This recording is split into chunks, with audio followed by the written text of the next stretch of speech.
कालखंड तो होगा ही, साथ ही भारत इस दौरान विश्व के भविष्य की दिशा तय करने में भी बहुत अहम भूमिका निभाएगा। आदरणीय सभापति जी, भारत की इस यात्रा में हमारा लोकतंत्र, हमारी संसद, हमारी संसदीय व्यवस्था, उसकी भी एक बहुत महत्वपूर्ण भूमिका रहेगी। मुझे खुशी है कि इस महत्वपूर्ण कालखंड में उच्च सदन को आपके जैसा सक्षम और प्रभावी नेतृत्व मिला है। आपके मार्गदर्शन में हमारे सभी सदस्यगण अपने कर्तव्यों का प्रभावी पालन करेंगे। ये सदन देश के संकल्पों को पूरा करने का प्रभावी मंच बनेगा। आदरणीय सभापति महोदय, आज आप संसद के उच्च सदन के मुखिया के रूप में अपनी नई जिम्मेदारी का औपचारिक आरंभ कर रहे हैं।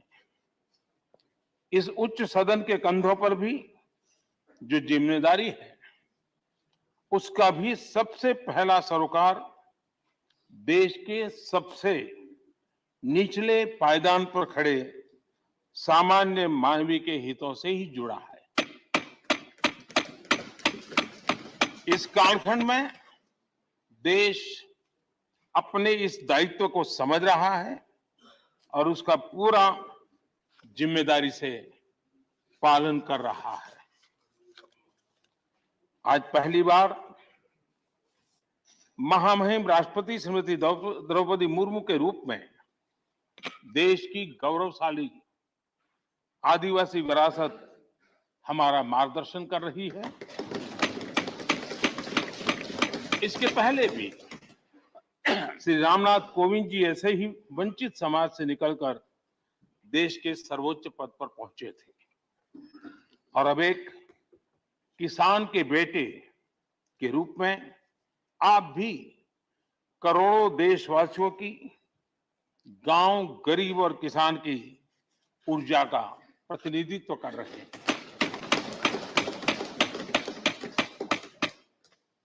आदरणीय सभापति जी, आपका जीवन इस बात का प्रमाण है कि सिद्धि सिर्फ साधनों से ही नहीं, साधना से मिलती है। आपने वो समय भी देखा है जब आप कई किलोमीटर पैदल चलकर स्कूल जाते थे। गांव, गरीब, किसान के लिए आपने जो किया, वो सामाजिक जीवन में रहे हर व्यक्ति के लिए एक उदाहरण है। आदरणीय सभापति जी, आपके पास सीनियर एडवोकेट के रूप में 3 दशक से ज्यादा का अनुभव है। मैं विश्वास से कह सकता हूं, इस सदन में आप कोर्ट की कमी महसूस नहीं करेंगे।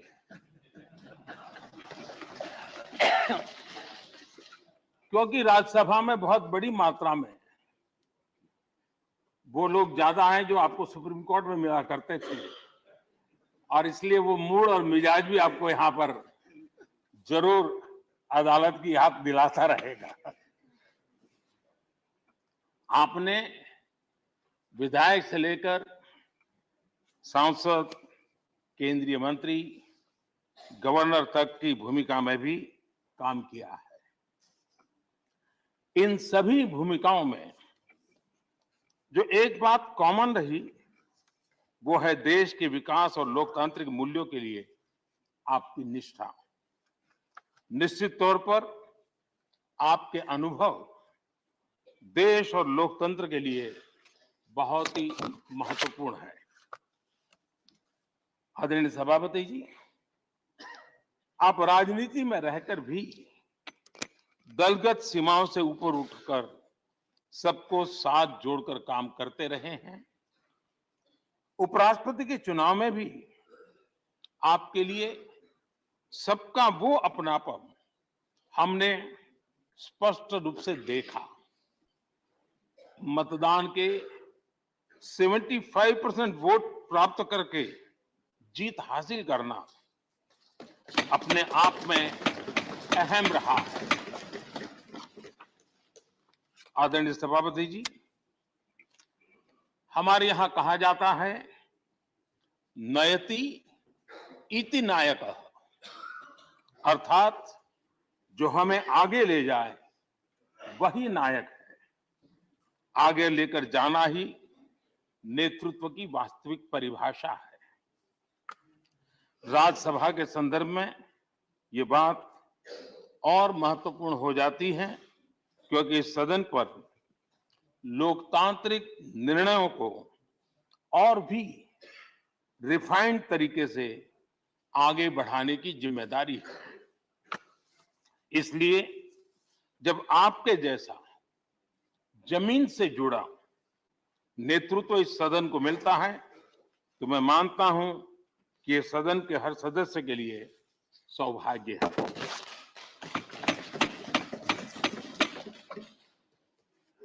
आदरणीय सभापति जी, राज्यसभा देश की महान लोकतांत्रिक विरासत की एक संवाहक भी रही है और उसकी शक्ति भी रही है। हमारे कई प्रधानमंत्री ऐसे हुए जिन्होंने कभी न कभी राज्यसभा सदस्य के रूप में कार्य किया। अनेक उत्कृष्ट नेताओं की संसदीय यात्रा राज्यसभा से शुरू हुई थी। इसलिए इस सदन की गरिमा को बनाए रखने और आगे बढ़ाने के लिए एक मजबूत जिम्मेदारी हम सभी के ऊपर है। आदरणीय सभापति जी, मुझे विश्वास है कि आपके मार्गदर्शन में ये सदन अपनी इस विरासत को, अपनी इस गरिमा को आगे बढ़ाएगा, नई ऊंचाइयां देगा। सदन की गंभीर चर्चाएं, लोकतांत्रिक विमर्श लोकतंत्र की जननी के रूप में हमारे गौरव को और अधिक ताकत देंगे। आदरणीय सभापति महोदय जी, पिछले सत्र तक हमारे पूर्व उपराष्ट्रपति जी और पूर्व सभापति जी इस सदन का मार्गदर्शन करते थे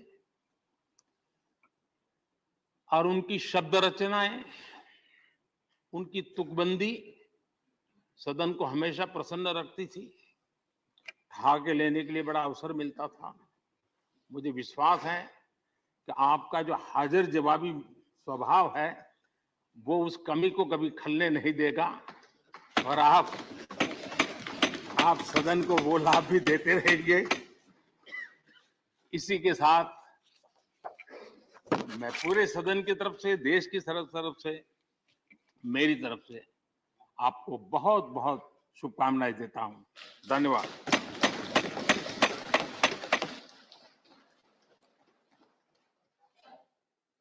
ऑनरेबल डेप्यूटी चेयरमैन। आदरणीय सभापति जी, उच्च सदन राज्यसभा के आज उच्च आसन ग्रहण करने पर आपको बहुत बहुत बधाई। शीतकालीन सत्र के पहले दिन बहुत गर्मजोशी व आत्मीयता से आपका अभिनंदन। सदन के इतिहास में इस आसन पर बैठने वालों का गौरवपूर्ण इतिहास है। अपने अपने तरीके से सदन के कामकाज को सुचारू रूप से चलाने में सबका महत्वपूर्ण योगदान है। इनमें से कुछ लोग संसदीय बैकग्राउंड से थे, कुछ संसदीय जीवन के बाहर से भी आए, पर आपको पब्लिक और पार्लियामेंट्री लाइफ दोनों का विस्तृत अनुभव है।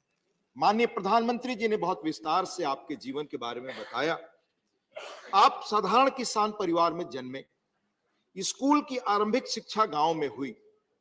इसके बाद तरह तरह के संघर्ष व कठिनाइयों के बीच अपनी प्रतिभा के बल आप सैनिक स्कूल चित्तौड़गढ़ पहुंचे।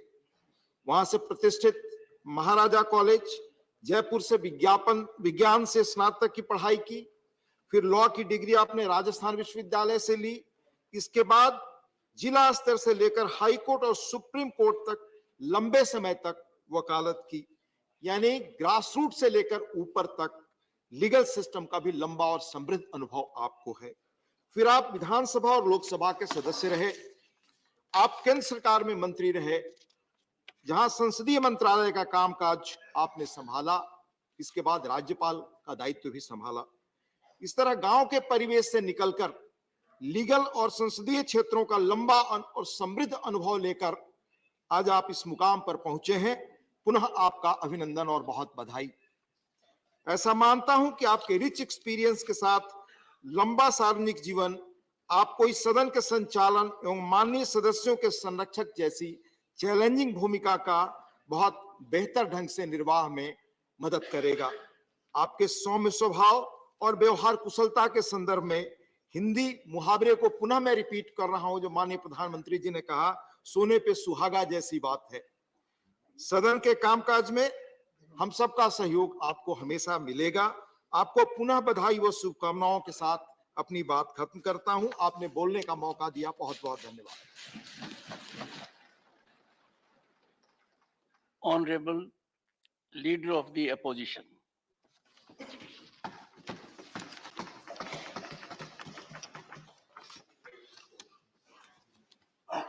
माननीय सभापति जी,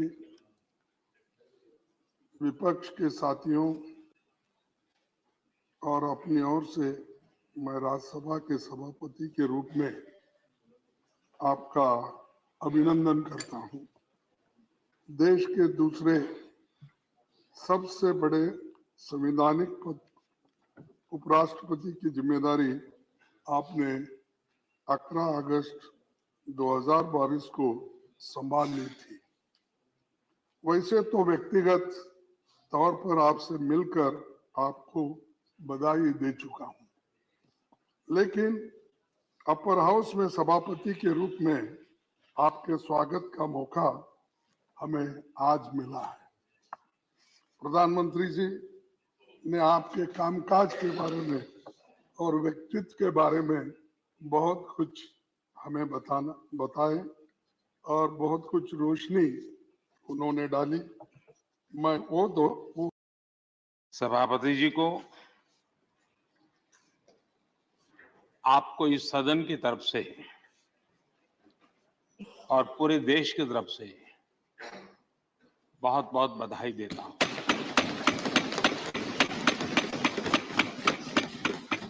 आपने एक सामान्य परिवार से आकर के संघर्षों के बीच जीवन यात्रा को आगे बढ़ाते हुए आज जिस स्थान पर पहुंचे हैं, वो देश के कई लोगों के लिए अपने आप में एक प्रेरणा का कारण है। इस उच्च सदन में इस गरिमामय आसन को आप सुशोभित कर रहे हैं और मैं कहूंगा कि किठाना के लाल उनकी जो उपलब्धियां लोग देश देख रहा है, तो देश की खुशी का ठिकाना नहीं है।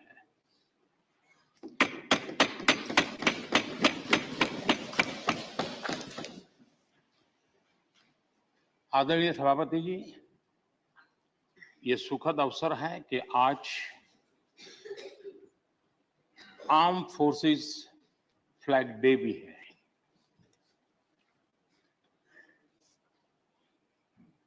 आदरणीय सभापति जी, आप तो झुंझुनू से आते हैं। झुंझुनू वीरों की भूमि है।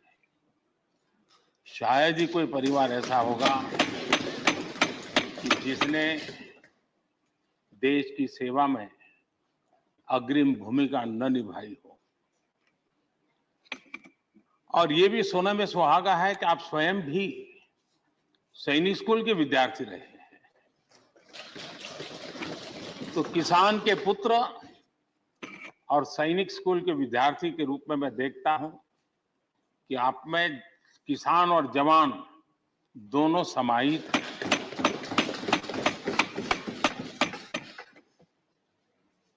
मैं आपके अध्यक्षता में इस सदन से सभी देशवासियों को आर्म फोर्सेस फ्लैग डे की भी शुभकामनाएं देता हूं। मैं इस सदन के सभी आदरणीय सदस्यों की तरफ से देश के आर्म फोर्सेस को सैल्यूट करता हूं।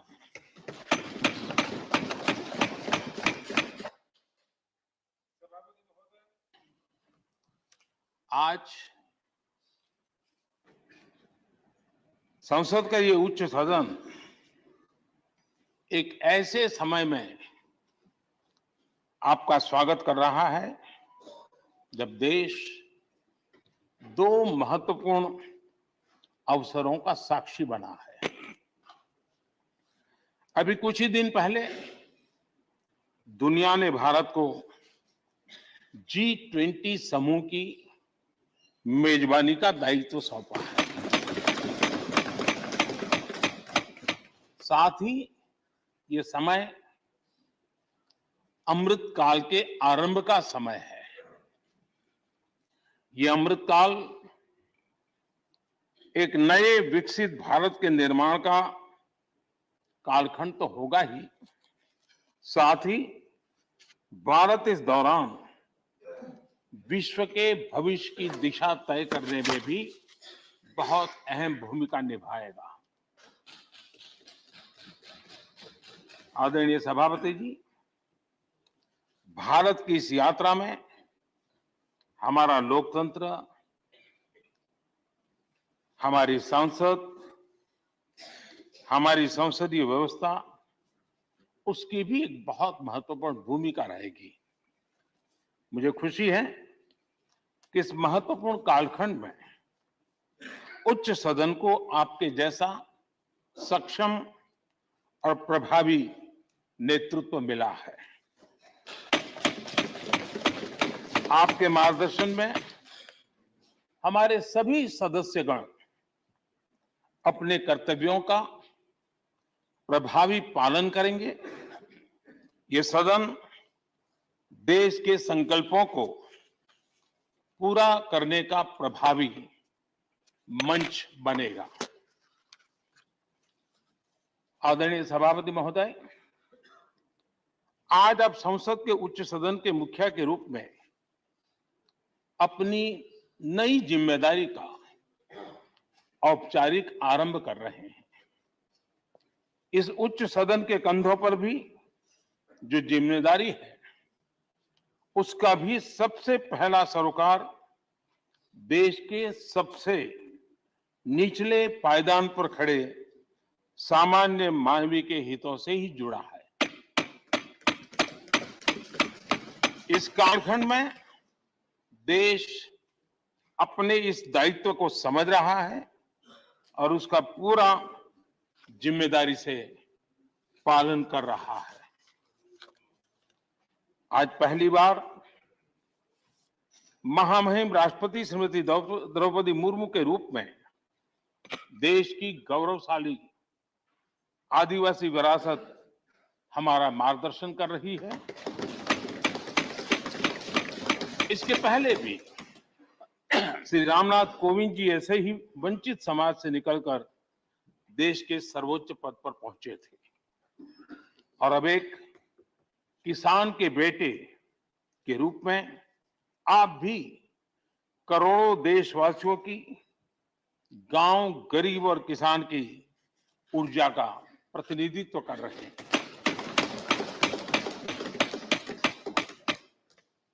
आदरणीय सभापति जी, आपका जीवन इस बात का प्रमाण है कि सिद्धि सिर्फ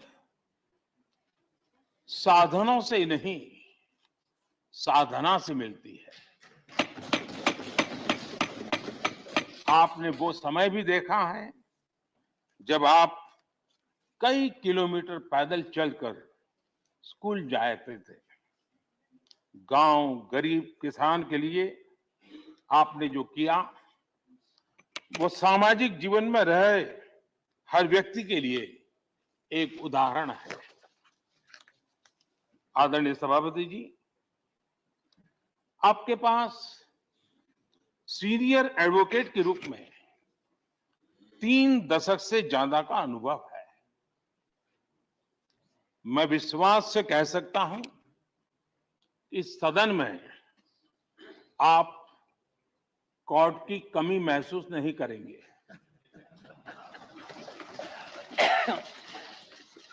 क्योंकि राज्यसभा में बहुत बड़ी मात्रा में वो लोग ज्यादा हैं जो आपको सुप्रीम कोर्ट में मिला करते थे, और इसलिए वो मूड और मिजाज भी आपको यहां पर जरूर अदालत की याद दिलाता रहेगा। आपने विधायक से लेकर सांसद, केंद्रीय मंत्री, गवर्नर तक की भूमिका में भी काम किया है। इन सभी भूमिकाओं में जो एक बात कॉमन रही वो है देश के विकास और लोकतांत्रिक मूल्यों के लिए आपकी निष्ठा। निश्चित तौर पर आपके अनुभव देश और लोकतंत्र के लिए बहुत ही महत्वपूर्ण है। आदरणीय सभापति जी, आप राजनीति में रहकर भी दलगत सीमाओं से ऊपर उठकर सबको साथ जोड़कर काम करते रहे हैं। उपराष्ट्रपति के चुनाव में भी आपके लिए सबका वो अपनापन हमने स्पष्ट रूप से देखा। मतदान के 75% वोट प्राप्त करके जीत हासिल करना अपने आप में अहम रहा है। आदरणीय सभापति जी, हमारे यहां कहा जाता है नयति इति नायकः, अर्थात जो हमें आगे ले जाए वही नायक है। आगे लेकर जाना ही नेतृत्व की वास्तविक परिभाषा है। राज्यसभा के संदर्भ में ये बात और महत्वपूर्ण हो जाती है क्योंकि इस सदन पर लोकतांत्रिक निर्णयों को और भी रिफाइंड तरीके से आगे बढ़ाने की जिम्मेदारी है। इसलिए जब आपके जैसा जमीन से जुड़ा नेतृत्व इस सदन को मिलता है तो मैं मानता हूं कि ये सदन के हर सदस्य के लिए सौभाग्य है।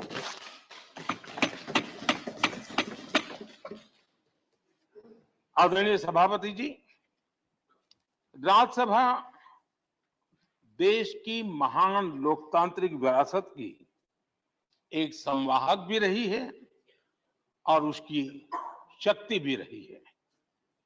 हमारे कई प्रधानमंत्री ऐसे हुए जिन्होंने कभी न कभी राज्यसभा सदस्य के रूप में कार्य किया। अनेक उत्कृष्ट नेताओं की संसदीय यात्रा राज्यसभा से शुरू हुई थी। इसलिए इस सदन की गरिमा को बनाए रखने और आगे बढ़ाने के लिए एक मजबूत जिम्मेदारी हम सभी के ऊपर है। आदरणीय सभापति जी, मुझे विश्वास है कि आपके मार्गदर्शन में ये सदन अपनी इस विरासत को, अपनी इस गरिमा को आगे बढ़ाएगा, नई ऊंचाइयां देगा। सदन की गंभीर चर्चाएं, लोकतांत्रिक विमर्श लोकतंत्र की जननी के रूप में हमारे गौरव को और अधिक ताकत देंगे। आदरणीय सभापति महोदय जी, पिछले सत्र तक हमारे पूर्व उपराष्ट्रपति जी और पूर्व सभापति जी इस सदन का मार्गदर्शन करते थे और उनकी शब्द रचनाएं, उनकी तुकबंदी सदन को हमेशा प्रसन्न रखती थी। भाग लेने के लिए बड़ा अवसर मिलता था। मुझे विश्वास है कि आपका जो हाजिर जवाबी स्वभाव है वो उस कमी को कभी खलने नहीं देगा और आप सदन को वो लाभ भी देते रहेंगे। इसी के साथ मैं पूरे सदन की तरफ से, देश की तरफ से, मेरी तरफ से आपको बहुत बहुत शुभकामनाएं देता हूं। धन्यवाद।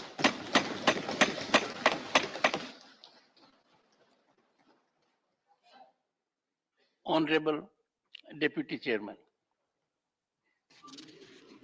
आदरणीय सभापति जी, उच्च सदन राज्यसभा के आज उच्च आसन ग्रहण करने पर आपको बहुत बहुत बधाई। शीतकालीन सत्र के पहले दिन बहुत गर्मजोशी व आत्मीयता से आपका अभिनंदन। सदन के इतिहास में इस आसन पर बैठने वालों का गौरवपूर्ण इतिहास है। अपने अपने तरीके से सदन के कामकाज को सुचारू रूप से चलाने में सबका महत्वपूर्ण योगदान है। इनमें से कुछ लोग संसदीय बैकग्राउंड से थे, कुछ संसदीय जीवन के बाहर से भी आए, पर आपको पब्लिक और पार्लियामेंट्री लाइफ दोनों का विस्तृत अनुभव है। माननीय प्रधानमंत्री जी ने बहुत विस्तार से आपके जीवन के बारे में बताया। आप साधारण किसान परिवार में जन्मे, स्कूल की आरंभिक शिक्षा गांव में हुई। इसके बाद तरह तरह के संघर्ष व कठिनाइयों के बीच अपनी प्रतिभा के बल आप सैनिक स्कूल चित्तौड़गढ़ पहुंचे। वहां से प्रतिष्ठित महाराजा कॉलेज जयपुर से विज्ञान से स्नातक की पढ़ाई की। फिर लॉ की डिग्री आपने राजस्थान विश्वविद्यालय से ली। इसके बाद जिला स्तर से लेकर हाई कोर्ट और सुप्रीम कोर्ट तक लंबे समय तक वकालत की, यानी ग्रासरूट से लेकर ऊपर तक लीगल सिस्टम का भी लंबा और समृद्ध अनुभव आपको है। फिर आप विधानसभा और लोकसभा के सदस्य रहे। आप केंद्र सरकार में मंत्री रहे, जहां संसदीय मंत्रालय का कामकाज आपने संभाला। इसके बाद राज्यपाल का दायित्व भी संभाला। इस तरह गांव के परिवेश से निकलकर लीगल और संसदीय क्षेत्रों का लंबा और समृद्ध अनुभव लेकर आज आप इस मुकाम पर पहुंचे हैं। पुनः आपका अभिनंदन और बहुत बधाई। ऐसा मानता हूं कि आपके रिच एक्सपीरियंस के साथ लंबा सार्वजनिक जीवन आपको इस सदन के संचालन एवं माननीय सदस्यों के संरक्षक जैसी चैलेंजिंग भूमिका का बहुत बेहतर ढंग से निर्वाह में मदद करेगा। आपके सौम्य स्वभाव और व्यवहार कुशलता के संदर्भ में हिंदी मुहावरे को पुनः मैं रिपीट कर रहा हूं, जो माननीय प्रधानमंत्री जी ने कहा, सोने पे सुहागा जैसी बात है। सदन के कामकाज में हम सबका सहयोग आपको हमेशा मिलेगा। आपको पुनः बधाई व शुभकामनाओं के साथ अपनी बात खत्म करता हूं। आपने बोलने का मौका दिया, बहुत बहुत धन्यवाद। Honorable Leader of the Opposition.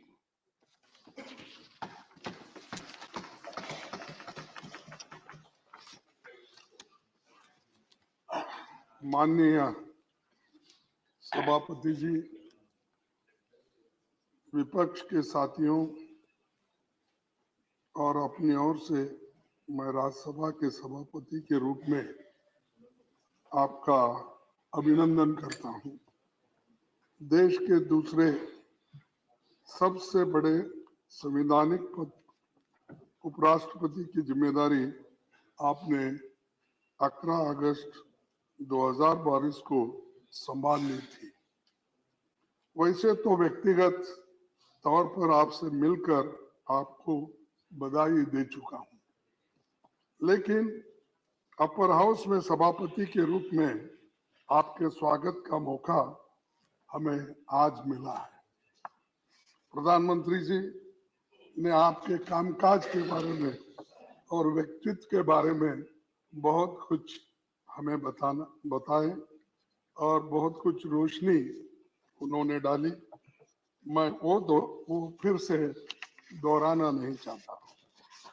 मैं एक जरूर कहना चाहता हूं कि अपर हाउस के संरक्षक के रूप में आपकी भूमिका बाकी भूमिकाओं से बहुत बड़ी है। आप जिस आसन पर बैठे हैं वहां देश के कई महान हस्तियां बैठ चुकी हैं। हमारे 6 सभापति बाद में भारत के राष्ट्रपति भी बने। आप भूमि पुत्र हो, जैसा कि प्राइम मिनिस्टर ने कहा कि किसान के पुत्र, तो मैं तो भूमि पुत्र कहूंगा। राजस्थान के एक गांव से उपराष्ट्रपति और राज्यसभा के सभापति जैसे बड़े ओहदे तक आप पहुंचे हैं। संसदीय परंपराओं को आप समझते हैं। 9वीं लोकसभा में आप चुने गए थे और पार्लियामेंट्री अफेयर्स मिनिस्टर में उपमंत्री रहे थे। राजस्थान विधानसभा में एमएलए और पश्चिम बंगाल में कई सालों तक आप राज्यपाल रहे। कोऑपरेटिव मूवमेंट में और कई खेल संगठनों में आप जुड़े रहे। पढ़ने लिखने में आपकी रुचि है। आपका प्रोफाइल बहुत बड़ा है। मैंने पढ़ा, हमारे देश में संविधान सबसे ऊपर है। संसद के लोकतांत्रिक व्यवस्था का आधार स्तंभ है। संसद के पास संविधान संशोधन का भी अधिकार है। राज्यसभा और लोकसभा मिलकर भारत की संसद बनती है। कोई अकेला सदन खुद में पूर्ण नहीं है। संविधान के दायरे में दोनों सदनों को अपनी प्रक्रिया और नियम तय करने का अधिकार आपको है। हमारी संसदीय प्रणाली में राज्यसभा को चेंबर ऑफ आइडियाज या विचारों का सदन कहा जाता है। ये परमानेंट हाउस है और राज्यों का प्रतिनिधित्व करता है। राज्यों की राजनीतिक तस्वीर यहाँ नजर आती है। शुरुआत से ही संसदीय क्षेत्र के तमाम दिग्गज यहाँ की शोभा बढ़ाते रहे हैं। राज्यसभा ने भारतीय लोकतंत्र में संवाद की परंपरा को मजबूती दी है। अलग अलग विचारधाराओं की राजनीति का केंद्र होने के बाद भी यहाँ सबका लक्ष्य देश की तरक्की और उन्नति के बारे में हम हमेशा सोचते रहते हैं और सभी यही चाहते हैं जनता के सवालों पर गंभीर चर्चा हो और समस्याओं का समाधान निकाले। आपको सभा के दोनों पक्षों की हालत, नियमों, मेंबर्स के अधिकारों और भावनाओं की जानकारी है। जैसे संसद 2 सदनों के मिलकर बनती है, उसी तरह लोकतंत्र सत्ता पक्ष और विपक्ष के 2 पहियों पर चलता है। दोनों का अपना महत्व है। इसीलिए तो लोकतंत्र, इसी को तो लोकतंत्र यशस्वी बनाया जा सकता है। बाबा साहब ने संसद की कार्यवाही को असरदार बनाने के लिए दोनों सदनों के लिए स्वतंत्र सचिवालय के गठन की बात कही थी। पंडित जवाहरलाल नेहरू जी के प्रयासों से राज्यसभा सांसदों को पब्लिक अकाउंट्स कमेटी और कमेटी ऑन पब्लिक अंडरटेकिंग्स जैसी फाइनेंशियल समितियों की सदस्यता मिली थी। पंडित जवाहरलाल नेहरू जी ने कभी राज्यसभा के अधिकार को कम नहीं होने दिया। 1953 में बजट सत्र के दौरान उन्होंने साफ कहा था कि लोकसभा और राज्यसभा मिलकर भारत की संसद बनाते हैं। हमारे संविधान के अनुसार दोनों सदनों की अथॉरिटी के बीच मनी बिल्स को छोड़कर कोई अंतर नहीं है। आज जब मैं ये बातें कह रहा हूं तो हमें बहुत कुछ बातें याद आ रही है। विपक्ष के लोग संख्या बल में भले ही कम हो, लेकिन आप जानते हैं कि उनके अनुभव और तर्कों में ताकत रहती है। लेकिन समस्या ये है कि इनकी जगह नंबरों की गिनती होती है, ना कि विचारों के बारे में सोचा जाता है। एक दूसरी दिक्कत ये भी है कि हाउस की सिटिंग्स कम होने के कारण जनता के मुद्दों पर चर्चा के लिए उचित समय नहीं मिल पाता। गरीबों, दबे कुचले और SC/ST, किसानों और अत्याचार के शिकार महिलाओं की हालत पर ढंग से बातें नहीं रख पाते और बिल्स भी बहुत जल्दबाजी में पास होते। पहले जहां संसद में साल के 100 दिनों से ज्यादा चलती थी, अब 60 से 70 दिन भी नहीं चल पाती। लेकिन हमारी आबादी, अपेक्षाएं और समस्याएं बड़ी है। पिछले एक दशक का आंकड़ा देखें तो 2012 में संसद की सबसे ज्यादा 74 सिटिंग्स हुई थी। इसके बाद 2016 में 72 सिटिंग्स हुई। हाउस में सिटिंग्स बढ़ेगी तो अच्छा नतीजा निकलेगा और मैं आपसे आशा करता हूं कि आपके नेतृत्व में चर्चा के दिन बढ़ेंगे।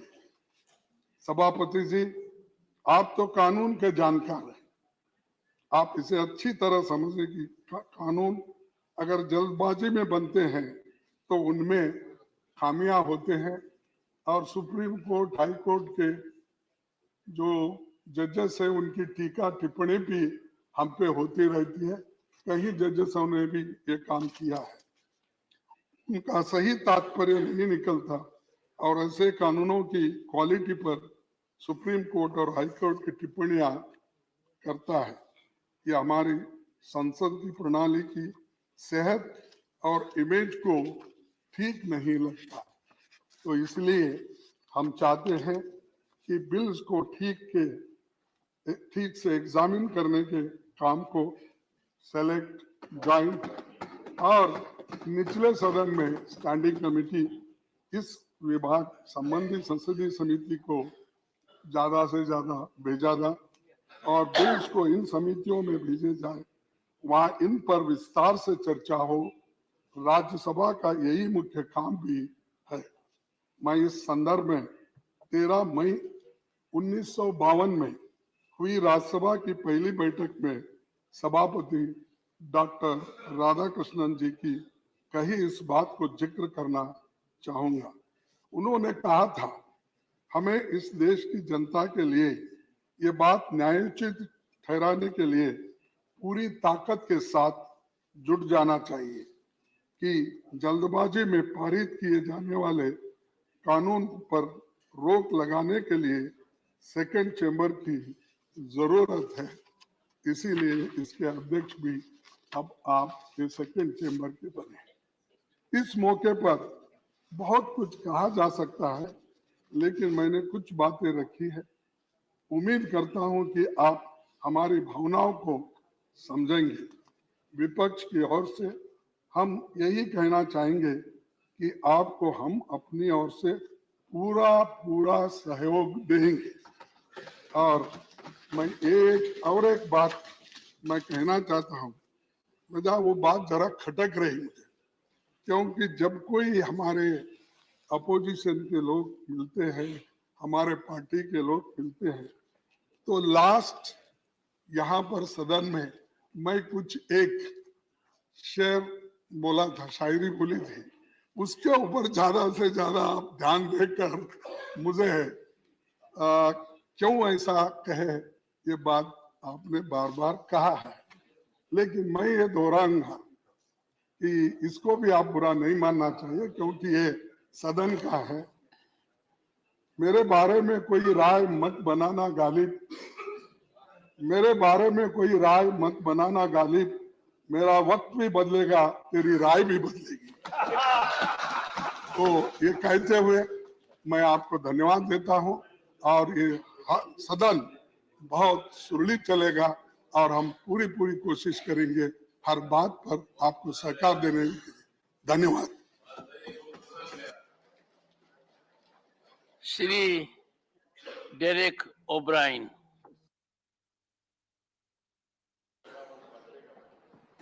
Just now I have informed the Secretary. First of all, on behalf of our party, All India Trinamool Congress, I extend warmest felicitations to Your Honor for being elected as the Honorable Vice President of India, as well as taking over the charge of the Honorable Chairman of this august House. For the past 4 years, we have experienced your style of functioning when you were the Honorable Governor of West Bengal. And personally speaking, I got the opportunity to exchange a few letters with you on some legal and constitutional issues, wherefrom I could understand that my friends who used to tell me that this governor is a constitutional expert and a legal luminary, I could find from the expressions made by Your Honor in those communications, actually that belief was further strengthened. Now that Your Honor has taken over the charge of this august House, we submit to Your Honor with all grace that from now on, we believe, Hindi में तो कहावत है कि आप आए तो बाहर आए, so we will expect that with your elevation to this position will help strengthen the conducive atmosphere of this august House, and both the Treasury benches and the opposition bench will get adequate opportunity in the deliberations to be made on various issues, bills, etc. Now, I have some suggestions to make for your kind consideration. हमने देखा कि लोकसभा में कुछ bill, कुछ मुद्दा बहुत देर तक चर्चा होते हैं, लेकिन कभी कभी ऐसा हुआ कि हम राज्यसभा में उतना समय हम लोगों को मिलता नहीं है, जो कि जरूरी मुद्दा है देश के लिए, वो मुद्दा को जरा ज्यादा समय तक होना चाहिए। खास करके जो छोटे पार्टी है उनको 2-3 मिनट समय मिलता है। हम भी कभी कभी कुर्सी में बैठते हैं as vice chairman. This time also you have made me one of the vice chairman in the panel. So छोटे पार्टी के लिए बहुत दर्द होता है, महसूस करता हूं, क्योंकि उनको समय नहीं मिलता है। तो इसलिए इसको थोड़ा बढ़ाना चाहिए समय, नहीं तो लोकसभा और राज्यसभा का रिलेशन, वो लोकसभा बने रहेगी, राज्यसभा पर लोकसभा ना बने, ये हमारा आशंका है। जिस तरह समय कम होते जा रहा है धीरे धीरे, मैंने पिछले 11 साल में देखा, तो इसको मेरा आपसे निवेदन है मेरा।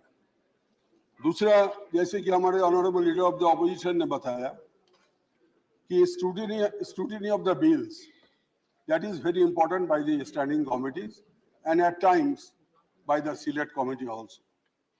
This is my second suggestion. And the third suggestion is, because it is required for better legislation, unless the bills are scrutinized properly, either by the standing committee or by the select committee at times, then mere discussion will not be helpful.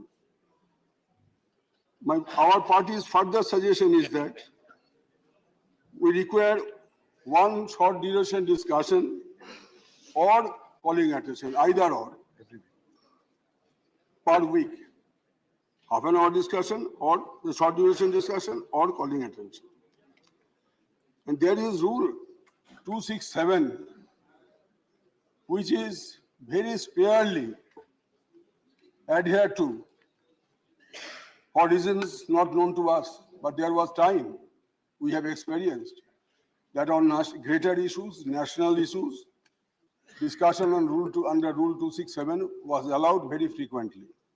My only suggestion would be that at least per session, one issue under 267 may be taken up. Yes. This is my suggestion. And the opposition voice in a democracy, as we know, the voice of dissent is also to be listened. Otherwise, the concept of or the idea of participating in democracy will be a futile exercise. With these words, I wish you all the best for the coming years. Thank you, sir. Shri Tiruchi Shiva. Thank you, Mr. Chairman, sir. Sir, I bestow upon you my profound wishes profusely on behalf of the DMK party on your assuming the chairman of the second chamber in the parliament. Sir, when our party leader and Chief Minister of Tamil Nadu, Mr. M.K. Stalin, has met you to congratulate you on your having been elected as the Vice President, we have expressed your wishes how to run the House, and he has assured you that DMK will extend its fullest cooperation in running a smooth House. And I stand by his words, sir, and I assure you again on behalf of the members of my party here that we will ensure that we will cooperate in all the ways for a smooth running of the Parliament. Sir, you are the 14th Vice President of the largest democracy in the world. Nowhere in any other democracy does this system exist. By virtue of being the Vice President, you are a part of the executive. And as per the Constitution, you are the ex officio chairman of the Rajya Sabha, and by that, you are a part of the Parliament. So you wear two caps.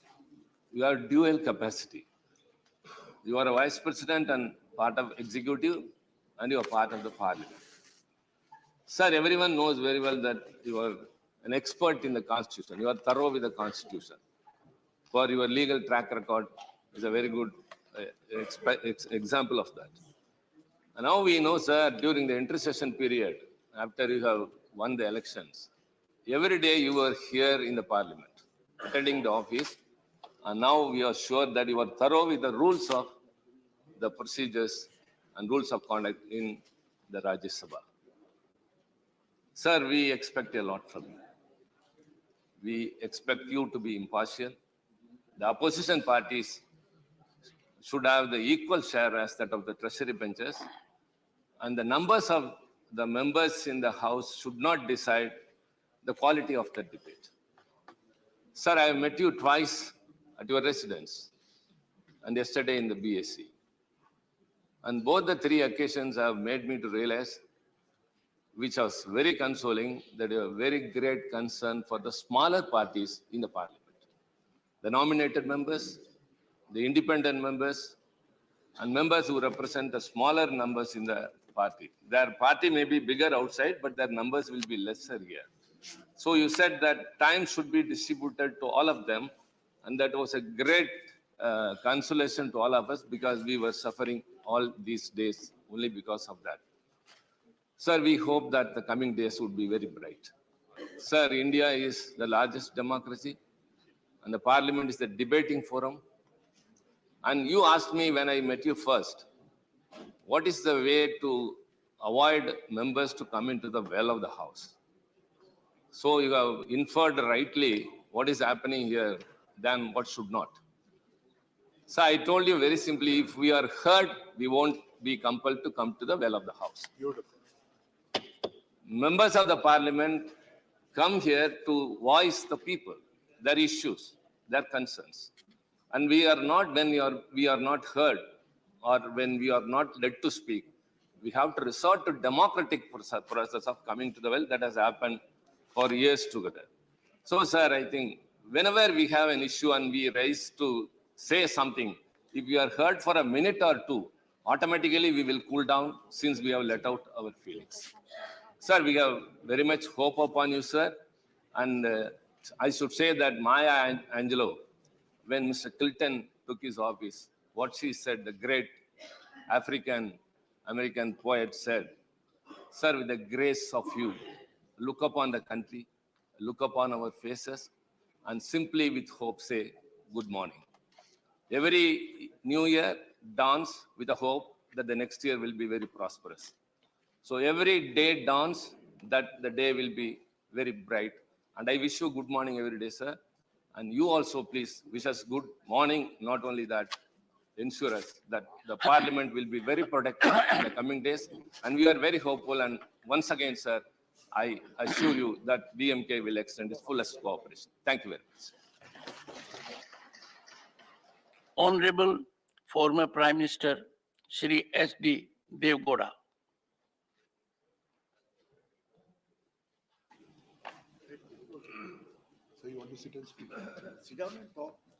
Respected Chairman, sir, I am the only one single member in this house.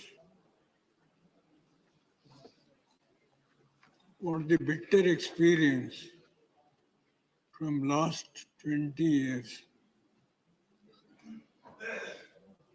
It is very difficult to get an opportunity to speak. The decision made by both the houses, a single member cannot take more than 2 to 3 minutes. That is a bitter experience I had either in this house or in the other house. Sir, being a farmer, coming from the rural area, I used to take a lot of time on the subject of farming community, on the subject of rural development. But unfortunately, the time fixed only 2 to 3 minutes. This is the bitter experience I have got. May I humbly request you, sir, whenever these issues are going to come, the experience I have got only 2 to 3 minutes, that should be reconsidered when a subject belongs to the rural India or the farming community. Any development thing, I don't want to take unnecessary time of the house. This is only request I would like to make to the Honorable Chairman and the Vice President of India.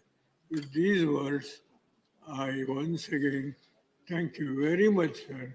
If you allow me to speak, few minutes more on the issue of farming community and also rural development. This is the humble request, Mr. Vice President and the Chairman of this House.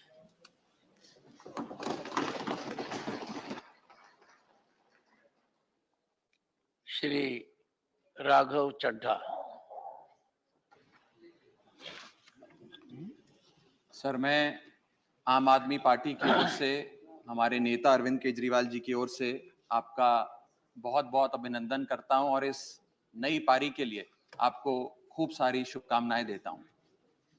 आपका सफर, जीवन का सफर एक बहुत बेहतरीन सफर रहा। एक साधारण से किसान परिवार में जन्म लेने के बाद आपने कई संघर्षों का सामना किया और एक विधायक के तौर पे, सांसद के तौर पे, मंत्री के तौर पे, राज्यपाल के तौर पे और अब देश के उपराष्ट्रपति के तौर पे, राज्यसभा के अध्यक्ष के तौर पे आपको अपनी सेवाएं देने का मौका मिला।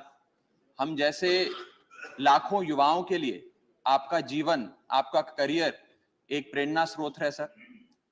इसी के साथ साथ मैं एक कृषि प्रधान सूबे का प्रतिनिधित्व इस सदन में कर रहा हूं, उसका एक रिप्रेजेंटेटिव बनके इस सदन में आया हूं। और ये मेरा मानना है कि क्योंकि आप एक किसान परिवार से आते हैं, आपका परिवार सदैव से खेती और किसानी से जुड़ा रहा है, तो इस देश के किसानों के मुद्दे इस सदन में गूंजेंगे और उनके अधिकारों की बात होगी। इसी के साथ साथ सर, बीते कुछ हफ्तों में जब से आप उपराष्ट्रपति बने, आपने इस सदन के लगभग सारे सदस्यों से एक व्यक्तिगत रिश्ता सा बनाया है। मुझे भी सौभाग्य मिला 2-3 बार आपसे मिलने का, और जो प्यार, जो स्नेह, जो वार्मथ हमें आपसे मिली, मैं आज उसके आधार पे कह सकता हूं कि इस सदन के बहुत सारे सदस्य केवल पार्लियामेंट्री इश्यूज ही नहीं, बहुत सारे पर्सनल लाइफ के इश्यूज भी आपसे डिस्कस करने में हिचकिचाएंगे नहीं। सर, आप इस सदन के अध्यक्ष हैं, you are the eldest in the house. मैं सदन का सबसे कम उम्र का युवा सदस्य हूं, I am the youngest in the house. तो जो परिवार का सबसे बड़ा होता है, वो परिवार के सबसे छोटे सदस्य का खास ख्याल रखता है सर। उसे ज्यादा प्यार देता है, उसे बोलने का ज्यादा मौका देता है, उससे ज्यादा इंटरवेंशंस देता है, उसके 0 आवर ज्यादा सिलेक्ट होते हैं, उसके स्टार क्वेश्चन ज्यादा लगते हैं, और उसे थोड़ी शैतानी करने की भी छूट होती है। तो मैं ये उम्मीद करूंगा कि आपका विशेष प्यार और विशेष स्नेह हमारी छोटी पार्टी और सदन के छोटे सबसे युवा सदस्य होने के नाते मेरे प्रति रहेगा सर। आपको इस नई पारी के लिए ढेरों शुभकामनाएं, आपका बहुत बहुत अभिनंदन, बहुत बहुत स्वागत। Those whom I love and respect, they suffer the most. Dr. Sasmit Patra. माननीय अध्यक्ष महोदय, आज इस घड़ी में जब हम आपको स्वागत कर रहे हैं, मैं मेरे पार्टी बीजू जनता दल की तरफ से, हमारे माननीय नेता और माननीय मुख्यमंत्री श्री नवीन पटनायक जी की तरफ से हम आपको वेलकम करते हैं, अभिनंदन करते हैं, और ये आश्वासन के साथ करते हैं मान्यवर कि जो लक्ष्मण रेखाएं हैं हमारी संसदीय विधि व्यवस्था की, वह लक्ष्मण रेखाओं को माननीय मुख्यमंत्री श्री नवीन पटनायक जी ने कभी लांघने का कोई स्कोप नहीं दिया।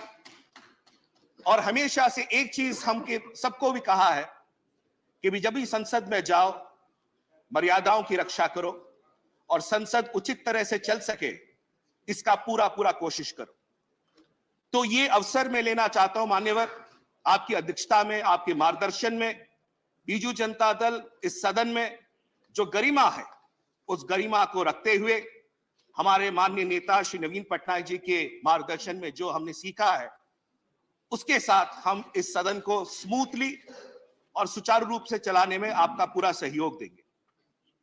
मान्यवर, मैं ये अवसर लेना चाहता हूं ये कहने के लिए that you are a distinguished man of law who is presiding on the highest house of lawmaking. And as the distinguished man of law presiding over the house of lawmaking, आपकी जो rich experience है, जो vibrancy है, वो हम सबको एक अवसर देगा और सीखने के लिए। मान्यवर, कई माननीय सदस्यों ने आपकी इंटेलेक्ट के बारे में कहा, मैं आपके विशाल हृदय के बारे में 2 शब्द कहना चाहूंगा। मान्यवर, कुछ ही दिन पहले मैं अपने परिवार के साथ सदन में आया था और सदन बंद था, तो उनको घुमाने लेके आया था। और जब मैं घुमान लेके आया यहां पर, तो मुझे सुनने में आया कि आप चेंबर में हैं, आए हुए हैं। स्वाभाविक तौर से आप अध्यक्ष हैं, माननीय उपराष्ट्रपति जी हैं, तो अपॉइंटमेंट लिया जाता है, प्रोटोकॉल लिया जाता है और उसके बाद आपसे मिला जाता है। पता नहीं मुझे क्या हुआ, मुझे लगा आपसे मैं मिला 1-2 बार, मुझे लगा कि नहीं, मैं माननीय अध्यक्ष जी को एक स्लिप भेजता हूं कि मैं अपने परिवार के साथ आया हूं, क्या मुझे 30 सेकंड आपके मिल सकते हैं। माननीय अध्यक्ष महोदय, आपका इतना विशाल हृदय है कि आपने सिर्फ दरवाजे नहीं खोले, आपका दिल का हृदय खोला, पूरे परिवार को अंदर बुलाया, चाय पिलाई, गपशप करी और मेरे बच्चों को भी आपने इंस्पायर किया। ये बताता है कि किस तरह से आपका हृदय आपकी सोच सिर्फ सांसदों के लिए नहीं, उनके परिवारों के लिए है, और आपके जो विश्वास है कि किस तरह से आने वाले दिनों में इस सदन को और आगे लिया जा सकता है, ये इसका एक प्रतिबिंब है। मान्यवर, आपने बिजनेस एडवाइजरी कमेटी में कल एक बहुत खूबसूरत बात कही, मैं शांत होकर सुन रहा था। आपने कहा that whenever there is any matter, I'll first look to the opposition, then I'll look to the government, and then again I'll look to the opposition. That shows the strength, that shows your commitment, that shows your vision of running the house, sir. I thank you for that. मान्यवर, आखिरी बात कहूंगा, ये सदन council of states है, हम उड़ीसा से आते हैं और कई ऐसे विषय होते हैं जो कि सदन में स्टेट्स के बारे में चर्चा होती है। मान्यवर, जब प्राइवेट मेंबर्स की तरह हम लोग आते हैं, हमारे जीरो आवर आते हैं, हमारे स्पेशल मेंशंस आते हैं, कई बार एडजर्न हो जाता है, धुल जाता है मान्यवर। तो एक अपेक्षा यह है कि हम जो रीजनल पार्टीज हैं, हमारे पास ज्यादा स्कोप नहीं होता बिल्स पे चर्चा करने के लिए, तो ये जो जीरो आवर्स रहते हैं, स्पेशल मेंशंस रहते हैं, अगर इसमें कोई प्रावधान आप करें जिससे कि रीजनल पार्टीज जो स्टेट से चल के आती हैं, इस काउंसिल ऑफ स्टेट्स में अपनी आवाज को और रख सके, ये काउंसिल ऑफ स्टेट्स का जो सोच है, उस सोच को और गरिमा देगा। आखिर में मैं सिर्फ यही कहूंगा, उड़िया में दो शब्द कहूंगा कि आपनों को अनेक अनेक स्वागत, अनेक अनेक अभिनंदन, आमर समस्त शुभेच्छा आपनों सहित रही, आपनों सहित रहिबो। आपके साथ हमारी शुभेच्छाएं हैं, आपके साथ हमारा अभिनंदन है, और हम आशा करते हैं आपके मार्गदर्शन में हम और आगे बढ़ेंगे। बहुत बहुत धन्यवाद। श्री रामदास अठावले।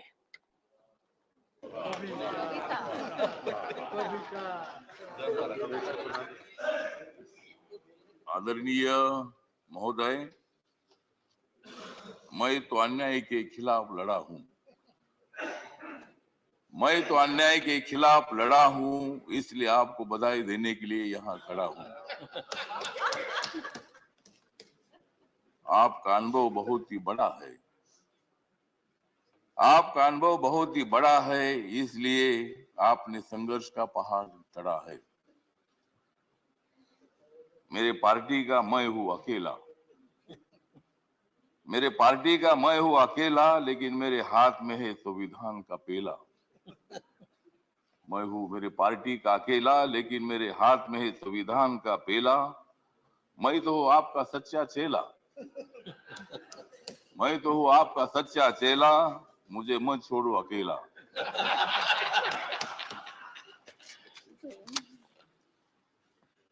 जिन्होंने उपराष्ट्रपति का सर किया है गढ़, जिन्होंने उपराष्ट्रपति का सर किया है गढ़, उनका नाम है धनखड़। हमें मिलकर उखाड़ देनी है विषमता की जड़, हमें मिलकर उखाड़ देनी है विषमता की जड़, इसमें जरूर सफल होंगे आदरणीय धनखड़। हाउस में जो सदस्य करेंगे फ्रैक्शन, हाउस में जो सदस्य करेंगे फ्रैक्शन, उनके ऊपर होनी चाहिए कड़ी एक्शन। हमें तो मजबूत करना है भारत नेशन, हमें तो मजबूत करना है भारत नेशन। हंगामा करने की हमें नहीं चाहिए फैशन। तो हमें पूरा विश्वास है कि आप बहुत बड़ा संघर्ष करते करते यहाँ पहुंचे हैं। गांव से आकर किसान के बेटे के माध्यम से आप इतने बड़े उच्च पद पर आए हैं। इसमें आपका अनुभव, आपका बहुत बड़ा संघर्ष है, बहुत बड़ा काम आपने किया है। आपने पश्चिम बंगाल में गवर्नर का जो काम किया है, बहुत बड़ा वहाँ चैलेंज था, वहाँ काम करना बहुत बड़ा मुश्किल था, लेकिन आपने बंगाल में बहुत अच्छा काम किया है और बंगाल में अच्छा काम आपने किया है, इसीलिए आपको यहाँ लाने की कोशिश जरूर हुई है। मतलब आप एक संघर्षशील नेता है, मतलब वहाँ अगर आपका काम ठीक नहीं होता था तो शायद एक पद आपको मिलना बहुत बड़ा मुश्किल था, लेकिन आपने बहुत अच्छा काम किया है। ठीक बात है, बंगाल भी अपना ही है सभी बंगाल के नेता भी अपने हैं। देश का एक वो राज्य है और कोई भी राज्य हो, यहाँ किसी पार्टी की सत्ता आती है जाती है, कोई मुख्यमंत्री होता है, कोई नहीं होता है। कभी हम भी मतलब 3 बार सांसद रहे लोकसभा में और मैं शिरडी में मैं हार गया, लेकिन मैं घर में बैठा नहीं, मैं घूमता रहा। मैं कांग्रेस पार्टी के साथ रहा। कांग्रेस पार्टी के मेरे सभी दोस्त हैं, समाजवादी पार्टी के मेरे दोस्त हैं, कम्युनिस्ट पार्टी के मेरे दोस्त हैं और अभी बीजेपी के मेरे दोस्त हैं। मैं सब बीजेपी के साथ में आया हूँ और भारतीय जनता पार्टी के साथ में इसलिए आया हूँ कि मुझे शिरडी में हारा गया। मुझे मंत्री ने बनाया, फिर मैं उधर क्या करूं। तो इसीलिए मुझे मतलब कांग्रेस पार्टी को छोड़ना पड़ा और मैं नरेंद्र मोदी जी के नेतृत्व में सबका साथ सबका विकास दिख रहा है, सारा प्रकाश, मतलब ये जो प्रकाश दिख रहा है, तो नरेंद्र मोदी जी के नेतृत्व में मैंने निर्णय ले लिया कि मैं बाबा साहब अम्बेडकर जी का अनुयायी हूँ। बाबा साहब अम्बेडकर जी ने सत्ता में आना चाहिए बताया है। मेरी अकेली पार्टी सत्ता में नहीं आ सकती है, इसी के साथ मिलकर ही सत्ता में आ सकता हूँ। और मेरे पार्टी का मुझे लोग पूछते हैं कि तुम्हारा पार्टी का एक भी लोकसभा में मेंबर नहीं है, तो भी आप मंत्री कैसे हैं? तो मैंने बोला आप माननीय नरेंद्र मोदी जी को जाकर पूछो, मतलब मैं कैसा मंत्री हूँ। मतलब मैं अकेला हूँ, लेकिन मेरे पार्टी के लोग पूरे देश भर में है। नॉर्थ ईस्ट में मेरी पार्टी सभी पार्टी है और मुझे बोलने का मौका तो दीजिए। मुझे मालूम है कि आप बहुत अच्छे आदमी हैं और मैं आपको, हाँ, आप मुझे हर बार बोलते थे कि हमको कविता सुनाओ। अगर आप मुझे ज्यादा बोलने के लिए देंगे तो मैं कविता सुनाऊंगा, नहीं तो एक भी कविता नहीं सुनाऊंगा। तो ठीक बात है, तो इसीलिए मतलब कविता सुनाता भी रहूंगा और आप एक अनुभव है, तो इसीलिए अपोजिशन को भी आप मौका दीजिए, हंगामा करने के लिए मौका दीजिए, लेकिन एक आधा दिन हंगामा करने के लिए मौका दीजिए, दूसरे दिन एक्शन होना चाहिए और हाउस का काम भी मतलब चलना चाहिए। इसीलिए आप एक सर्वोच्च हाउस के आप चेयरमैन बन गए हैं। इसीलिए मैं, मेरी जो आरपीआई है, रिपब्लिकन पार्टी है, गरीबों की पार्टी है, दलितों की पार्टी है, इस पार्टी की तरफ से मैं आपके साथ हूँ। मैं हमेशा आपको साथ देता रहूंगा और आप मुझे बोलने का मौका देते रहो। जय भीम, जय भारत। डॉक्टर के Keshav Rao. Thank you very much, sir. First of all, without risking the reputation, I would share the sentiments expressed by all my colleagues regarding your personality and the challenges that this house is going to perhaps throw at you. The little experience that I had yesterday with you, interface, at the BSc, assures me that things are going to be very peaceful and very normal. This I say, repeating, of course, what my honorable colleague said. You would look to the opposition first, to the ruling party, no doubt, because they have to respond, then go back to the opposition. This fulfills the very spirit of parliamentary democracy. We had the other day, yesterday morning, we had an all-party meeting. The total brunt of the discussion was this parliament should represent the voice of the opposition. This came from the TMC. I would rather say it is not opposition, but voice of the people, the sufferers, the people who are suffering. So everybody must get some chance to speak. And the answer to that was time management. Sir, I would not take much time, but except tell you, this is nothing but time management. Rules are rules, but some have to be kept by the spirit and some by their word. And I tell you, you might be an expert in constitution, which you are. We would not like to tell it, but always the rules of the constitution is not going to pay at all in deliberations like this. We need to understand the mood of the people, the spirit of their saying, and also the needs, because we are not at crossroads, we are at crossroads. Total things are crossed. So things require entirely different right. Sir, as far as the last sentence, I would say, there seems to be a big discussion yesterday morning and also yesterday evening with you on the small parties. Sir, we are small parties, no doubt, but in relative term, small is a very relative term. But what I am concerned is about the union territories, northeastern states, where the membership is only one. This is not small party, it is all the party. So they need, it is a council of states. If the state is not represented in the council of states, there cannot be greater perplexing paradox than that. So we need to see in the small parties, we forget about them. We need to look to them from an entirely different angle because they need to be represented in this house. With these words, I tell you, sir, your wisdom and yesterday's your professorial talk to us on the constitutional ethos give us, reassure us. And I tell you, while sharing all the sentiments, I say it was understated because you deserve more than that. Thank you very much. Shri Premchand Gupta. आदरणीय सभापति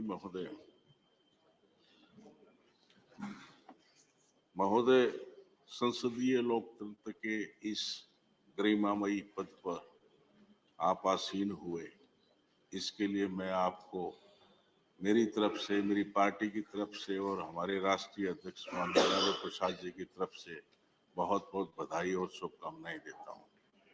श्रीमान जी, राष्ट्र के उपराष्ट्रपति और इस सभा के अध्यक्ष के रूप में हमें पूरी उम्मीद है कि आपके नेतृत्व में बहुत ही सुचारू रूप से ये सदन चलेगा, ऐसी पूरी आशा है। श्रीमान जी, आप ग्रामीण परिवेश से आते हैं, किसान परिवार से हैं, आपने बड़े संघर्ष किए हैं। मेरा सौभाग्य है कि मैं आपको पिछले 35 साल से जानता हूं। श्रीमान जी, मैंने आपका वो सफर देखा है कि आप किस प्रकार से आपने सभी बाधाओं को पार करते हुए और अपने लक्ष्य को हासिल किया। आप एक ट्रू कर्मयोगी हैं। आप श्रीमान जी, आप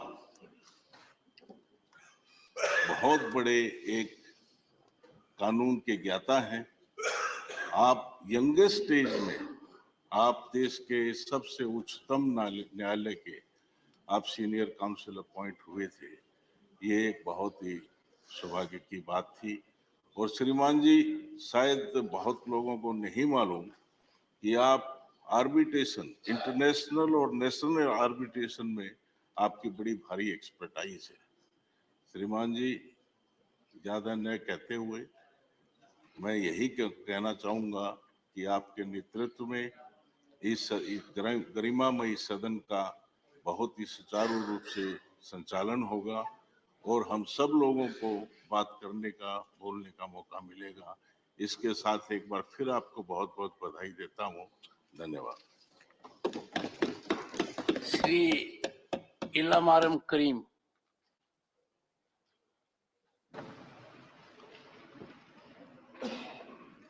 बटन वो दबाया, लाइट ये जल रही। Honorable Chairman, on behalf of Communist Party of India Marxist, I welcome the chairman post. Sir, as a well-experienced parliamentarian, I hope you can uphold the glorious past of our parliament. Our nation is defined as a union of states by the Constitution. Each member represents each state. The principles of Constitution, such as federalism, secularism, democracy, and social justice, are to be protected. If these principles are undermined, it may affect the unity of our nation. I hope, under your leadership, upper house of our parliament will discharge its duties, strictly honoring the Constitution principles and rules of business. I'm very proud to welcome you, sir, because you are coming from a farming community. who are the annadatas of this country. Legislation is the prime duty of Parliament, so continuous disruption should be avoided. When I met you personally, you requested the functioning of the House should not be disrupted. I agree with you. But for that, the legislation process should be undertaken through a democratic process, strictly through democratic process. People's burning issues are to be reflected in the House. For that, ample opportunity should be obtained for the members. Debates on different issues will be done here in a healthy manner. Important bills should be referred to standing committees or select committees for scrutiny, which is nowadays not happening in this House. Nowadays, it is very unfortunate that Parliament's scrutiny is neglected. Sir, I hope you can uphold the concept of the Constitution and principles of democracy.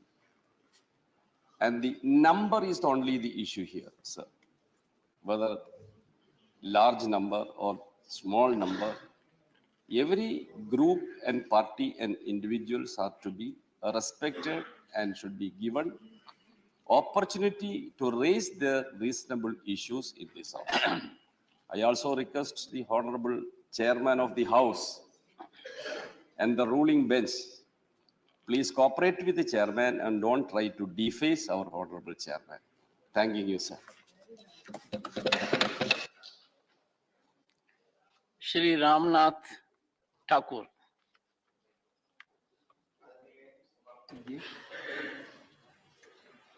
मैं अपने दल Janata Dal you हमारे नेता नीतीश कुमार जी की तरफ से और मैं अपनी तरफ से अपने परिवार की तरफ से आपका हार्दिक अभिनंदन, हार्दिक स्वागत करता हूं। मैं दो बातों की तरफ आपसे निवेदन के तौर पर रखना चाहता हूं। छोटे छोटे दलों को आप जिस तरह आप गरीब परिवार से आए हैं, किसान के रूप में, वरिष्ठ अधिवक्ता के रूप में, जब आपके यहाँ गरीब मुवक्किल आते रहे होंगे तो उनके प्रति जो आपकी हमदर्दी रहती होगी, उस हमदर्दी को रखते हुए आप छोटे छोटे दल के लोगों को अधिक समय देकर आप गौरवान्वित करने का अनुभव प्राप्त करेंगे, यह आपसे मेरा निवेदन है। अंत में मैं आपसे कहना चाहता हूं कि जो कुछ मेरे पास था तुझ तक ले आया हूं। देख देख दामन छोड़ के न जाना तू, याद रहे हम सबकी, यही कहने आया हूं। धन्यवाद। Dr. Thambidurai. Honorable Chairman, Vanakkam, sir. On behalf of ADMK party and my General Secretary, Edapadi Palaniswamy, I congratulate you to occupy this highest position, sir. Sir, you know very well, as Prime Minister said, so many eminent persons served in the House, still serving eminent persons in the upper house. You are seeing the photograph opposite Dr. Radhakrishnan. He's a great philosopher and occupied that position which you are occupying now. Therefore, you are an eminent person and also you served as a minister in the 9th Lok Sabha. My association with you at that time where I also served the 9th Lok Sabha, as a minister you performed very well. Not only in the Lok Sabha, at the same time as a minister you visited the Rajya Sabha also. There it is not a new thing you. Sir, and also as I said, sir, eminent persons means, always I remember our Tamil Nadu great leader, Peran Anna, who occupied this in the house and gave many lectures here, many speeches also.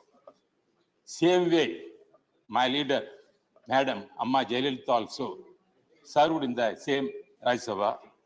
Therefore, we are also on the opportunity to serve here under your leadership and your guidance, sir. As our honourable member said, this house is a part of the parliament. I accept that.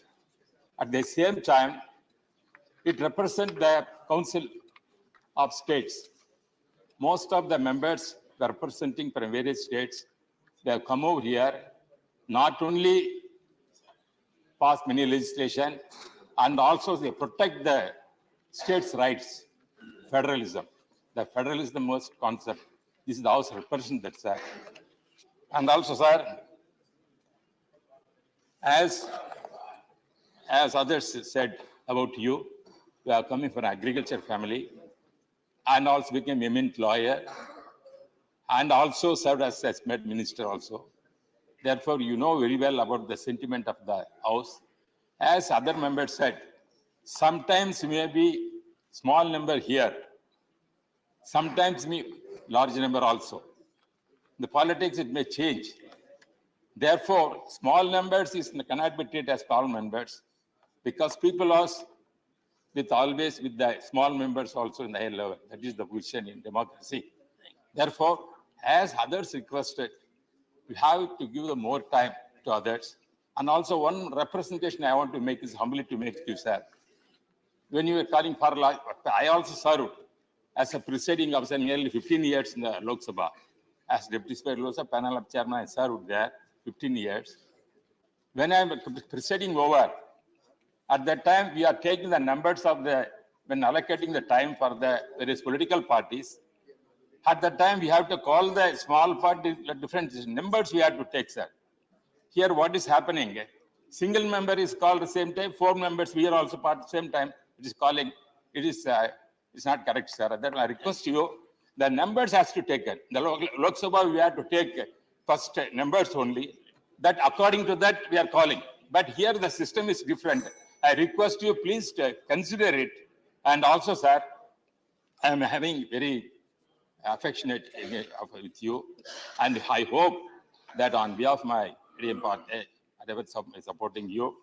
And once again, I congratulate you on behalf of my ADMK party and of my General Secretary, Party Palnisam. Thank you very much, sir. Shri Praful Patel.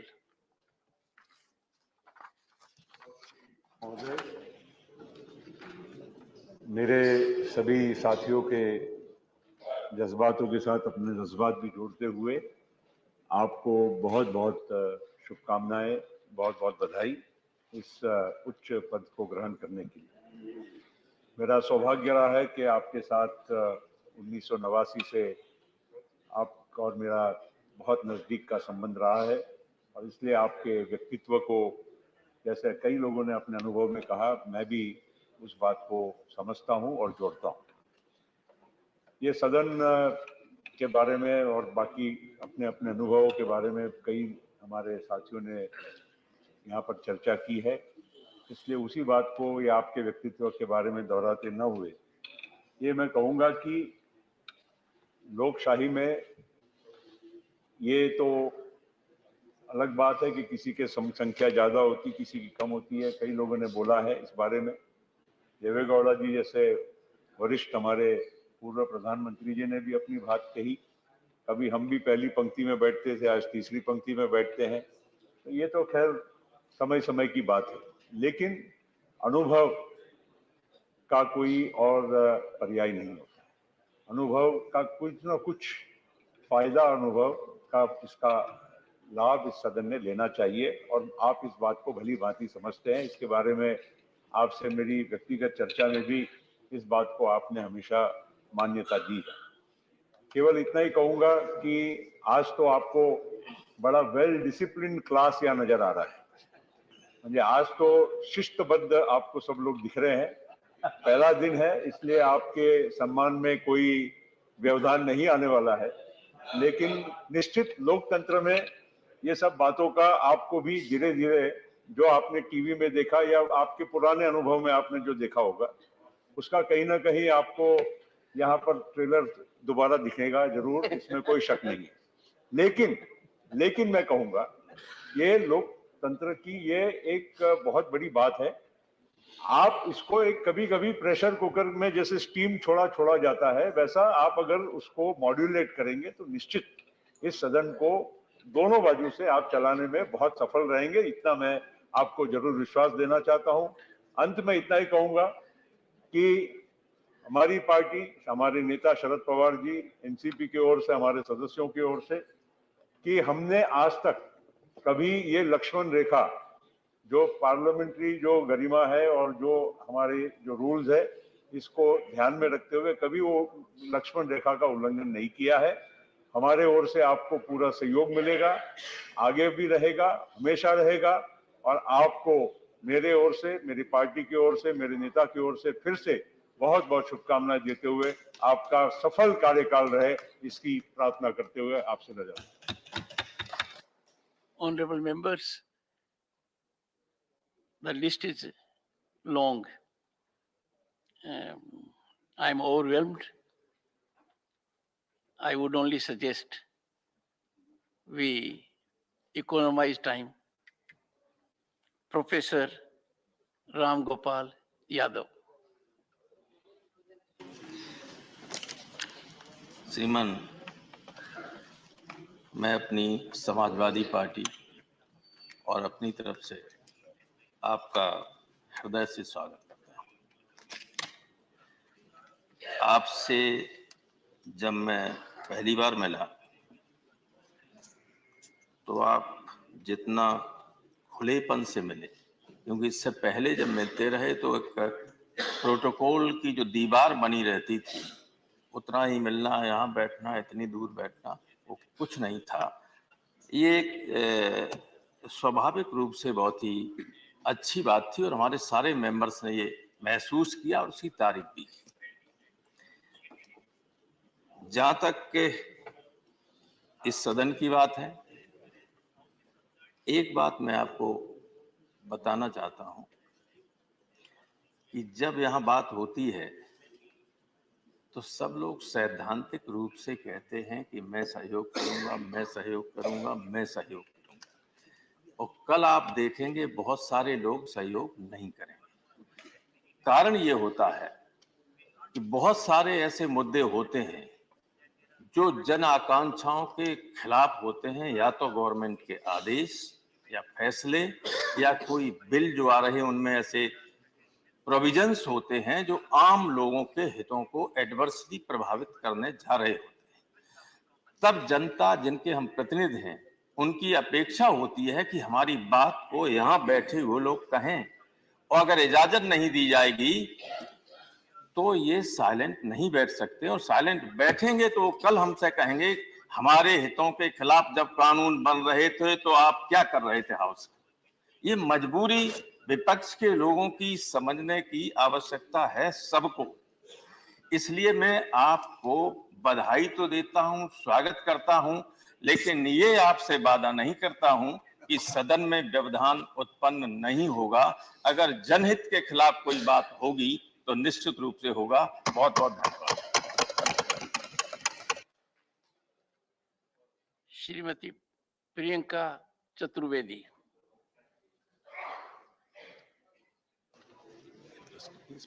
Sir, इस पे मेरा 2-1, हाँ, thank you. Honourable chairman sir, मैं अपनी party की तरफ से, शिवसेना की तरफ से और पार्टी के अध्यक्ष श्री उद्धव बाला साहेब ठाकरे जी की तरफ से आपको बधाई देना चाहूंगी और आपको शुभकामनाएं भी देना चाहूंगी कि आने वाले समय में आपका एक फ्रूटफुल टेन्योर रहे, सक्सेसफुल टेन्योर रहे। Sir, Rajya Sabha council of states है, हम सब अपने अपने राज्यों से चुनकर आते हैं। राज्यों की जो तकलीफें हैं, जो दिक्कतें हैं, हम उसको एक नेशनल लेवल पे लाकर उसके पे व्यापक चर्चा चाहते हैं, और राज्यसभा एक सबसे इम्पोर्टेंट प्लेटफॉर्म है जहां हम अपने राज्यों की दिक्कतें बता सकें। दुर्भाग्य ये है कि आजकल सुनवाई कम होती है और आरोप ज्यादा लगते हैं, तो आपसे, आपकी तरफ देखकर मेरी बस यही उम्मीद रहेगी कि आप इस पर संज्ञान लेंगे, विपक्ष को भी बोलने का मौका मिलेगा। साथ ही साथ बहुत माननीय सांसदों ने कहा कि हम लक्ष्मण रेखा नहीं पार करना चाहते हैं और लक्ष्मण रेखा पार भी नहीं करते हैं। कोई भी यहाँ पर विपक्ष में, मैं मानती हूँ, लक्ष्मण रेखा नहीं पार करना चाहता है, पर सर जब अहंकार धर्म के ऊपर हो जाता है तो लक्ष्मण रेखा पार करना विपक्ष की जिम्मेदारी हो जाता है।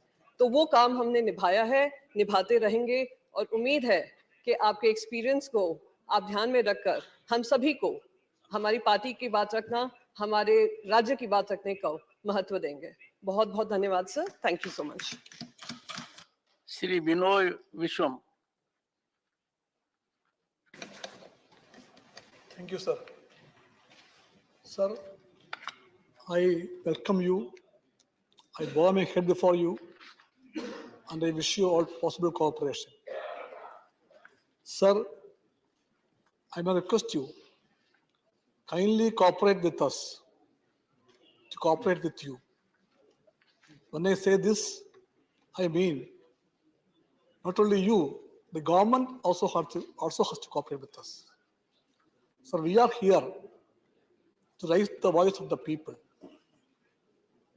and we will be doing that task of ours. Sir, I represent a small party, but I believe the small party is a great party which always has stood for the cause of the people, cause of the country, the cause of the constitution, always held the values of the democratic norms, secularism, federalism, and this country's socialist goals. With this, we came here, and we have a right here, a duty here, to raise those tasks in our capacity as much as possible. So this is the parliament. And in this parliament, we are sure that we have a role as opposition. Only that role we will play here. We heard the Honorable Prime Minister in the morning. He talked about Amrit Kal, the G20 chairmanship. We all wish that in this Amrit Kal, during this period of chairmanship, India can come to the better position in the global hunger index. We stand for that. He talked about Adivasis, Dalits, and women, and we wish that all those promises made by the government for these sections, the poor sections, be fulfilled. We argue for that, and for such activities, we expect that they will cooperate with us. Sir, you are a Kisan-oriented man. He also talked about the Kisan. We have a request. Kindly legalize the MSP for the Kisan. So the promise, sir, one more thing. Sir, short duration discussion, calling attention, Rule 267, all these are in the rule book. We ask only those items in the rule book. But many a time, when it is denied, we have no other option but to raise the voice. Kindly help us not to raise the voice. Sir, one more thing, sir. I cannot resist myself because I felt it very seriously. When we met yesterday for the first time, I thought that you will be a man of great protocol and great high-handedness. I came with that expectation. But you shattered all my expectations. You beheld me as a man known to me for so many years. I never expected a vice president, a chairman, to come to the car to see of a member. You did that. The first time yesterday, I told to my wife, I never report my parliamentary experience to my wife on a day-to-day basis. And then when I see her, I tell her. But yesterday, I thought that I should talk to her. I told her I met the chairman. And I told, he asked about you. He asked about our daughters. He knows everybody. Then she asked me how. I don't know how, but that is you. And my party have great trust on you, sir. And with this words, I conclude. Shri Ramji.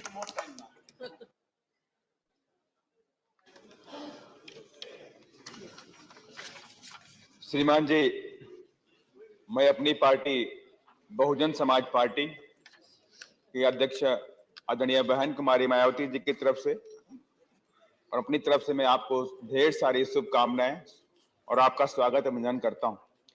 श्रीमान जी, आपका जीवन वाकई संघर्षपूर्ण रहा कि आपने संघर्ष के दौरान तमाम विभिन्न पदों पर रह करके आपने देश की सेवा की है और आज एक छोटे से गांव से निकल करके आप इस देश के उपराष्ट्रपति बने और राज्यसभा के आप अध्यक्ष भी।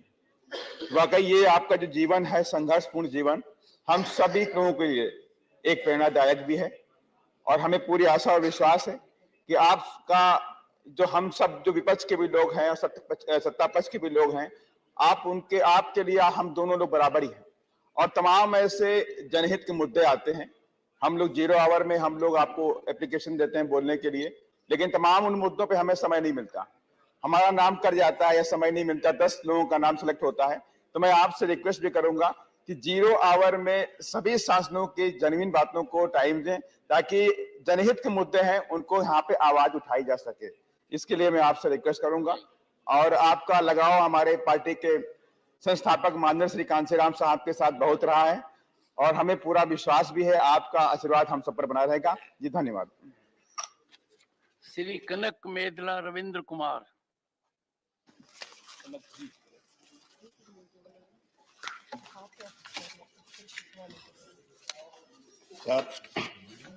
Chairman, sir. Thank you for giving us opportunity.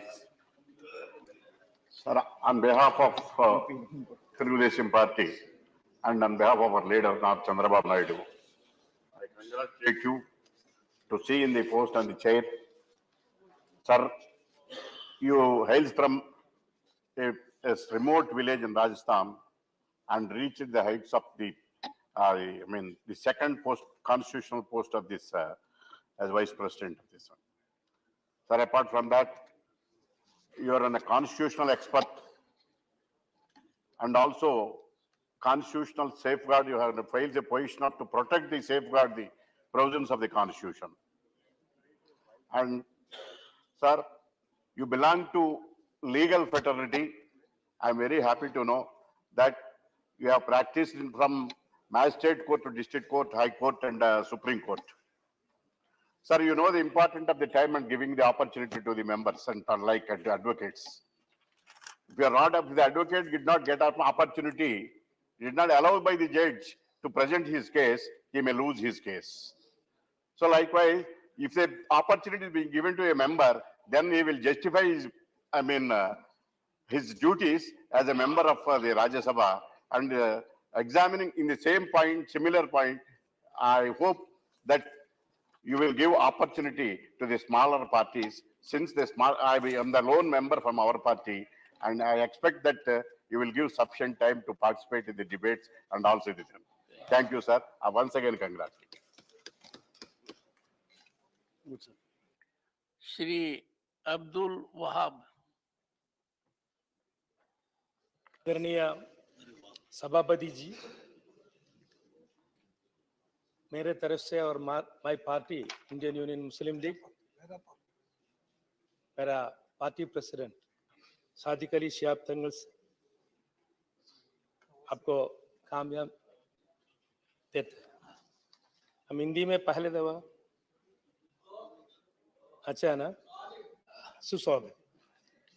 Great future for you. Okay,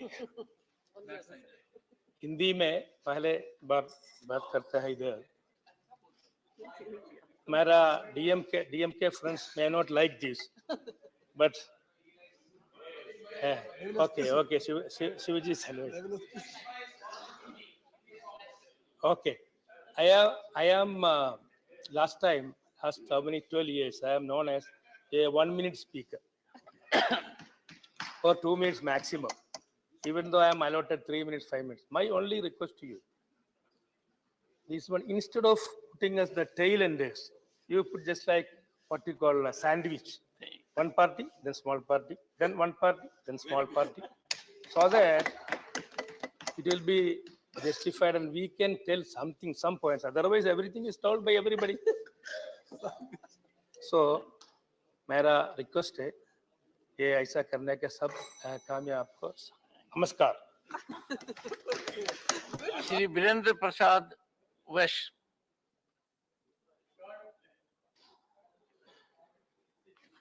I, and on behalf of my party, AGP, Assam Gana Parishad, congratulate you for your election as the Vice President of India and Chairman of Upper House of our Parliament, sir.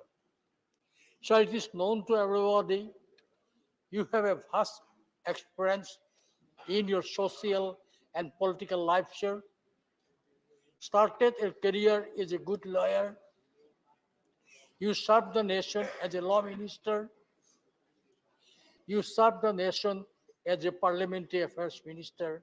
Even you served the West Bengal as a governor of West Bengal, sir. Sir, it is a golden opportunity for us to welcoming you as a chairman of upper house of our parliament, sir.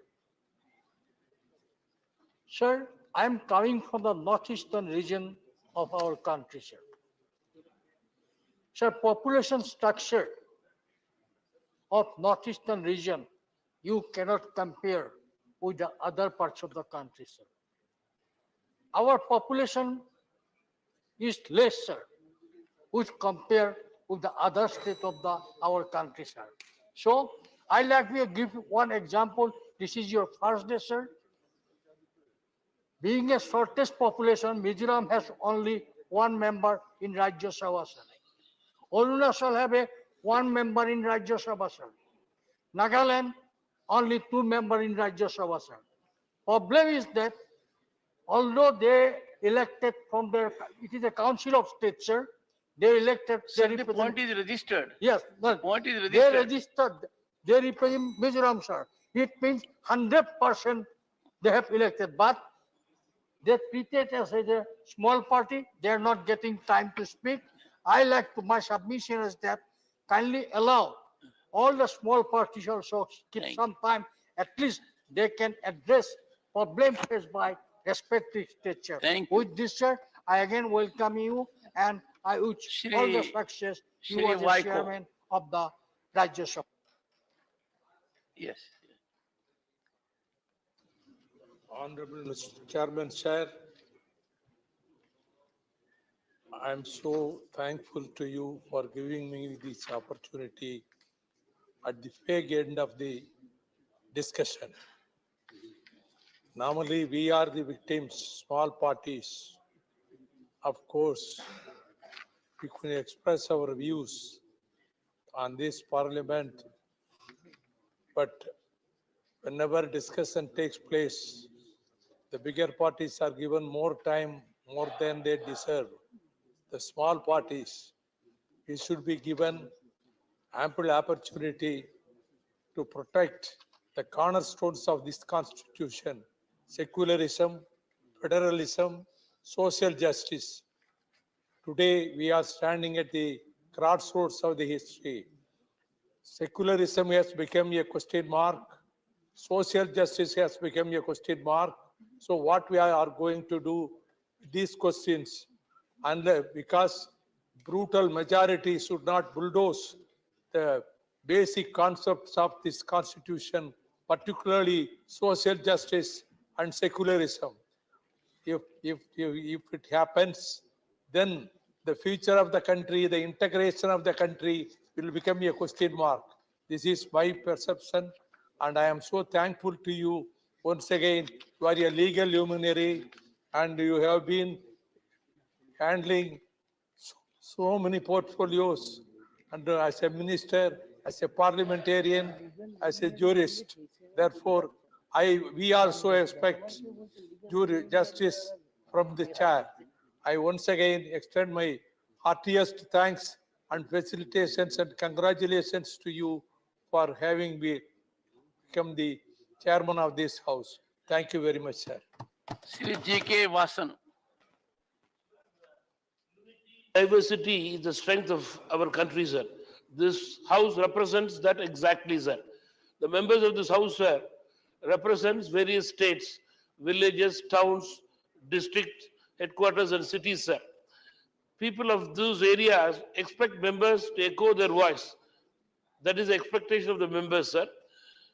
You are a man of wisdom, sir.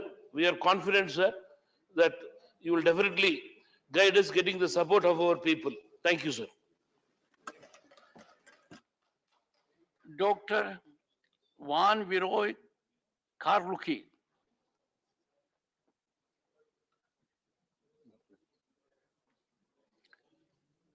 Sri K. Wallace Wana.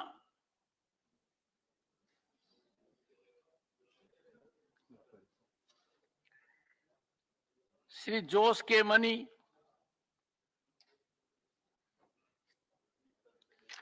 Sri Jayant Chaudhary. सभापति जी, मेरे लिए व्यक्तिगत तौर से बहुत खुशी का अनुभव हो रहा है कि आपके सानिध्य और नेतृत्व में मुझे इस सदन के एक सदस्य के तौर पर काम करने का मौका मिलेगा। सभी सदस्यों ने माना, माननीय प्रधानमंत्री जी ने आपके जीवन परिचय के बारे में बहुत बात बताई। खुशी इस बात को लेकर भी है कि आप एक गांव के परिचय से आते हैं और इसलिए जो किसान की पीड़ाएं होती हैं, जो उनकी मेहनत होती है, जो धरती की पुकार होती है, उस भाषा को आप भली भांति जानते हैं।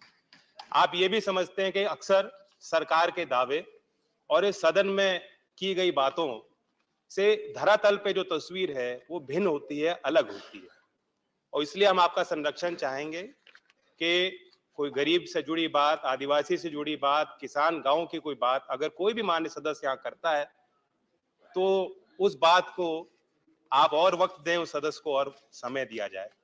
आपने बहुत प्रेम भाव के साथ जब उपराष्ट्रपति का दायित्व संभाला, हम सबको बुलाया और मुझे तो आपने इतना बड़ा ग्लास केसर के बादाम का दूध का पिलाया था और उसकी मिठास अभी भी मेरे जुबान पर है। बस आपका संरक्षण और आशीर्वाद चाहेंगे कि समय समय पर कुछ मीठी, कुछ कड़वी बातें इस सदन में हम उठा पाए। धन्यवाद। Shri Ayodhya Reddy.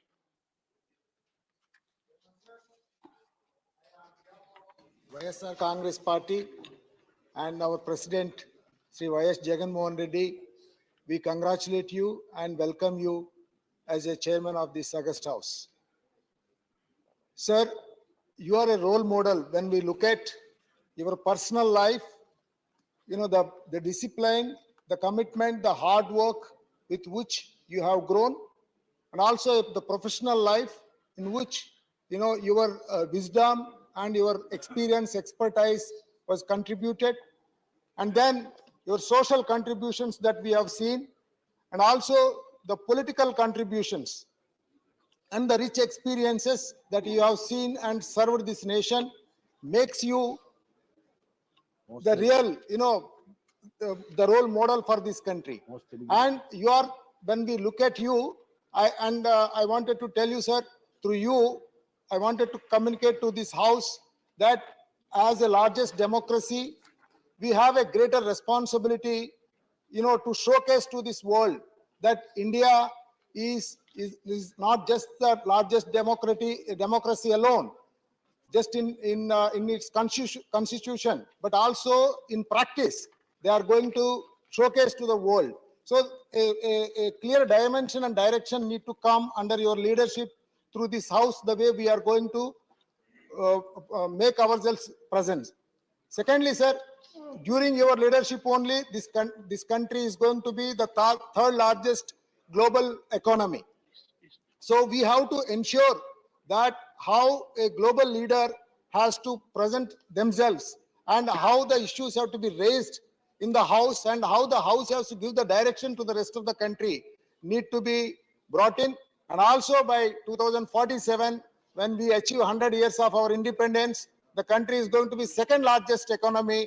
So keeping those things in mind, the house also has to behave and the house also has to make ourselves, you know, accountable to the rest of our country. So with those points, we welcome you, sir, and we wish you all the very best. Thank you very much. Government has to behave.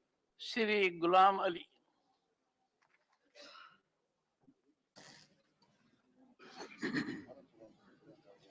मैं president of India के द्वारा nominated member होने के नाते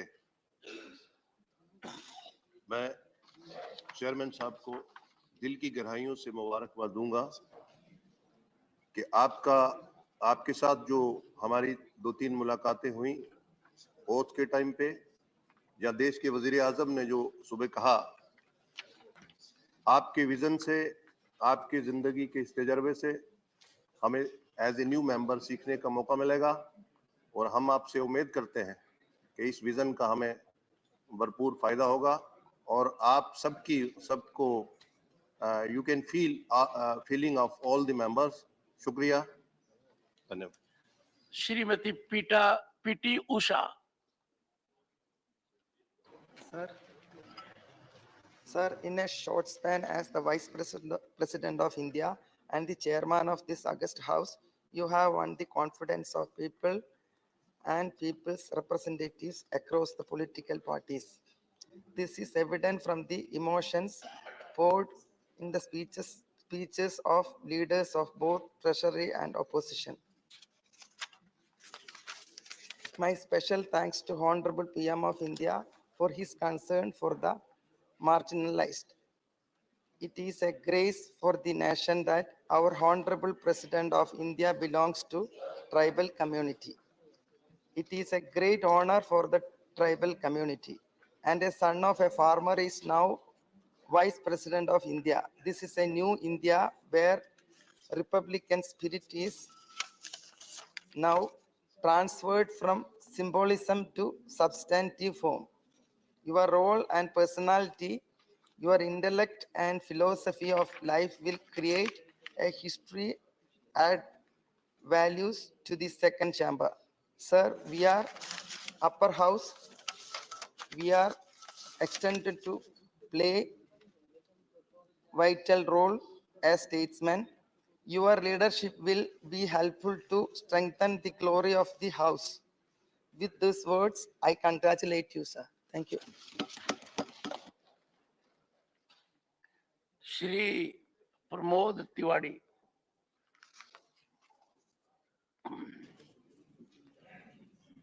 माननीय सभापति जी, मैं आपका स्वागत भी करता हूं, अभिनंदन भी करता हूं और शुभकामनाएं भी देता हूं और इस बात का धन्यवाद भी देता हूं कि आपने मुझे अवसर दिया। अनवर, जिस कुर्सी पर आप बैठे हैं, बहुत बड़ी बड़ी विभूतियां बैठी हैं। उनका पुराना इतिहास आपके सामने है। आज उनका नाम आदर से लिया जाता है, पर कुछ लोग ऐसे होते हैं जिनकी पहचान कुर्सी से होती है और कुछ लोग ऐसे होते हैं जब कुर्सी पे बैठ जाते हैं तो उस कुर्सी की गरिमा बढ़ जाती है। मैं यही कामना करूंगा कि जब आपको याद किया जाए तो राज्यसभा की गौरवशाली परंपराओं के लिए याद किया जाए। हमारे लीडर ऑफ अपोजिशन ने साहब आपकी सारी खूबियां बताई और लोगों ने भी बताई। एक खूबी में जो छूट गई है, मैं उसे जोड़ना चाहता हूं। हम लोगों ने आपको सड़क पर विपक्षी नेता के तौर पर संघर्ष करते ज्यादा देखा है, सत्ता में कम देखा है। ये मैं अपना भविष्य ठीक करने के लिए बोल रहा हूं, हम सबका भविष्य ठीक। सर, तो मैं समझ सकता हूं कि आपको विपक्ष की चिंताएं, परेशानियां और कष्ट का अंदाजा किसी और से बेहतर होगा, क्योंकि एक साधारण परिवार से यहां तक का सफर आपने तय किया। और अभिषेक भाई भी कह रहे थे, लीगल फील्ड में आपका बड़ा नाम था सर, लेकिन वहां एक फर्क था, यहाँ एक फर्क है। वहां तो आप प्रार्थना करते थे फैसला गरीब के हक में आए, पर सर अब तो यहाँ आपको फैसला करना है, और फैसला जो कभी बड़ों के खिलाफ होता है, और बड़ों से मेरा मतलब यहाँ तो सरकार से, तो सर ज्यादा दुआएं मिलेंगी, ज्यादा आशीर्वाद मिलेगा, ज्यादा लोगों को इतिहास आपका याद रहेगा। इतिहास तो सब पढ़ लेते हैं सर, मैं सर सिर्फ एक आग्रह करना चाहता हूँ, इतिहास में आप ना पढ़े जाएं सर, इतिहास आप बनाएं, इसके लिए पूरा विपक्ष आपके साथ खड़ा रहेगा, ये हम सब आपसे वादा करते हैं। के मनी। और एक बात कह के मैं जरूर बात अपनी खत्म करूंगा। सर, उत्तर प्रदेश से हूं, राजस्थान से चुन के आया हूं, अब ये कहने की जरूरत नहीं कि राजस्थान में आपने जन्म लिया है, वहाँ की विषमताएं हैं, मुकुल भाई भी राजस्थान से आए हैं, तो अगर आप हम लोगों का ख्याल रखेंगे तो आप राजस्थान का ख्याल रखेंगे, अपना ख्याल रखेंगे। तो मैं आपसे आग्रह करूंगा कि भविष्य में ऐसे ही आप मुस्कुराते रहें। सर मेरी तरफ देख लीजिए जरा, मुस्कुराते, ऐसे ही आप मुस्कुराते रहें, ये हमारा प्रयास होगा। इनके चक्कर में मत पड़िएगा सर, इनके चक्कर में जो पड़ा हो गया। धन्यवाद। I extend my hearty congratulations in assuming the taking up the post of the chairmanship of the upper house. So we had a meeting yesterday with the all-party meeting of the leaders of the all-party. The great concern over there was the number of days are reducing, the working days are reducing in the parliament, and also the working hours are reducing. And there is an issue like every year, and before or after or in between the session, there could be an election as anywhere in the nation. Could be in one state or could be in another state. But the schedule of the parliament is shifted as per the election in the state. My only request is that irrespective of the election, the parliament is very important. You should not reduce the number of days and number of hours just because of the election in some state. This is actually unjust. You are doing unjust to the people of the nation. So it is injustice also. So I plead on behalf of all the parties over here. We should have number of days. Maybe it should be increased and increase the deliberations and the discussions so that the people will benefit. Thank you so much, sir. Sant Balbir Singh. Very briefly. बहुत बहुत धन्यवाद ਤੁਹਾਡਾ। ਅਸੀਂ ਧੰਨਵਾਦ ਹੀ ਕਰਨਾ, ਹੋਰ ਕੁਝ ਨਹੀਂ ਕਹਿਣਾ। ਕਿ ਤੁਸੀਂ ਪਹਿਲੀ ਗੱਲ ਤਾਂ ਜਿਹੜਾ ਹੈ ਇਸ ਰਾਜ ਸਭਾ ਦੇ ਵਿੱਚ ਕੁਰਸੀ ਸੰਭਾਲੀ ਹੈ, ਤੁਹਾਨੂੰ ਮੁਬਾਰਕ ਹੋਵੇ। ਸਾਡੀਆਂ ਸਭ ਅਸੀਸਾਂ ਸਭ ਕਾਮਨਾਵਾਂ ਤੁਹਾਡੇ ਨਾਲ। ਦੂਸਰੀ ਗੱਲ ਕਿ ਜਦੋਂ ਅਸੀਂ ਸੰਸਦ ਵਿੱਚ ਆਏ ਸੀ, ਉਦੋਂ ਪਹਿਲੇ ਰਾਸ਼ਟਰਪਤੀ ਨਾਇਡੂ ਜੀ ਸੀ, ਉਹਨਾਂ ਨੇ ਬੜਾ ਸਾਨੂੰ ਸਮਰਥਨ ਦਿੱਤਾ ਪੰਜਾਬੀ ਚ ਬੋਲਣ ਦਾ। ਤੇ ਜਿਹੜੀ ਸਮੱਸਿਆ ਉਹਨਾਂ ਵਿੱਚ ਸਾਹਮਣੇ ਅਸੀਂ ਰੱਖੀ ਸੀ, ਤੁਹਾਡਾ ਅਸੀਂ ਵਿਸ਼ੇਸ਼ ਤੌਰ ਤੇ ਧੰਨਵਾਦ ਕਰਨਾ ਚਾਹੁੰਦੇ ਹਾਂ ਕਿ ਸਾਨੂੰ ਪੰਜਾਬੀ ਦੇ ਵਿੱਚ, ਅਸੀਂ ਸਾਰੇ ਸੰਸਦ ਮੈਂਬਰਾਂ ਦਾ ਵੀ ਧੰਨਵਾਦ ਕਰਨਾ ਚਾਹੁੰਦੇ ਹਾਂ ਜਿਨ੍ਹਾਂ ਨੇ ਐਪਰੀਸ਼ੀਏਟ ਕੀਤਾ। ਸਾਨੂੰ ਪੰਜਾਬੀ ਦੇ ਵਿੱਚ ਅੱਜ ਜਿਹੜਾ ਹੈਗਾ ਅਸੀਂ ਚਾਹੁੰਦੇ ਸੀਗੇ ਉਹ ਸਾਨੂੰ ਮਿਲ ਗਿਆ। ਸੋ ਬਹੁਤ ਬਹੁਤ ਤੁਹਾਡਾ ਧੰਨਵਾਦ ਕਿ ਉਸ ਦਿਨ ਤੁਸੀਂ ਮਿਲੇ ਤੇ ਜਿਸ ਤਰੀਕੇ ਨਾਲ ਤੁਸੀਂ ਮਿਲੇ ਆ, ਅਸੀਂ ਬਹੁਤ ਪ੍ਰਭਾਵਿਤ ਹੋਏ ਕਿਉਂਕਿ ਗੱਲ ਨੂੰ ਸੁਣਨ ਨਾਲ ਹੀ ਇਹਦਾ ਦੁੱਖ ਜਿਹੜਾ ਹੈਗਾ ਉਹ ਟੁੱਟ ਜਾਂਦਾ। ਨਾਲ ਦੀ ਨਾਲ ਤੁਸੀਂ ਫੈਸਲਾ ਕੀਤਾ। ਤੇ ਇੱਕ ਗੱਲ ਅਸੀਂ ਜਿਹੜੀ ਹੈਗੀ ਵਿਸ਼ੇਸ਼ ਤੌਰ ਤੇ ਰੱਖਣਾ ਚਾਹੁੰਦੇ ਹਾਂ ਕਿ ਪਹਿਲੀ ਵਾਰੀ ਅਸੀਂ ਸੰਸਦ ਆਏ, 8 ਦਿਨ ਪਿਛਲੇ ਵਾਰੀ ਸੰਸਦ ਨਹੀਂ ਚੱਲੀ, ਤਾਂ ਇੰਨੇ ਮਯੂਸ ਸੀਗੇ ਕਿ ਅਸੀਂ ਸਾਨੂੰ ਜਿਸ ਮਕਸਦ ਦੇ ਨਾਲ ਇੱਥੇ ਭੇਜਿਆ ਤੇ ਉਹ ਜਿਹੜਾ ਹੈਗਾ ਸਾਡਾ ਮਕਸਦ ਨਹੀਂ ਪੂਰਾ ਹੋ ਰਿਹਾ। ਪਰ ਅਸੀਂ ਬੇਨਤੀ ਕਰਾਂਗੇ ਉਹਦਾ ਕਾਰਨ ਕੀ ਸੀਗਾ ਕਿ ਇੱਕ ਮਹਿੰਗਾਈ ਦਾ ਮੁੱਦਾ ਵਿਪਕਸ਼ ਵੱਲੋਂ ਚੁੱਕਿਆ ਸੀ। 8 ਦਿਨਾਂ ਮਗਰੋਂ ਟਾਈਮ ਦਿੱਤਾ, ਜੇਕਰ ਉਹ ਟਾਈਮ ਪਹਿਲਾਂ ਹੀ ਨਿਰਧਾਰਿਤ ਕਰਦੇ ਵੀ ਇਸ ਦਿਨ ਤੁਹਾਡੀ ਚਰਚਾ ਹੋ, ਰੌਲਾ ਖਤਮ ਹੋ ਜਾਣਾ ਸੀ। ਸੋ ਉਹ ਜਿਹੜਾ ਚਰਚਾ ਵੀ ਹੋਈ ਪਰ 8 ਦਿਨ ਖਰਾਬ ਹੋਏ। ਥੈਂਕ ਯੂ ਤੁਹਾਡਾ ਬਹੁਤ ਬਹੁਤ ਧੰਨਵਾਦ। ਥੈਂਕ ਯੂ ਧੰਨਵਾਦ। श्रीमती रंजीत रंजन।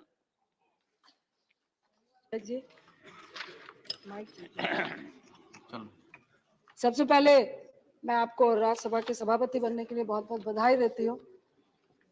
और मैं इससे पहले लोकसभा में थी, मुझे जो 3-4 स्पीकर्स याद है जो हमारे रहते, मैं सोमनाथ दादा को बहुत एडमायर करती हूँ, संगमा साहब को, यहाँ पे हमारे गार्जियन वेंकैया नायडू साहब थे। इन सब ने अपनी छाप छोड़ी थी। मैं आपसे एक बहुत बड़ी उम्मीद रखती हूँ सभापति जी कि दिनों दिन पक्ष हो विपक्ष हो, हमारे सदन की डिग्निटी, अच्छा कहे या बुरा कहे, धीरे धीरे नीचे आ रही है। ना पक्ष है ना विपक्ष है। हम सबको लगता है कि हम सबको बहुत सारे महत्वपूर्ण मुद्दे हैं जिसमें डिस्कशन होना चाहिए, बहस होनी चाहिए, एक दूसरे को सुनने का साहस होना चाहिए, पेशेंस होना चाहिए। मुझे लगता है उसकी कमी है और बहुत उम्मीद है। मैं आपसे 2-3 बार मिली, बहुत पुराने भी हम लोग मिले, तो एक गार्जियन की तरह आपको देखती हूँ और मुझे पूर्ण उम्मीद है कि जिस तरह बाकी स्पीकर्स जो कुछ थे जिन्होंने अपनी आइडेंटिटी को छिपा के भी आज यहाँ पर वो सभापति हैं, तो तो सभापति का क्या फर्ज है उन्होंने निभाने का काम किया। मुझे बहुत उम्मीद है और विश्वास है कि सदन की गरिमा को बचाने के लिए आप एक अहम रोल अपनाते हैं, एक अहम जिम्मेदारी है। और हम लोगों की खासकर जो विपक्ष के रूप में हम लोग आज आपके बीच में है, हमारे कम मेजॉरिटी में हो ज्यादा हो, मुझे विश्वास है कि आप हमारे पूछने का राइट और सवाल पूछने का राइट, इस हक को आप मारने नहीं देंगे। इस विश्वास के साथ मैं आपको फिर से बहुत बहुत बधाई देती हूँ। Narzary, thank you. धन्यवाद। Shri Raman Gaura Narzary, very briefly, sir. Thank you, sir. Chairman, sir. First of all, I thank you for your favor towards me, allowing a little moment to rise before you. And with due respect, I, on behalf of my party, United People's Party Liberal, and my party president, Pramod Boro, would like to express our deep gratitude and honor the honorable chairman of this Rajya Sabha, and wish for your successful tenure in discharging as chairman of this August House. As I represent Assam from United People's Party Liberal, which is a small regional party and an NDA partner working in Bodoland Territorial Region, Assam, would like to welcome and express deep respect to your honor for and on behalf of the millions of people of Assam, and particularly from Bodoland Territorial Region. Sir, under your able leadership in this August House, I do hope your honor will give ample scope to raise important issues of our state as well as our region, praying your good health to Almighty, and with due respect, I take my seat in this moment. Thank you, sir. Thank you. Very briefly, Shri Vikramjit Singh Sahni, very briefly, sir.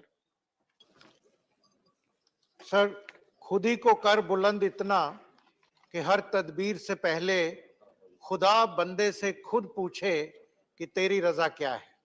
This sums up your personality. Thank you. Thank And you.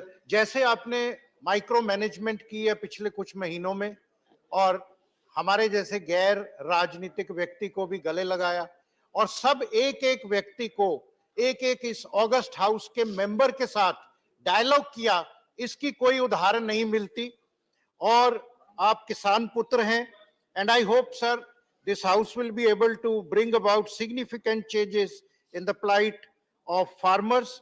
और कहते हैं इंसान वो आदमी वो बड़ा होता है जिसके साथ होने पे आप खुद छोटा नहीं महसूस करें।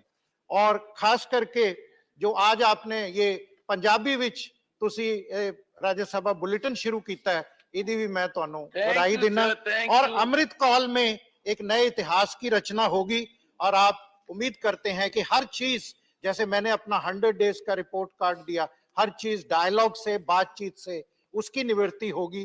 कोई भी मेंबर वेल में आके अनवेल नहीं होगा। धन्यवाद। Thank you. श्री घनश्याम तिवारी। सभापति महोदय, मुझे इस बात का बहुत बड़ा गर्व और खुशी है कि आप जहां से आते हैं वहां से मैं आया हूं, और मैंने आपको बचपन से लेकर अब तक एक बहुत बड़ी शख्सियत के रूप में, एक नर से नारायण बनने की जो कहानी होती है, उस कहानी को आपने पूरा किया है। एक गांव झुंझुनू के से आपने जिस प्रकार राजस्थान की सेवा की, राजस्थान की विधानसभा में मैंने आपके तेवर देखे, लोकसभा के चुनाव में मैंने आपके सारे अभियान में मैं आपके साथ रहा, और फिर अन्य मामलों में चाहे कोर्टों में हो, सब जगह हो, मैंने आपका पूरा संघर्षपूर्ण जीवन और आपका सफलता। I think we will have to decide whether we can let out secrets here. तेरे सीक्रेट नहीं है, ये लोगों के लिए प्रेरणा की बात, इसलिए मैं इस बात को कहना चाहता हूँ कि आपका जो जीवन है वो जीवन एक प्रतीक के रूप में है, एक ऐसे समाज में से जो समाज पहले जागीरदारी से पीड़ित रहा था, उस समाज में से उठकर इस स्थान तक पहुंचना, और उस समाज को भी बहुत प्रकार से आगे बढ़ाना, और अन्य समाजों के साथ सामंजस्य करके राजस्थान में जिस प्रकार का आपका नाम हुआ है, उसके लिए मैं आपको बहुत बहुत बधाई देना चाहता हूं। मैं एक बात कहकर समाप्त करूंगा सभापति महोदय, सारी भाषाओं में कुछ कुछ लोगों ने कहा है, तो मैं आपके लिए संस्कृत में कुछ करना चाहता हूँ। शशिना निशया निशयाच शशि शशिना निशयाच विभाति नभय पैसा कमलम कमलेन पय पैसा कमलेन विभाति श्रय। माननीय सभापति महोदय, जिस प्रकार चंद्रमा से रात्रि की और रात्रि से चंद्रमा की और चंद्रमा और रात्रि दोनों से मिलकर आकाश की शोभा होती है, उसी प्रकार से पक्ष और प्रतिपक्ष की और प्रतिपक्ष और पक्ष से मिलकर आसन की, इन दोनों से मिलकर जो संसदीय लोकतंत्र की शोभा होती है, उस संसदीय लोकतंत्र की शोभा बढ़ाने का आप काम करेंगे। इन्हीं के साथ आपको बहुत बहुत बधाई। Doctor Sivadasan. Doctor. Yeah, respected Chair. Sir, this is the Council of States. So here in the House, we shall hear the voice of states. Sir, this is the place of the discussion and debate.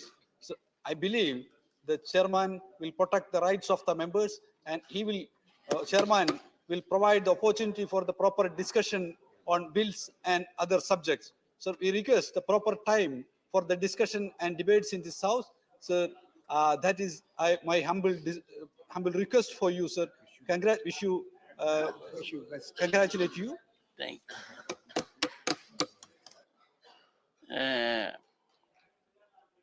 Because of the time factor, it is becoming difficult to accommodate some of you who wanted to say something. Very briefly, I would complete the list very briefly. Shrimati Rajni Patil. Ma'am, very briefly. Thank you, sir. Sir, actually हमारे विपक्ष के नेता खरगे साहब बोलने के बाद हमारे कहने का कोई मतलब नहीं था, क्योंकि हाथी के पाँव में सबके पाँव आते हैं। हमारे पार्टी की तरफ से वो बोल रहे थे, लेकिन सभी लोगों ने जो बोला उसमें एक बहुत ही बड़ी बात छूट गई है, जो मैं यहाँ पे उद्धृत करना चाहती हूँ। मैं और मेरी सहकारी वंदना चौहान जी जब आपको मिलने आए थे, तो जो हमने देखा और हमने जो महसूस किया, वो सबसे बड़ी बात जो एक महिला होके मुझे लगी, वो मैं आपके बारे में बोलना चाहती हूँ। क्योंकि सब लोगों को रानी लक्ष्मीबाई चाहिए, लेकिन वो पड़ोस के घर में चाहिए, अपने घर में नहीं चाहिए होती है। आपके यहाँ हमने देखा कि जिस प्रतिष्ठा से, जिस अभिमान से आपकी धर्मपत्नी श्रीमती सुदेश धनखड़ को आपने हमें मिलवाया, और जितने प्यार से हमें इनके बारे में आपने हमें बोला, मैं और वंदना जी बाद में भी बहुत देर तक आपके लिए चर्चा कर रहे थे, क्योंकि उन्होंने पीएचडी भी किया है, उनके लिए आपने बहुत अच्छा कुछ बोला। और हमें लगा कि बहुत सारे लोग सिर्फ घर में रखते हैं पत्नियों को और सिर्फ बोलते हैं, लेकिन प्रत्यक्ष कृति में कुछ होता नहीं।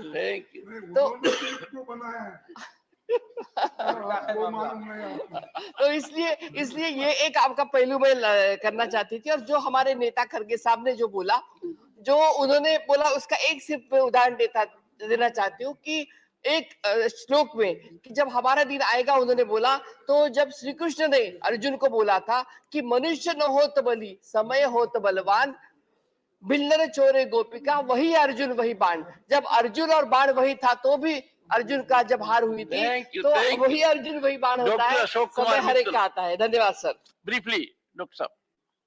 मैं आपकी पर्सनैलिटी, धन्यवाद सभापति जी, और आपका स्वागत करते हैं। मैं आपकी पर्सनैलिटी 2 पंक्तियों में पूरी करना चाहूंगा। वो खुद ही नाप लेते हैं बुलंदी आसमानों की, परिंदों को तालीम नहीं दी जाती उड़ानों की। तो आप वो शख्स हैं जो राजस्थान से आए हैं, और मेरे माताजी, मेरे पिताजी दिवंगत हैं, और वो भी राजस्थान से थे। वो बचपन से जो हमें कहानियां सुनाते थे कि राजस्थान की लाइफ कितनी टफ है, कितनी हार्ड है, वो सब करते हुए आप इधर आए हैं। एक और बात कि हम लोग राजनीति के स्कूल में नर्सरी में हमने दाखिला लिया है, और क्योंकि बिल्कुल हम छोटे हैं, तो हमें ज्यादा सीखने की जरूरत है, और हमें आप ज्यादा मौका देंगे और ज्यादा समय। Ahmed Ashfaq Karim. Sir, very briefly.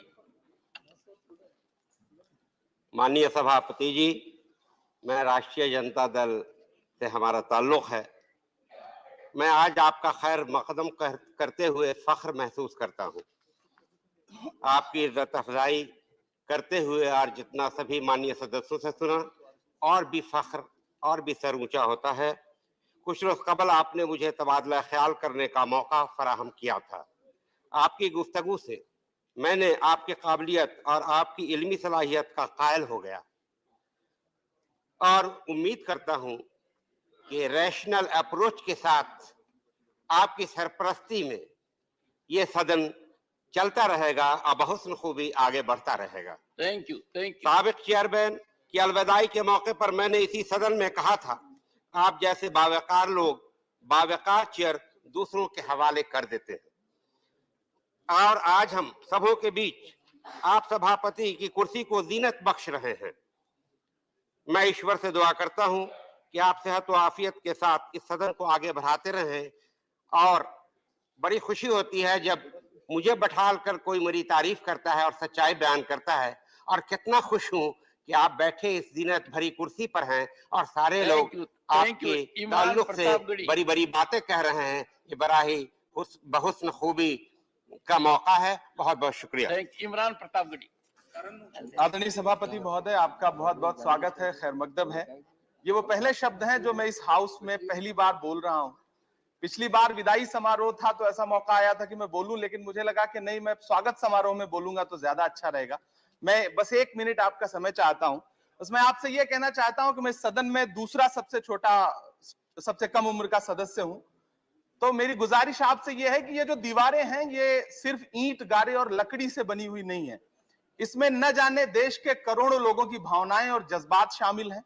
ऐसे में देश चाहता है कि यहां अच्छी बातों पे बहस हो, बातचीत हो, और आप हमारे परिवार के मुखिया हैं। राज्यसभा का जो परिवार है उसके आप मुखिया हैं, तो आपकी जिम्मेदारी बनती है कि अगर हम सारे लोग यहां से अवाम की बात उठाएं तो आप हमें महफूज रखें और हमारी नुमाइंदगी करते हुए हमें बोलने का मौका दें। क्योंकि आप देश की उच्चतम न्यायालय में आपने इंसाफ की लड़ाई लड़ी है और यह देश का उच्च सदन है, तो हमें उम्मीद है कि आप हमें यहाँ इंसाफ की लड़ाई लड़ने देंगे। Honourable leader of the house. बहुत बहुत धन्यवाद आपका। Thank you. Honourable leader of the house.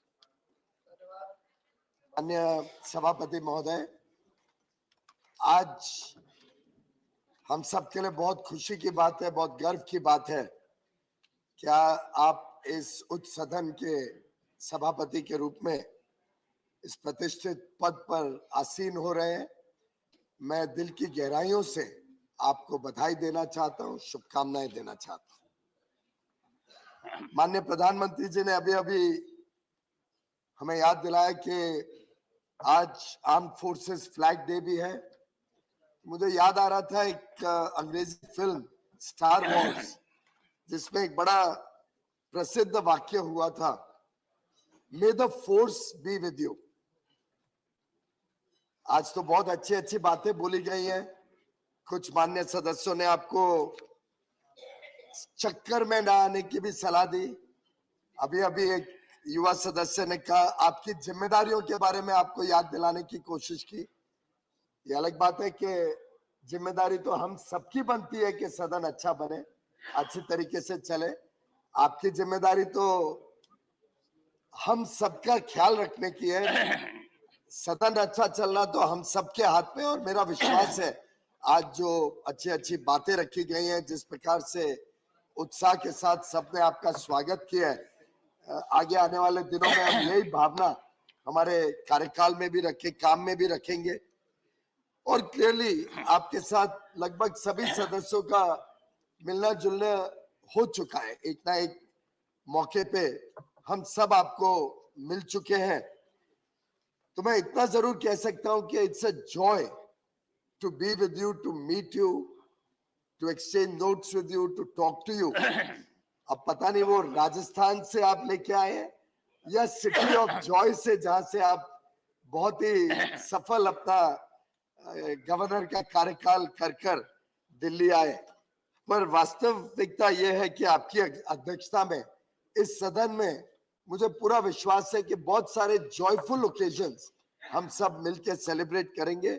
इस सदन की काम की महत्वता देखते हुए हम सब कोशिश करेंगे कि किसान पुत्र जो आज देश के उपराष्ट्रपति बने हैं, जो एक प्रकार से हम सब के लिए प्रेरणा का स्तोत्र भी है, जिस प्रकार से इन्होंने एक बहुत ही विपरीत परिस्थितियों से अपना जीवन शुरू करके आज इस उच्च पद तक की जर्नी ट्रैवर्स की है। मेरा पूरा विश्वास है कि हम सब भी उससे बहुत कुछ सीखेंगे, अपने कार्य में भी, अपने काम में भी उसकी झलक आपको दिखाने का कोशिश करेंगे।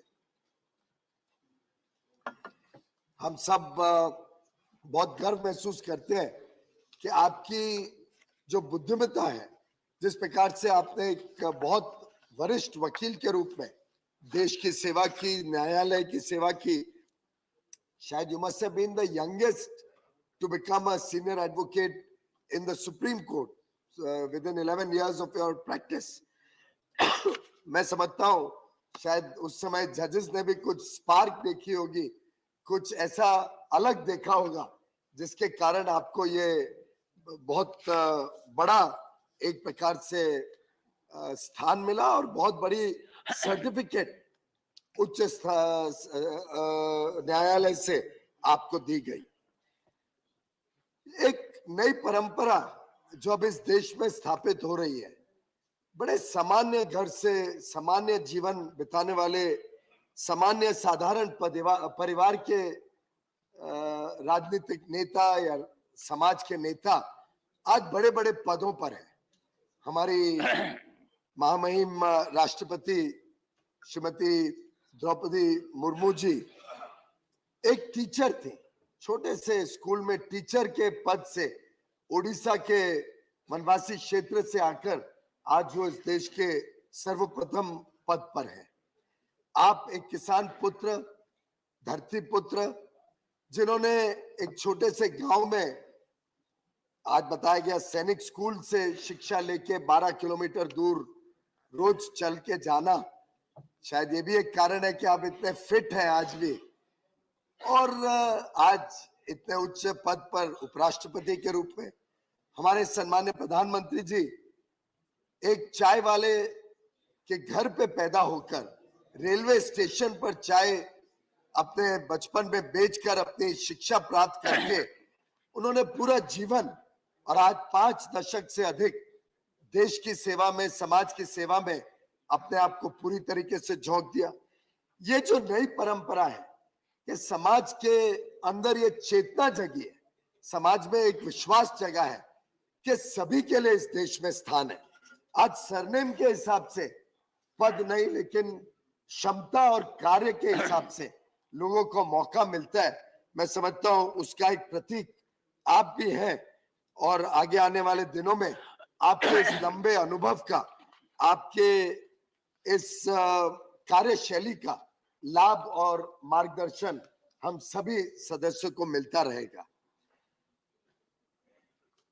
जैसे कहा जाता है, और अभी अभी हमारी बहन ने कहा कि behind every successful man there is a force, a power, और वो पावर आपके घर में हमने देखा। हम सबका, मैं समझता हूँ, ये अनुभव रहा कि जिस प्रकार से आपने सम्मान दिया परिवार के अंदर भाभी को, जिस प्रकार से आपने हम सब के बीच नारी शक्ति की बात कही, तो मुझे याद आया कि माननीय प्रधानमंत्री जी ने भी 15 अगस्त के अपने विचार रखते हुए उद्बोधन में ये बात रखी थी कि देश को जब हम विकसित बनाने की बात करते हैं तो नारी शक्ति को हमने और सशक्त बनाना होगा।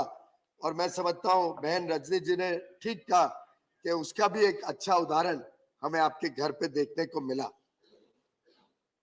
ऊर्जावान व्यक्तित्व, सदस्यों से जिस प्रकार से आपने निजी जुड़ाव बनाया है, आपका सहज मुस्कान, आपके सोचने की प्रक्रिया और क्विक विट और ह्यूमर हम सबको आपके प्रति आकर्षित करता है। मुझे विश्वास है ये जो इन्फेक्शियस स्माइल है आपका, ये आगे चल के सदन को भी चलाने में सुविधा देगा, और आप जरूर हम सबको सही रास्ते पे रहने का मार्ग भी बताते रहेंगे। एक प्रकार से कल जब बिजनेस एडवाइजरी कमेटी की बैठक चल रही थी, हमने आपका स्कॉलरली और रीजन्ड अप्रोच कल देखने का एक पहला मौका पहली बीएससी में हमें मिला। मैं बड़ा इंप्रेस हुआ कि आपके कमेंट से कि स्टैटिस्टिक्स नहीं डिटरमिन करती हैं कि विषय को आगे कैसे लेके जाना है। स्टैटिस्टिक्स पे नहीं निर्भर होगा कि कोई बिल स्टैंडिंग कमिटी में जाए या सिलेक्ट कमिटी में जाए। Statistics have their own place, पर सब्सटेंस विल मैटर। सब्सटेंस के ऊपर तय करना पड़ेगा कि आगे कार्रवाई में किस प्रकार से आगे बढ़ना है। समय भी बहुत जरूरी होता है, समय वेस्ट ना हो, समय का सदुपयोग हो, और आखिर कोई ना कोई कानून या कोई ना कोई कार्य हम सबके समक्ष जब रहता है हाउस में, तो जरूर कोई ना कोई उसकी इंपॉर्टेंस है, उसकी समय की इंपॉर्टेंस है। और कई विषय ऐसे हैं जिसमें आम सहमति बन सकती है, आम सहमति से कार्य आगे तेज गति से बढ़ सकता है। क्योंकि अगर हमें इस अमृत काल में इस देश को विकसित बनाना है, और जिसमें मैं समझता हूं देश का हर सदस्य एकजुट है, एक मत का है, तो स्वाभाविक रूप से समय की भी अपनी अहमियत है। और जो निर्णय देश हित में है, जनहित में है, वो त्वरित लेने का भी एक बहुत बड़ा मैसेज देश को जाता है, समाज को जाता है। माननीय सभापति जी, मैं आपका एक और विषय के लिए तहे दिल से धन्यवाद करना चाहता हूं। आपने जिस प्रकार से हम सबका मान रखा और इस उच्च सदन का, वास्तव में पूरी लोकतांत्रिक प्रक्रिया का मान रखा, जब आपने एक विषय जो कई वर्षों से सबको पीड़ा दे रहा था कि क्या पार्लियामेंट में पास किया हुआ कानून, और ऐसा कानून जिसमें सर्वसम्मति थी, लोकसभा में सर्वसम्मति, राज्यसभा में एक एब्सटेंशन छोड़ दे तो सभी राजनीतिक दलों की और सभी बाकी सदस्यों की, जब सर्वसम्मति से कानून पारित होता है तो उसकी एक अहमियत है। और जो आपने वी द पीपल का उद्बोधन दिया, जिस प्रकार से आपने the will of the people के बारे में अपने एक रिसेंट भाषण में बात रखी, मैं समझता हूं इस सदन के हर सदस्य के लिए और हर सदस्य के आत्मसम्मान की आपने उस दिन चिंता की, आपने इंश्योर किया कि हमारा भी एक प्रकार से हौसला बने कि हम आगे चल के भी कानून देशहित और जनहित के बनाते रहे। माननीय सभापति महोदय, आपके जो 2 ओवरसीज विजिट्स रहे, वो भी वास्तव में हम सबको बहुत गौरवान्वित करते हैं। आपको देखते हुए वहां पे बड़े बड़े विश्व नेताओं के साथ चर्चा करते हुए, और बाद में मुझे जानकारी मिली आपने किस बहुत तीव्रता से जो देश ने कोविड की महामारी की लड़ाई लड़ी, किस प्रकार से जो कल ही उच्च न्यायालय में, सुप्रीम कोर्ट में भी जिस बात का उल्लेख किया गया, जिस बात की तारीफ की गई कि कैसे पूरे देश ने मिलके, केंद्र सरकार, राज्य सरकारें, सब ने मिलके कोविड महामारी के सामने लड़ाई लड़ी, कैसे केंद्र सरकार ने भुखमरी नहीं होने दी। प्रधानमंत्री गरीब कल्याण अन्न योजना से देश के कोने कोने तक 80 करोड़ से अधिक भारतवासियों को मुफ्त में अनाज पहुंचाने का जो काम किया, उसकी कल सुप्रीम कोर्ट में भी काफी विस्तार से तारीफ हुई है।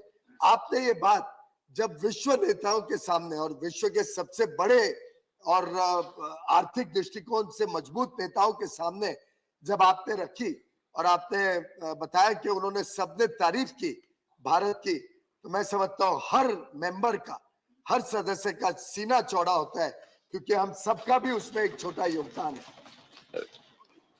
माननीय सभापति महोदय, मैं समझता हूं when great people set the direction, others follow them. Under your leadership, we will work with the high ideals, high principles with which you will set the direction. And I'm sure the work of the Rajya Sabha, the work that we do in this upper house, the House of Elders, the House of States, will also resonate in the other houses, in the other assemblies across the country. I'm sure the way we are all working for a developed India, we are all working to take prosperity to the last man at the bottom of the corridor.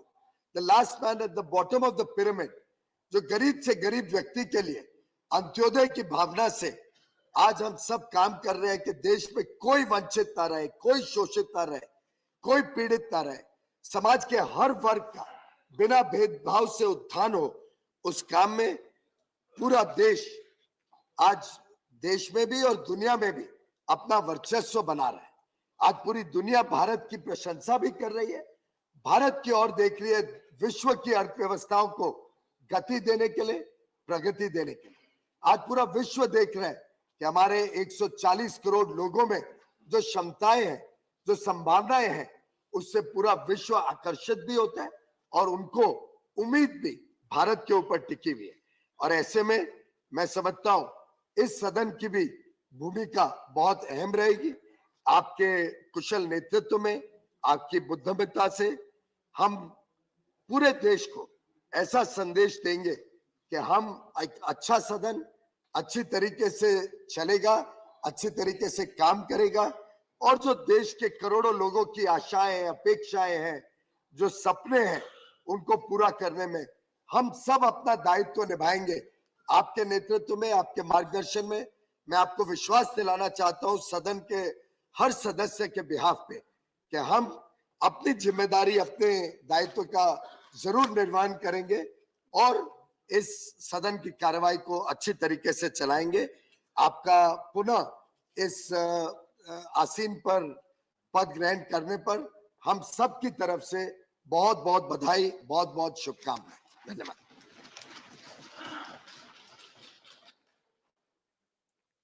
Honorable Leader of the House, Shri Piyush Goyal ji, Honorable Leader of the Opposition, Shri Mallikarjun Kharge ji, Honorable former Prime Minister, Shri S.D. Devgowda ji, Honorable Ministers, Honorable Leaders of respective parties, Honorable Members. Deeply moved and touched by the indulgent words of welcome by the Honorable Prime Minister, Honorable Leader of Opposition, Leader of the House, and those who followed. Grateful to the Honorable Members of Parliament for affording opportunity to be in service of Bharat as Vice President of India and Chairman of this august House. Looking forward to contributing to growth trajectory of the largest vibrant democracy in the world and vindicate its trust and confidence. Honorable members, availing this historic opportunity to share some concerns with the distinguished members of this august House. Terms Upper House and House of Elders, though not part of the official glossary, amply reflect uniquely significant importance of this institution. Nation justifiably expects the House of Elders to take decisive directional lead in reaffirming and enhancing the core values of the Republic and set up the traditions of parliamentary democracy, exemplifying the highest deliberative, emulative standards. Today, as we are in Amritkal, we cherish one of the world's finest constitutions as our own. Members of the Constituent Assembly were enormously talented with impeccable credentials and immense experience. The Constituent Assembly, given the scenario then, was as representative as was practicable. Honorable members, with each election, there has been progressively authentic enhancement in the representation gradient. Presently, the Parliament reflects with authenticity the mandate and aspiration of the people as never before. Honorable members, Constituent Assembly addressed sensitive, complex, and critical issues, exemplifying sublimity, engaging in dialogue, discussions, deliberations, and debate marked with cooperative and consensual attitude. Diverse issues were traversed without there being any disruption, any rancor. Obstruction and disruption of proceedings of parliamentary practice or option are antithetical to democratic values. Contemporaneous scenario on this count is concerning and makes it imperative for us to follow the high standards set in the Constituent Assembly. We need to be cognizant of severe public discomfort and disillusionment at the lack of decorum in the temple of democracy. Honorable members, democracy blossoms and flourishes when its three facets, the legislature, the judiciary, and the executive, scrupulously adhere to their respective domains. The sublimity of doctrine of separation of powers is realized when the legislature, judiciary, and the executive optimally function in tandem and togetherness, meticulously ensuring scrupulous adherence to respective jurisdictional domain. Any incursion by one, howsoever subtle, in the domain of the other has the potential to upset the governance apple cart. We are indeed faced with this grim reality of frequent incursions. This House is eminently positioned to take affirmative steps to bring about congeniality amongst these wings of governance. I'm sure the honorable members will reflect and engage in way forward stance. Honorable members, a sense of democracy lies in the prevalence of the ordainment of the people, reflected through legitimized platform. In any democracy, parliamentary sovereignty is inviolable. We all here are under oath to preserve it. Power of the parliament of the day to act in exercise of its constituent power, to amend by way of addition, variation, or repeal any provision of this constitution in accordance with the procedure is unqualified and supreme, not amenable to executive attention or judicial intervention, except for the purpose of deciding any case involving a substantial question of law as to interpretation of the Constitution, envisaged in Article 145(3) of the Constitution. Using this constitutional power to amend, Parliament enacted wholesome structural governance changes to further spinally strengthen our democracy. This has been by way of incorporation of Part 9, 9A, and 9B in the Constitution, providing comprehensive mechanism for Panchayati Raj, municipalities, and cooperative societies.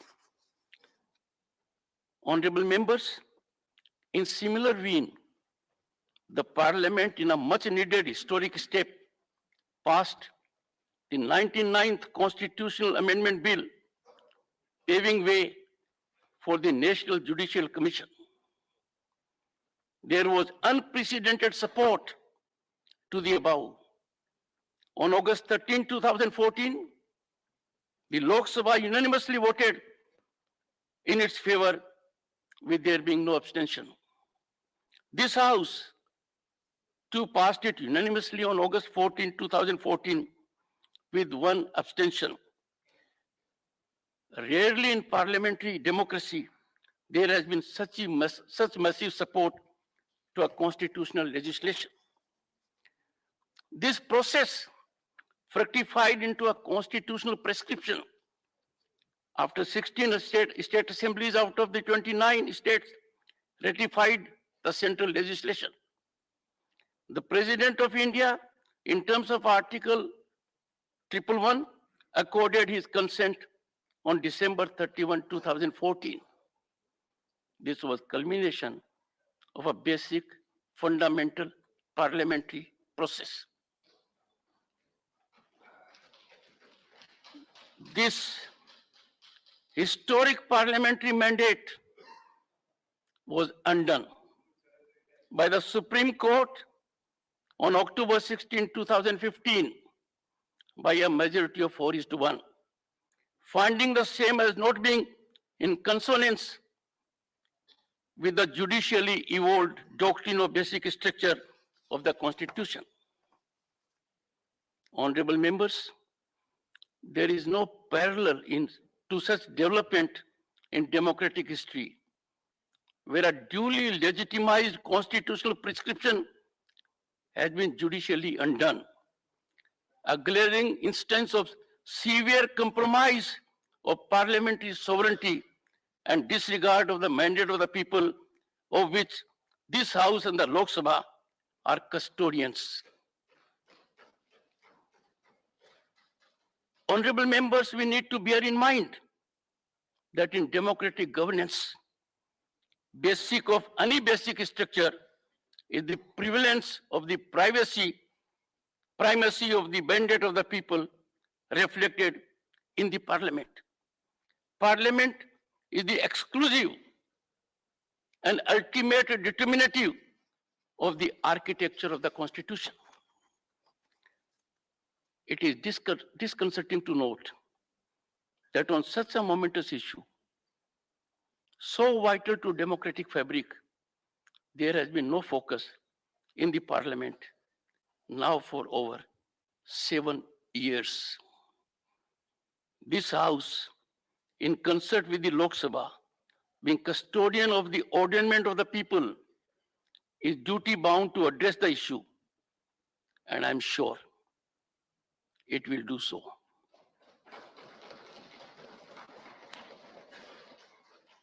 Honorable members, authorities in constitutional positions in any institution are required to exemplify their conduct by high standards of propriety, dignity, and decorum.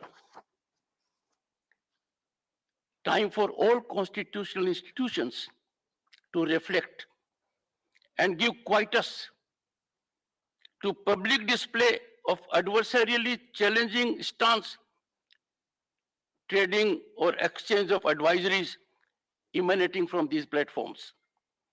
I urge the members of the House to proactively catalyze evolution of wholesome, cordial ecosystem, ending this aberration. It is institutional, seamless, correct, marked with mutual trust and respect that generates ecosystem best suited for serving the nation. This House needs to catalyze this wholesome environment to promote synergic functioning of constitutional institutions, emphasizing need to respect Lakshman Rekha. Honorable members, as Vice President, I had the honor to represent the country at the India, ASEAN and East Asia Summits in Phnom Penh, Cambodia on November 12 and 13, 2022, and at the FIFA World Cup inaugural ceremony in Doha, Qatar on 20th November 2022. I share with you my deep sense of pride and satisfaction of the level of respect India commands amongst world leaders, and their hope and expectation that our growth trajectory generates global peace and prosperity. Honorable members, I look forward with hope and expectation to pleasant and fruitful association so that we all in togetherness optimally serve the nation. Once again, I thank you most earnestly for your generous felicitations, and I would do my utmost to come up to your very high expectations. As foot soldier of the Constitution, आप सबको प्रणाम कर कर मैं अपने कार्य का श्री गणेश करता हूं।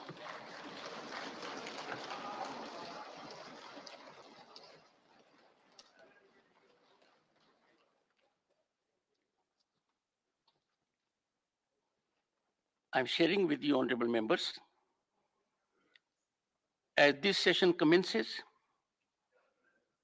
all members will be aware that India has taken over the presidency of the G20 with effect from December 1, 2022. This is a matter of great pride for the entire nation.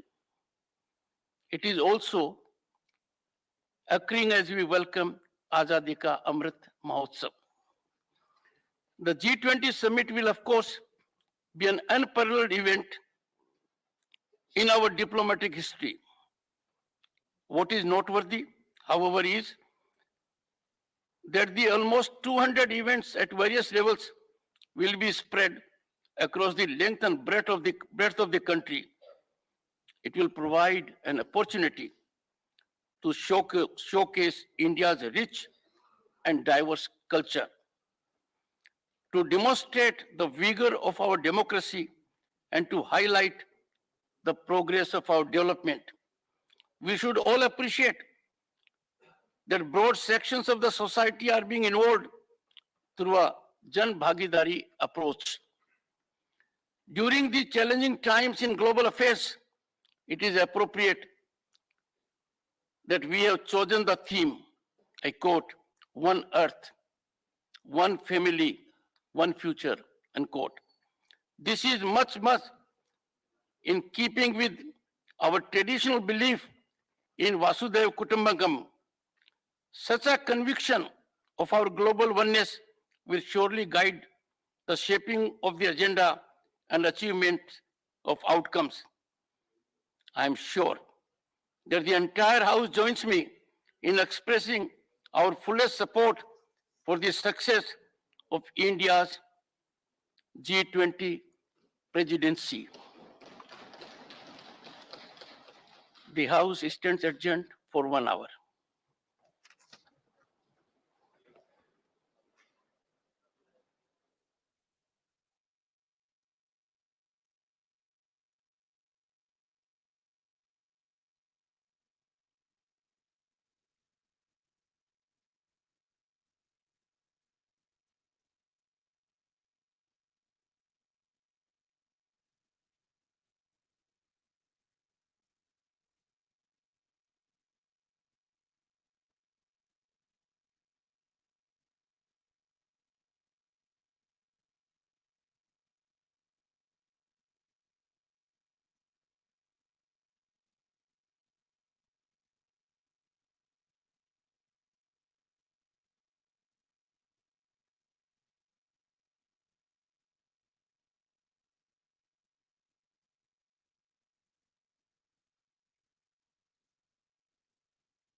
आज बात करेंगे भारत के संसद के बारे में। आमतौर पर भारतीय संसद के 3 सत्र होते हैं।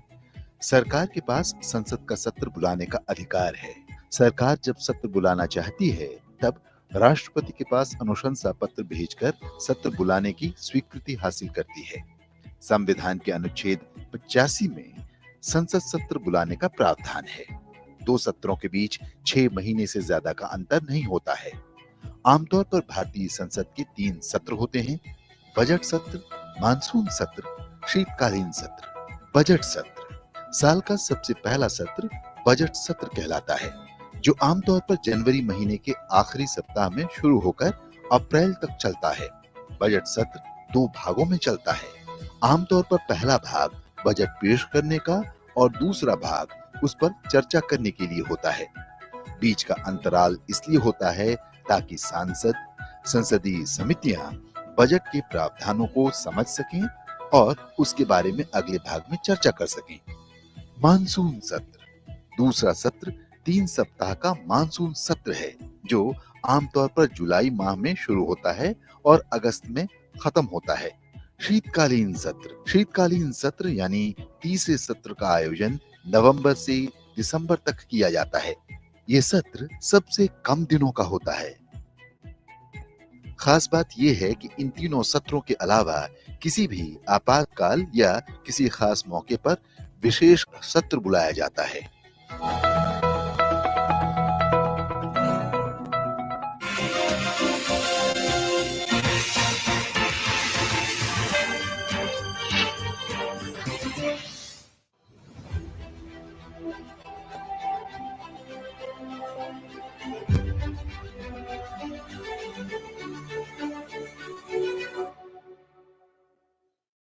Hello and welcome to Sansad Television. I am Akhilesh Suman and you are watching a special report on the takeaways for India from the G20 summit that concluded in Indonesian city of Bali in November.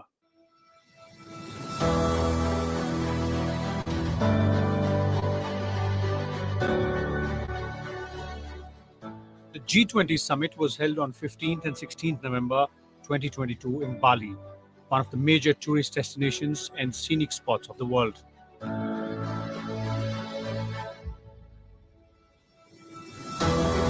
The host and chair of the summit was Indonesian President Joko Widodo. मैं एक बार फिर अपने मित्र राष्ट्रपति जोकोविच का अभिनंदन करना चाहता हूं। उन्होंने इस कठिन समय में G20 को कुशल नेतृत्व दिया है। The city of Bali was suitably decked up for the occasion, with all the arrangements in place to ensure comfort and convenience of the high-profile guests.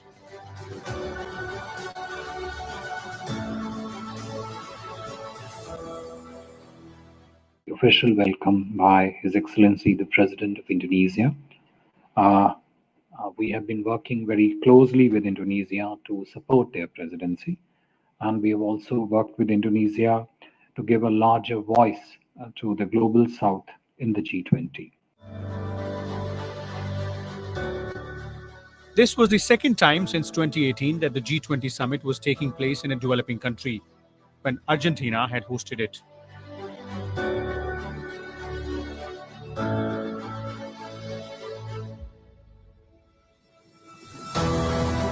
The summit was also taking place at a time when the world is facing an acute food and energy crisis due to the Russia-Ukraine war. Geopolitical तनावों, आर्थिक मंदी, खाद्यान्न और ऊर्जा की बढ़ी हुई कीमतों और महामारी के दीर्घकालीन दुष्प्रभावों से एक साथ जूझ रहा है। ऐसे समय विश्व G20 की तरफ आशा की नजर से देखता है। No wonder these two issues came up for heated discussions in the very first session of the summit on 15th November. Intervening in the discussion, Prime Minister Narendra Modi categorically mentioned that the supply chains of the world are in shambles. He pointed out that this was especially problematic for the poorer countries that had no financial capacity to handle the situation. Prime Minister Modi's statement was virtually a mirror to the global community that had seen devastation by the 2-year-long COVID-19 pandemic.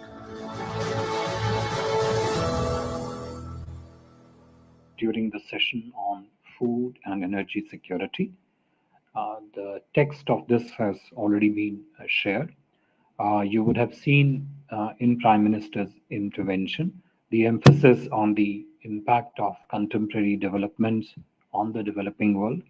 He particularly underlined the criticality of resilient supply chains for food, fertilizer, and energy, and the need for affordable finance for smooth energy transition for the global south. Prime Minister Modi also highlighted India's effort.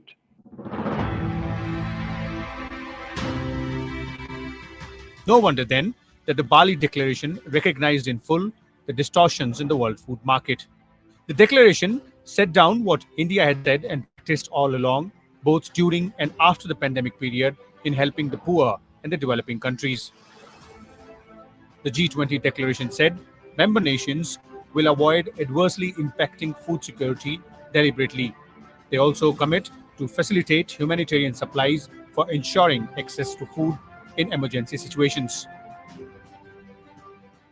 To further food security for our own citizens, as also for the needs of other developing countries, and in this context shared India's own achievements and experiences, including the practices of natural farming, and called upon the G20 members to celebrate the International Year of Millets 2023. Prime Minister later attended the second session on the health. Prime Minister Modi drew the attention of the G20 members to the sanctions regime that has had a crippling effect mainly on the developing countries. He said no restriction should be imposed on the supply of energy. Asserting that India is the world's fastest growing economy, the Prime Minister said G20 leaders must ensure stability in the energy markets of the world. For international economic cooperation and underlined the importance of G20 continuing to demonstrate its capacity to bring together major economies to overcome the global challenges.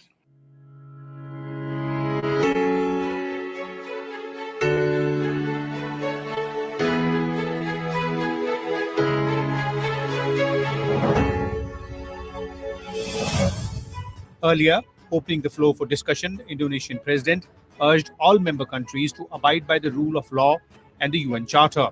In stating this, he was echoing what India had been saying since the beginning of Russia-Ukraine war. Widodo reiterated the need for a ceasefire and the return to diplomacy. The final declaration at the summit echoed Prime Minister Modi's counsel to the Russian President Putin a few months ago that this is not an era of war. The declaration reiterated today's era must not be of war. Being responsible means respecting international laws and principles of the UN Charter consistently. Being responsible means creating not zero-sum situations. Being responsible here also means that we must end the war. If the war does not end, it will be difficult for the world to move forward. The G20 summit debated these issues long and hard. Divergent views came up on the Ukraine war. India urged the parties concerned to bring the talks initiative center stage instead of violence. The Bali Declaration stated that there was a need for ceasefire, even though not everyone condemned the Russian military operation in Ukraine.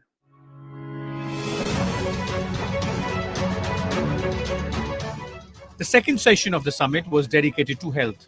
All members at the summit recognized that in the wake of COVID-19 pandemic, every country is facing the brunt of healthcare unpreparedness. They also felt that health facilities continue to be uneven even after the pandemic. The Indonesian president expressed his frustration at the uneven health facilities, urging rich countries to invest in the health sector of developing countries. He also urged a relaxation in the TRIPS waiver for developing countries. The waiver will help nations like India to acquire new technology for health facilities and infrastructure. Prime Minister Modi's call of One World, One Health was also reflected in the final draft. The draft underscored the implementation of the One Health approach.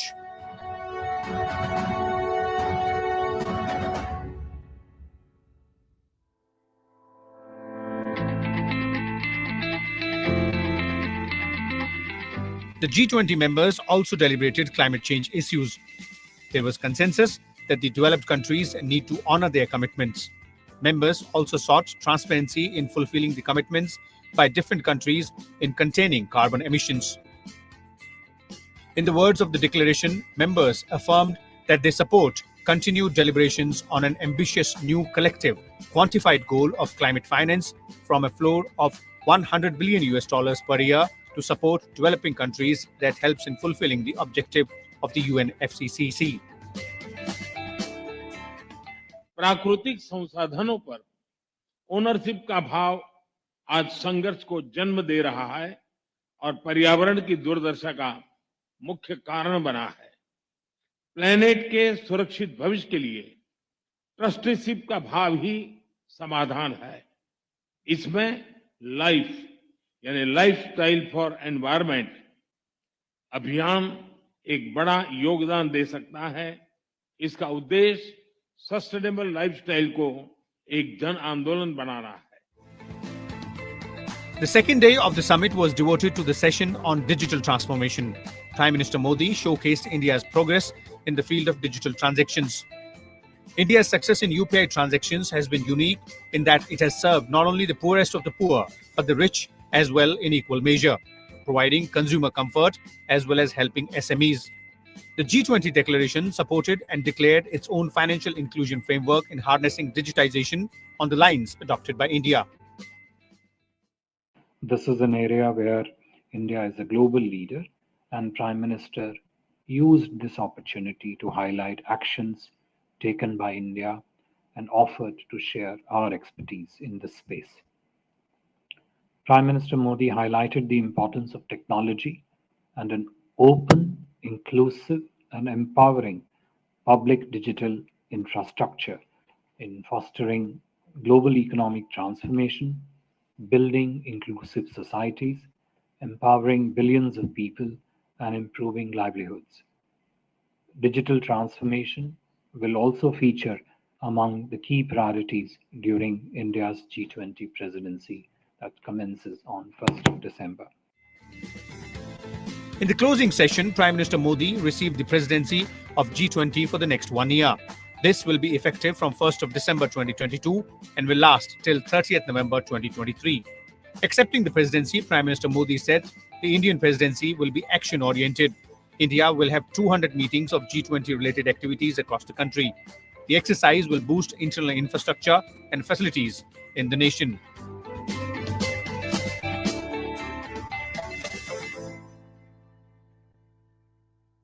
आज मैं ये आश्वासन देना चाहता हूं कि भारत की G20 अध्यक्षता इंक्लूसिव, एम्बिशियस, डिसिसिव और एक्शन ओरिएंटेड होगी। एक्सेलेंसी, अगले 1 साल में हमारा प्रयत्न रहेगा कि G20 नए विचारों की परिकल्पना के लिए और सामूहिक एक्शन को गति देने के लिए एक ग्लोबल प्राइम मूवर की तरह काम करे। Prime Minister Modi was given the baton of the G20 presidency by Indonesian President.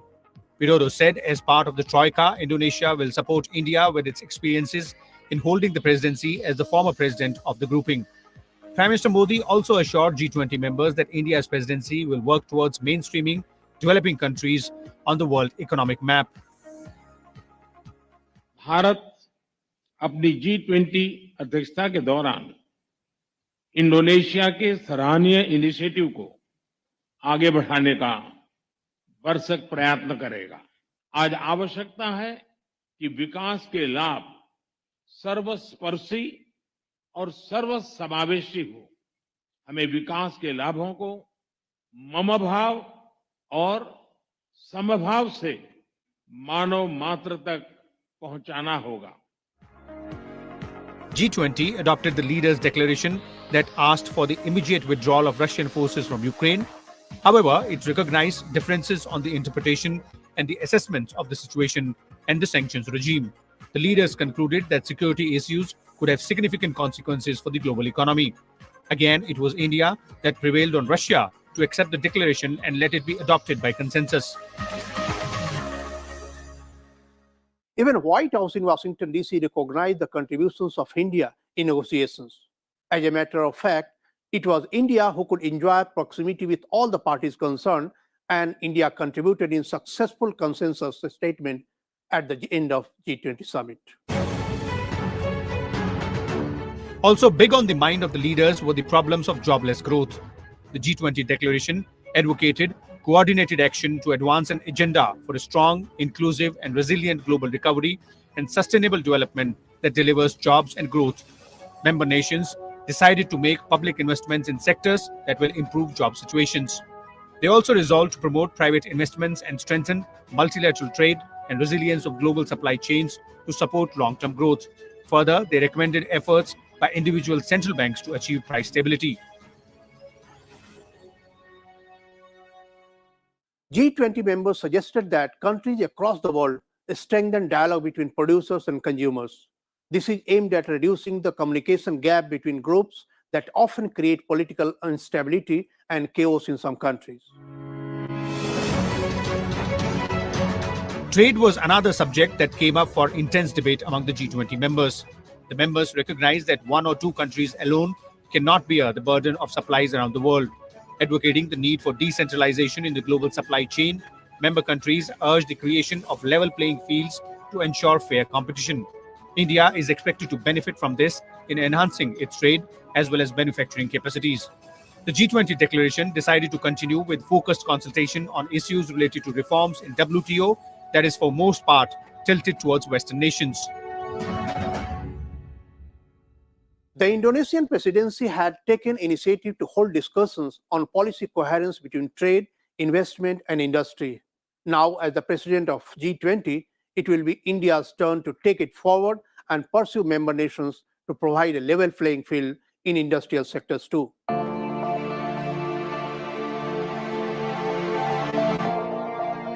Prime Minister Modi was one of the major figures of the G20 summit.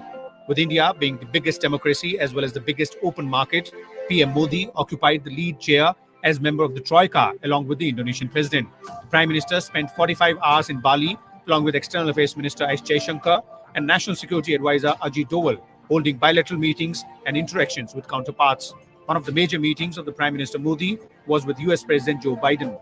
The informal tone of interactions underlined the chemistry between the heads of governments of the oldest and biggest democracies. Prime Minister reviewed the continuing deepening of the India-US strategic partnership and expressed satisfaction about the ongoing strong cooperation between the two countries in groupings such as the Quad, ITU2, etc. Prime Minister Modi and President Biden agreed to maintain close cooperation during India's G20 presidency. Another highlight of Prime Minister Modi's bilateral meetings was his talks with newly elected Prime Minister of United Kingdom, Rishi Sunak. This was the first interaction of Rishi Sunak as Prime Minister with PM Modi. According to the officials of the Ministry of External Affairs, both leaders discussed issues related to trade, economy and defence. Prime Minister Modi apprised the British Prime Minister of opportunities for private investment in India's defence manufacturing. In other meetings, Modi met French President, Italy's newly elected Prime Minister, Australian Prime Minister, German Chancellor, Spanish Prime Minister, Singapore Prime Minister, and Indonesian President. A striking visual from the summit was Prime Minister Modi shaking hands with Chinese President Xi Jinping when they encountered each other at the dinner. You know, between nations, especially those which are neighbors, you have very high level of contestation, very high level of even conflict. But, you know, you have to keep open the doors of diplomacy and the doors of talking to each other. And the Prime Minister did well to walk up to Xi Jinping, greet him. Let's see how things work out. The President of China also needs to realize that India is not just a neighbor. India is an important, big, and a significant neighbor. And good neighborly relations would do China as much good as it would do India. More than the formal discussions, Multilateral fora like G20 summit provide a space for leaders to meet and exchange their views in a more personalized setting. Such interactions allow leaders to develop personal chemistry with their counterparts.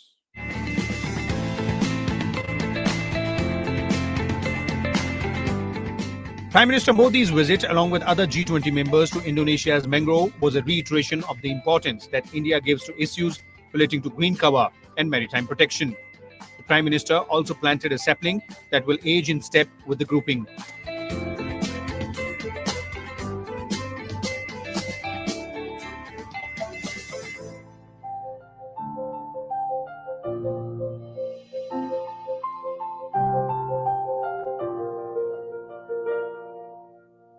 In all, the Bali Declaration had 52 recommendations that will further understanding among countries that matter.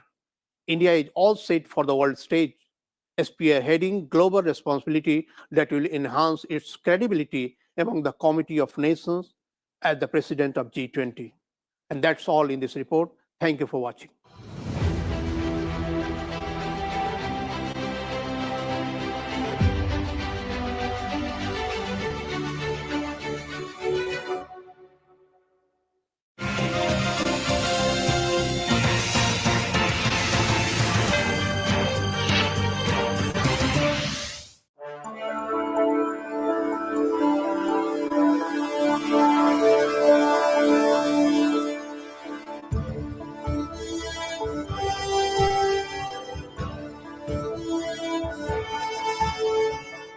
Those in favor, please say aye. जो सदस्य विरोध में ना गए, I think the ayes have it. हवालों के पक्ष में ayes have it. The bill is passed.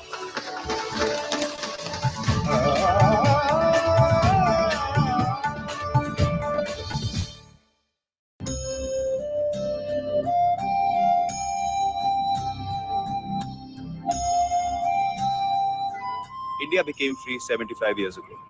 We all know we have fundamental rights. Do you also know we have fundamental duties? The duty towards our nation, to defend the country and render national services when called upon to do so. Jai Hind.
माननीय सभासदों, माननीय अध्यक्ष जी,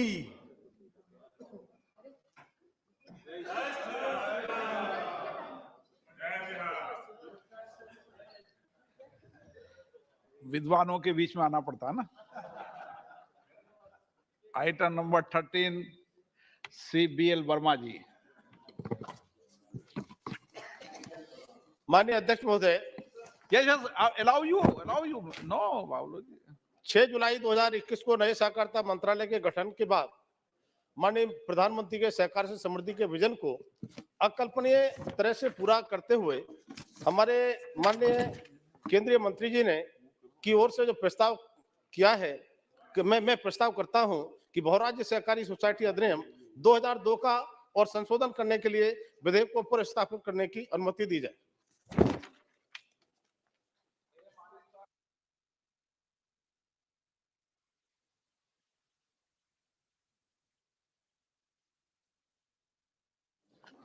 Sir, I rise to oppose the introduction of the Multi-State Cooperatives Amendment Bill 2022 under Rule 72(2) of the Rules of Procedure and Conduct of Business in Lok Sabha and as per the provisions of the Constitution of India. Yes, sir, I am coming to. इस पर कभी इस पर debate हो जाना चाहिए। ये debate हो जाना चाहिए। जो कानून आप पढ़ते हो 72(2), ठीक है ना। डिबेट क्या है कि इस संसद को इस कानून को पास करने की विधायी क्षमता है ना, ये विषय है ना। अब मेरे शायद में आपसे ज्ञानी कोई नहीं है। मल्टी स्टेट कोऑपरेटिव एक्ट जब से बना, मैं कोऑपरेटिव में रहा हूं, सेंट्रल गवर्नमेंट का एक्ट है और राज्य का कोऑपरेटिव एक्ट है, यही है ना। बोलिए इनके Premchandra ji. Thank you. I fully agree with you, Honorable Speaker, sir. I am on technical points. Yes. And on the basis of the constitutional provisions, I am opposing the introduction of the Multi-State Cooperatives Bill 2022. Sir, the first point which I would like to make is, you may kindly go through Article 243, Z capital H, Clause C and Clause D of that definition. That is the Constitution of India.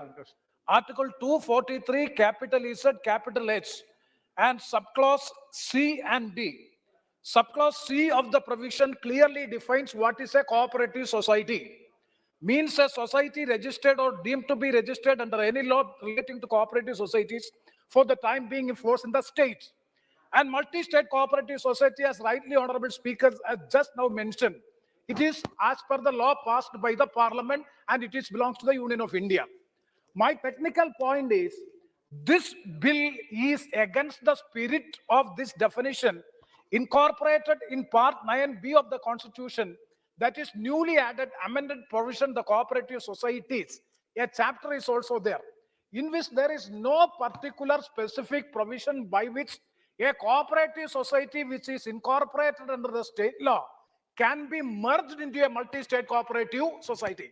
That is my technical objection, for which a particular, because Chapter 9B, a newly added chapter in the Constitution, is with a specific provision to distinguish between a cooperative society of the state and a multi-state cooperative society being governed by the Government of India or the Union of India.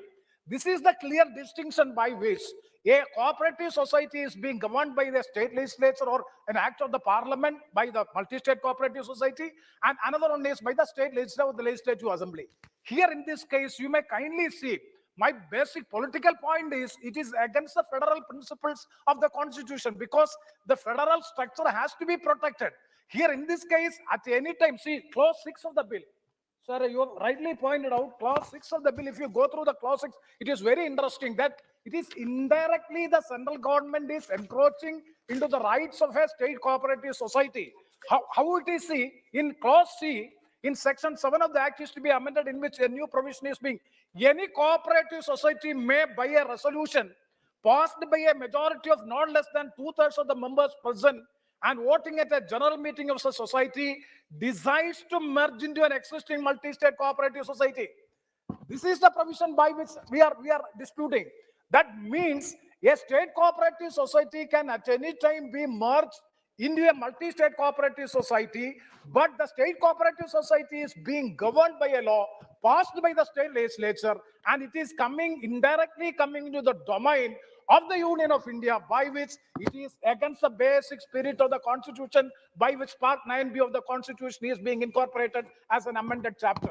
That is a technical objection which I would like to make. And second one is, so and 243, along with this 243, another provision also, sir, one second. In a 243 ZI, that is very clearly what is the incorporation of a society. What is an incorporation of a society under the state law is also well mentioned in 243 capital Z capital I. Incorporation of cooperative subject to the provisions of this part. The legislature of a state may by law make provisions with respect to incorporation, regulation, and winding up of a cooperative society.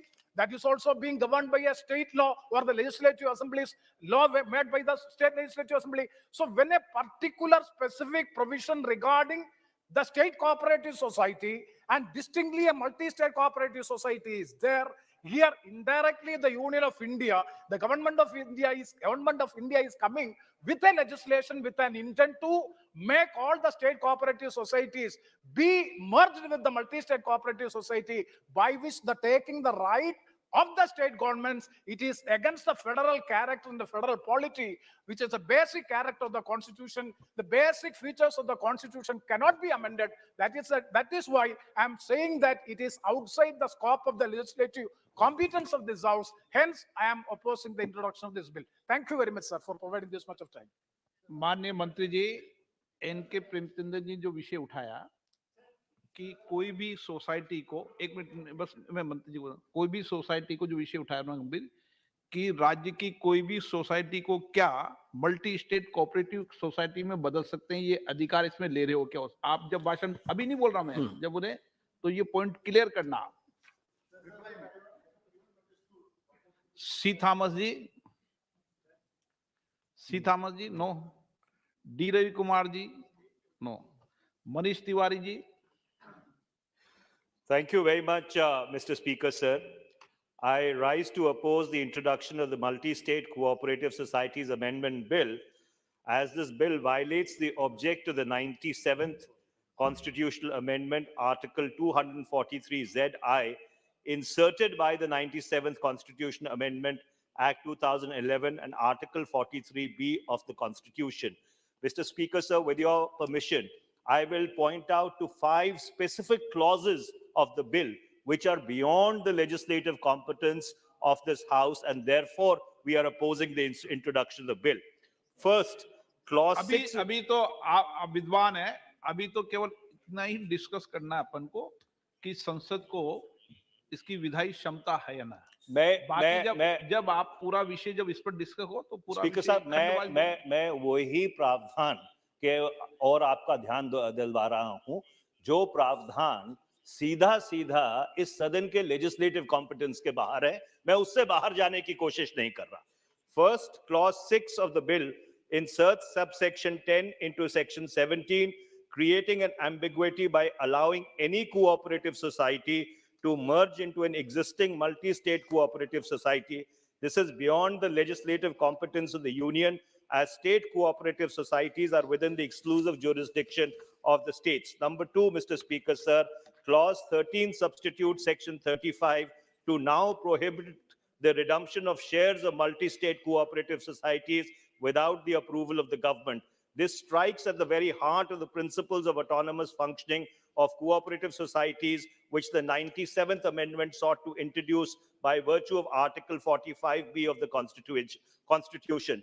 Third, clause 17 completely usurps the object of the Parent Act as well as the 97th Amendment by substituting section 45 with a central election authority to be appointed by the central government. Fourth, a fund is sought to be created by virtue of clause 24 of the bill, inserting section 63A, 63B, and 63C into the Parent Act. Again, by putting an additional burden on cooperatives, infringes upon the cardinal principle of autonomous functioning as provided in Article 43B of the Constitution. Finally, Mr. Speaker, sir, and I thank you for your indulgence, clause 45 provides for an overriding of the board and appointing an administrator in its place who may not even be a member of the society. This clause also substantially contravenes the 97th Amendment to the Constitution. Mr. Speaker, sir, I would very, very humbly like to urge the Treasury benches that this bill should be withdrawn, it should be reconsidered, because it violates the federal spirit of the Constitution. It actually attacks the federal spirit of the Constitution with a sledgehammer. Thank you very much, Mr. Speaker. Shri Adhir Ranjan Chaudhary ji. Sir, I rise to oppose the introductions of the bill under the nomenclature of Multi-State Cooperative Societies Amendment Bill 2022 under Rule 72/2. Sir, already the explicit reasons of opposing the legislative document has been deliberated by our colleagues. Sir, I would like to draw your attention that cooperative society is a state subject under 7th schedule via NT 32 of the state list in India in the Constitution. It has been already inserted. So it is basically a state subject. Absolutely, that you are also raising a very pertinent argument, which also needs to be delved into. But here in this issue, so there is a clear indication that the central government has been encroaching upon the territory of the state government. That is why Euror and the uproarious protestation has been cropping up across the nation. Sir, because this government has always been pleading for cooperative federalism, so this should have been reflected before the preparation of this legislation. I don't know whether all the stakeholders, I mean state government, have been consulted upon before the preparation of this legislation or not. Sir, in the Cooperative Rehabilitation and Construction Fund to be constituted according to this bill, the profit-making multi-state cooperative has to pay 1 crore or 1% of the net profit. Strangely, the government is not paying a single paisa. This is illogical way one profit-making cooperative society shall pay for the revival of another loss-making cooperative society. This does not happen in the Companies Act also. So that is why, sir, we are opposing the bill, because the central government has empowered itself with the vast powers under the present bill. This may lead to concentration of power with the central government, which may impact the autonomy and functioning of multi-sectoral cooperative society and may create potential for misuse. So take for example, under the present bill, the cooperative ombudsman will be appointed directly by the center without any apparent monitoring system to prevent corruption. And ombudsman is supposed to be unbiased. Sir, हो गया?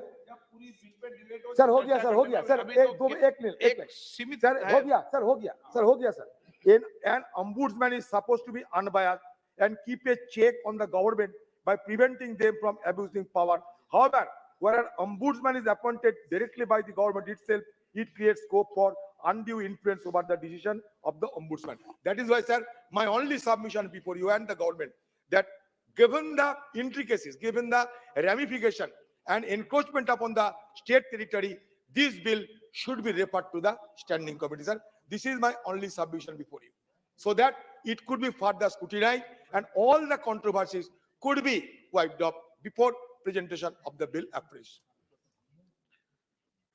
A.F. Arif ji.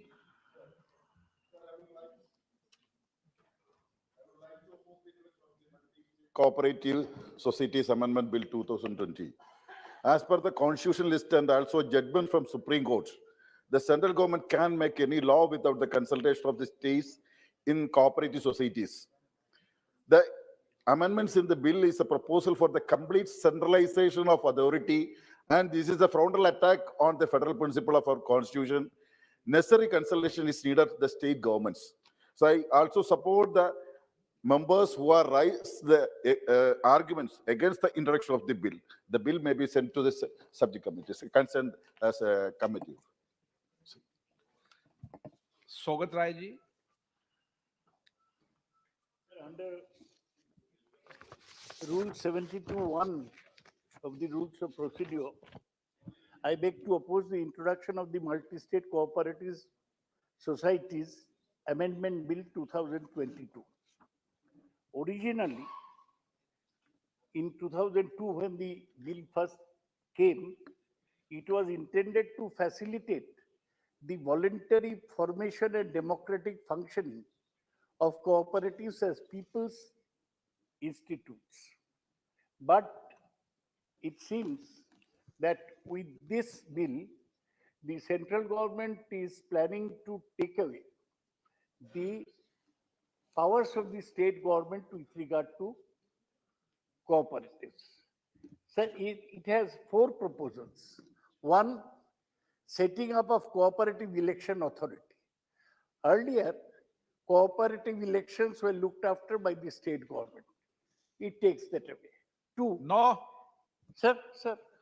चलो आप मैं भी cooperative में रहा हूँ, इसलिए मैं भी कोऑपरेटिव के सिस्टम को जानता हूँ. मैं जानता हूँ, आप बहुत एक्सपर्ट है. कोटा में जो कोऑपरेटिव बना उसमें आप मेंबर थे, अब सेक्रेटरी भी थे. मुझे पता है सर. तो आपके बारे में हम लोग सब कुछ जानकारी लेके ही बोलते हैं. Sir, they are proposing a cooperative revival fund. And three, as Adhin mentioned, they are planning to set up a cooperative ombudsman. Four, they are increasing monetary penalties on multi-state cooperative societies. Sir, एक ही चीज आपको संज्ञान में लाऊं कि 2011 में 97 amendment हुआ constitution का, जिसमें कोऑपरेटिव सोसाइटी आ गया. देखिए, cooperative society became part of the constitution. Sir, उसमें क्या बोलता? इनकॉर्पोरेशन ऑफ कोऑपरेटिव सोसाइटी कौन करेगा? ये स्टेट करेगा. ये क्लियरली मेंशन्ड है. ये कॉन्स्टिट्यूशन अपन इस पे डिटेल डिस्कस हो जब कर लें. सर, एक मिनट में खत्म कर दें. And the 243 ZR gives an application to multi-state cooperative societies. ये कॉन्स्टिट्यूशन अमेंडमेंट में लाए. ये बिल में बोला गया, बिल में ऑब्जेक्शन रीजन में बोला गया कि वो अमेंडमेंट के बाद, कॉन्स्टिट्यूशन अमेंडमेंट के बाद, in view of the insertion of the said part, it has become imperative to amend the act. It's not clear to me how the act is related to the constitution amendment. 2011, the amendment came.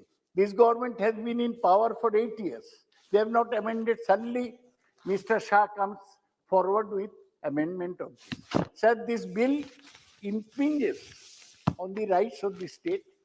It impinges on the right of people to form cooperative on their own will, and it basically will act in bringing more control over multi-state cooperative societies by the central government. I am totally opposed. It's undemocratic, it's anti-constitutional, and it violates the spirit of cooperatives and cooperation in the... So send it to a standing committee, please. You have the power.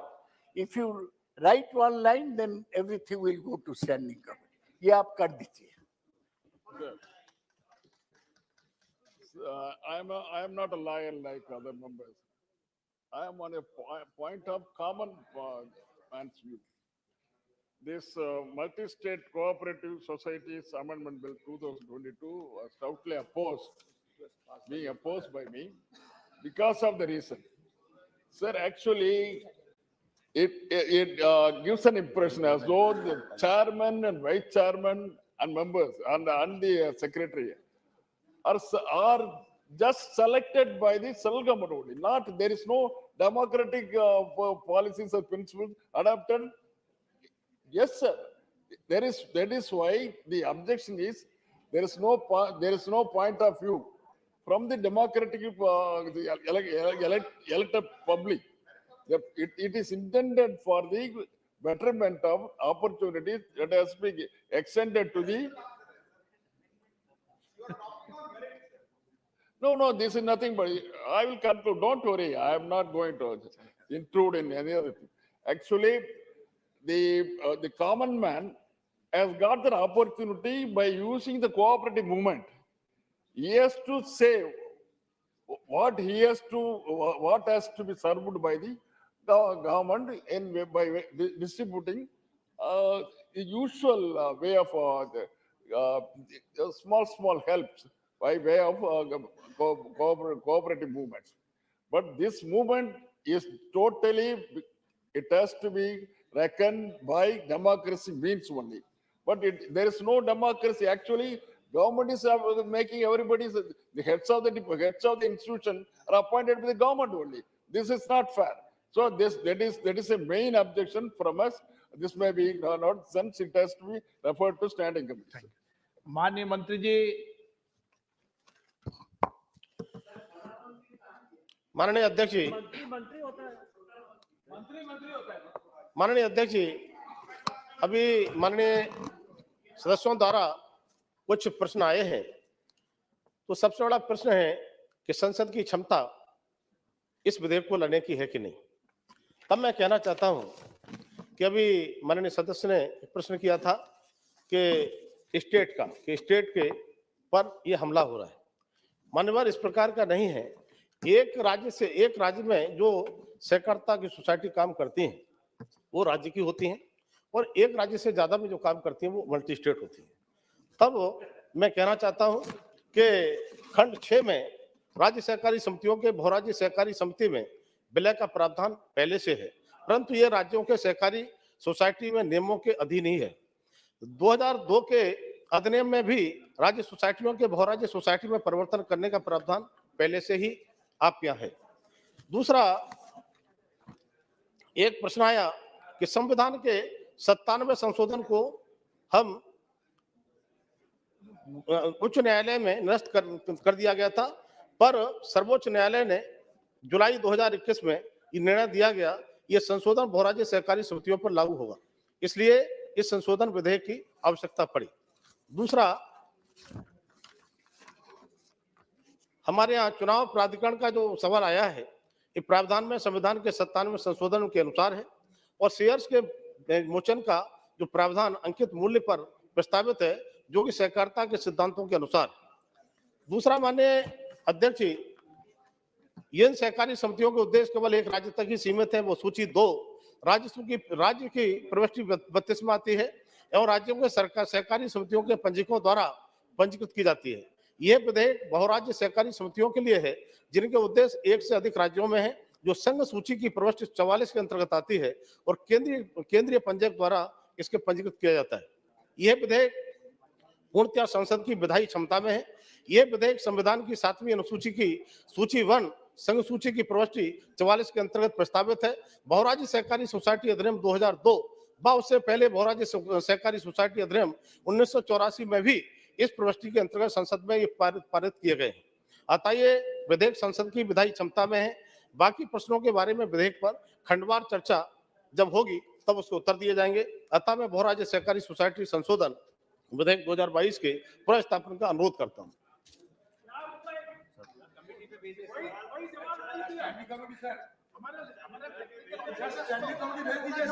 बात करेंगे, आप सबसे इस विषय पर चर्चा करेंगे। आप निश्चिंत रहे। नहीं, आपको सबसे विचार करेंगे इस विषय पर लाने के पहले, फिर विचार करेंगे। प्रश्न है कि विधेयक को प्रस्तावित करने की अनुमति प्रदान की जाए। जो सदस्य इसके पक्ष में हाँ कहें, जो सदस्य विरोध में ना कहें। मेरे विचार में निर्णय हाँ वालों के पक्ष में, हाँ वालों पक्ष में। अब मंत्री जी विधेयक को प्रस्तावित करें। मैं बहुराज्य सहकारी सोसाइटी संशोधन विधेयक 2022 के पुनर्स्थापन का अनुरोध करता हूं। आइटम नंबर 14 नियम 377 के अधीन आज सभी मामले बोलने का मौका मिलेगा। 377 के अधीन श्री गौरव गोगोई जी। धन्यवाद अध्यक्ष महोदय। The prime reason for India's poor performance in combating air pollution is the insufficient capacity building of municipal corporations and district subdivision administrations under the National Clean Air Program. Sir, reportedly, most of the cities mandated to submit their respective city action plans have only replicated each other's initiatives. Some local governments have either underspent or diverted the majority of funds towards projects not at all related to the National Clean Air Program. Comprehensive monitoring mechanisms must be developed by the union government to prevent such activities of the local governments. From the financial year 2022-23, presenting evidence for the increased number of good days and reduction in PM10 annual average concentration is mandatory to receive the 15 Finance Commission recommended grants. This requirement neglects the need for essentials such as building a robust monitoring framework. Only 69 out of the 132 NCAP cities have real-time monitoring stations. In 2020-2021, the NCAP was clubbed with other items under control of pollution, and the budget was marginally reduced. Many mostly polluted cities are provided with reduced NCAP funds or no funds at all. Thus, the states must be provided freedom in NCAP funds allocation, since the top-down approach is not apt to reduce air pollution. Thank you very much. Rodmal Nagar जी।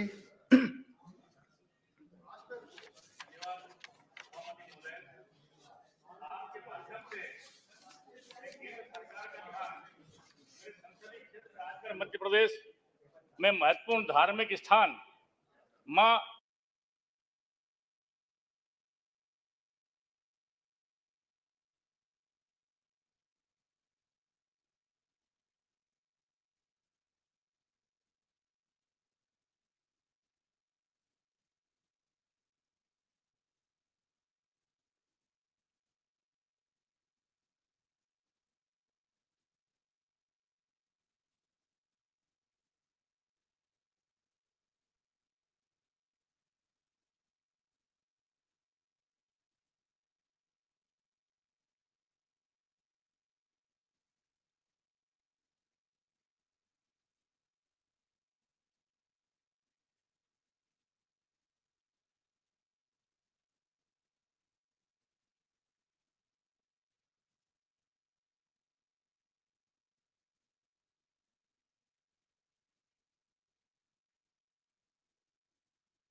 माननीय सभासदों, माननीय सभापति जी,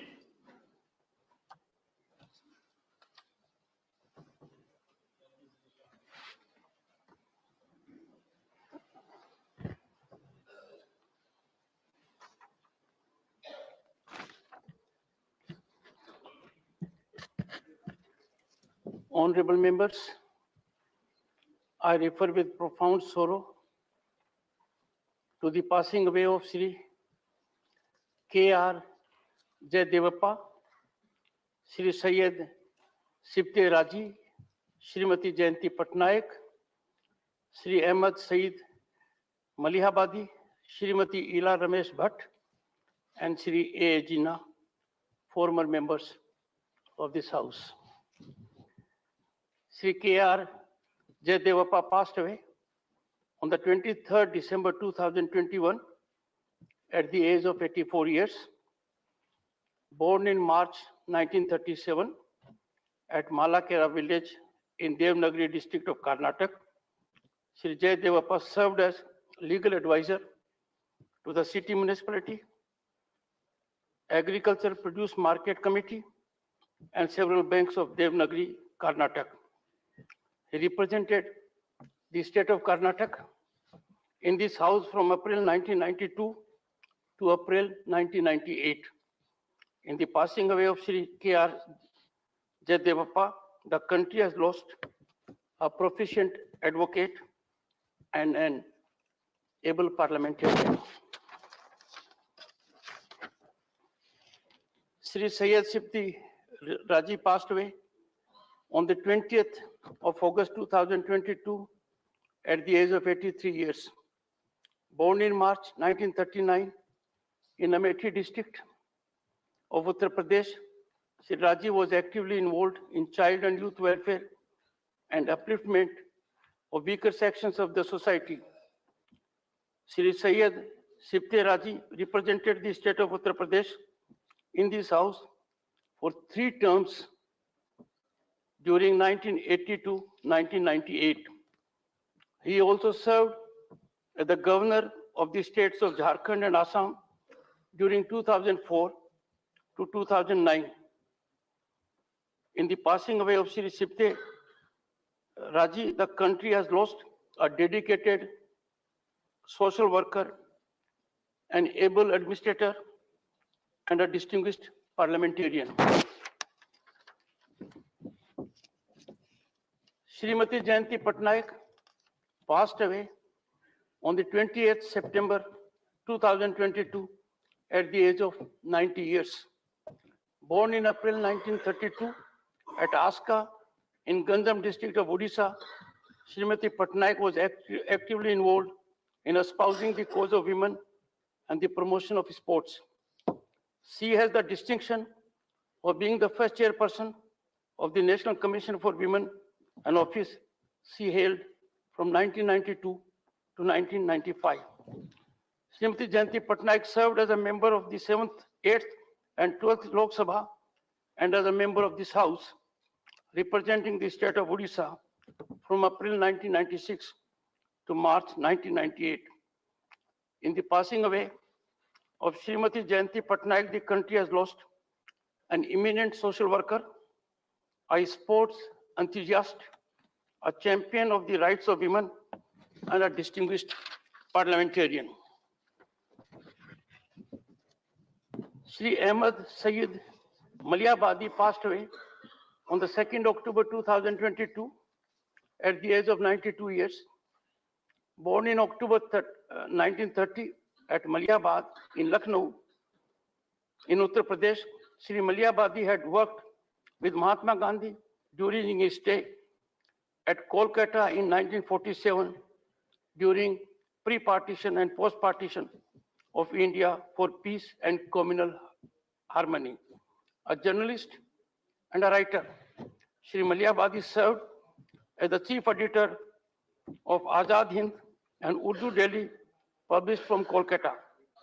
For over 6 decades, he represented the state of West Bengal in this house from April 2008 to April 2014. In the passing away of Sri Ahmed Said Maliabadi, the country has lost a veteran journalist, a scholar, and an able parliamentarian. Srimati Ila Ramesh Bhatt passed away on the 2nd of November 2022 at the age of 89 years. Born in September 1933 at Ahmedabad, Gujarat, Srimati Ila Ramesh Bhatt lived by the Gandhian spirit of trusteeship, non-violence, and self-reliance. In 1972, she founded the renowned self-employed Women's Association, SEWA, one of the largest women's cooperatives with over 2 million members from across the country and in neighboring nations. Srimati Ila Ramesh Bhatt was the recipient of several national and international awards. Both PMs renewed the commitment towards enhancing India-Japan strategic and global partnership and to work towards promoting regional and international cooperation. The Secretary General of the United Nations, His Excellency Antonio Guterres, paid an official visit to India from 18-20 October and joined Prime Minister in Kevadia to jointly launch the Lifestyle for Environment LIFE initiative. Heads of state and governments from France, UK, Estonia, Georgia, Maldives, Nepal, Madagascar, Mauritius, Argentina, and Guyana contributed with the messages of support for the LIFE initiative. Allow me, Chairman Sir, to now turn to the subject of G20. As the House is aware, the Prime Minister attended the Bali G20 summit recently, and we soon thereafter assumed its presidency. G20 is the premier forum for global economic cooperation, representing around 85% of the global GDP, over 75% of worldwide trade, and about 2/3 of the world's population. Prime Minister has noted that India's presidency of the G20 during the year of Azadi Ka Amrit Mahotsav is a matter of pride for every Indian. The G20 meetings have already commenced in India, and our endeavor is to organize about 200 of these meetings in 32 different sectors in multiple locations across India. The G20 summit is to be held next year, and it would be one of the highest profile international gatherings to be hosted by this country. During the G20 Bali summit held under Indonesia's presidency, India extended fullest support to ensure its success. Our contribution to finding a common ground among members in a polarized environment was widely appreciated. Prime Minister also held discussions with counterpart leaders on key issues of global concern. They focused mainly on reviving global growth, ensuring food and energy security, promoting technology, preserving environment, and addressing public health and digital transformation. As is customary, many of these opportunities also provided an occasion to take stock of our bilateral relationships. Since we are assuming that responsibility, this was also a time to seek the support and cooperation of all G20 members for the success of India's presidency. Honorable members are aware that the G20 is taking place in the larger context of a geopolitical crisis. Food and energy insecurity, slow progress on sustainable development growth, mounting debt burden, and challenges to climate action and climate justice. Our endeavor is to build consensus within the G20, champion causes, especially of the Global South, and shape the setting of the agenda. This will also be an occasion for us to highlight the 3 Ds of India: development, democracy, and diversity. In our global engagements, we have discerned strong interest in India's digital delivery, public health response, green growth and development, as well as the empowerment of all sections of society. There is also an enhanced interest in our democratic traditions, which go way back in our pluralistic and consultative culture. We envisage the G20 presidency as an occasion to showcase India to the world.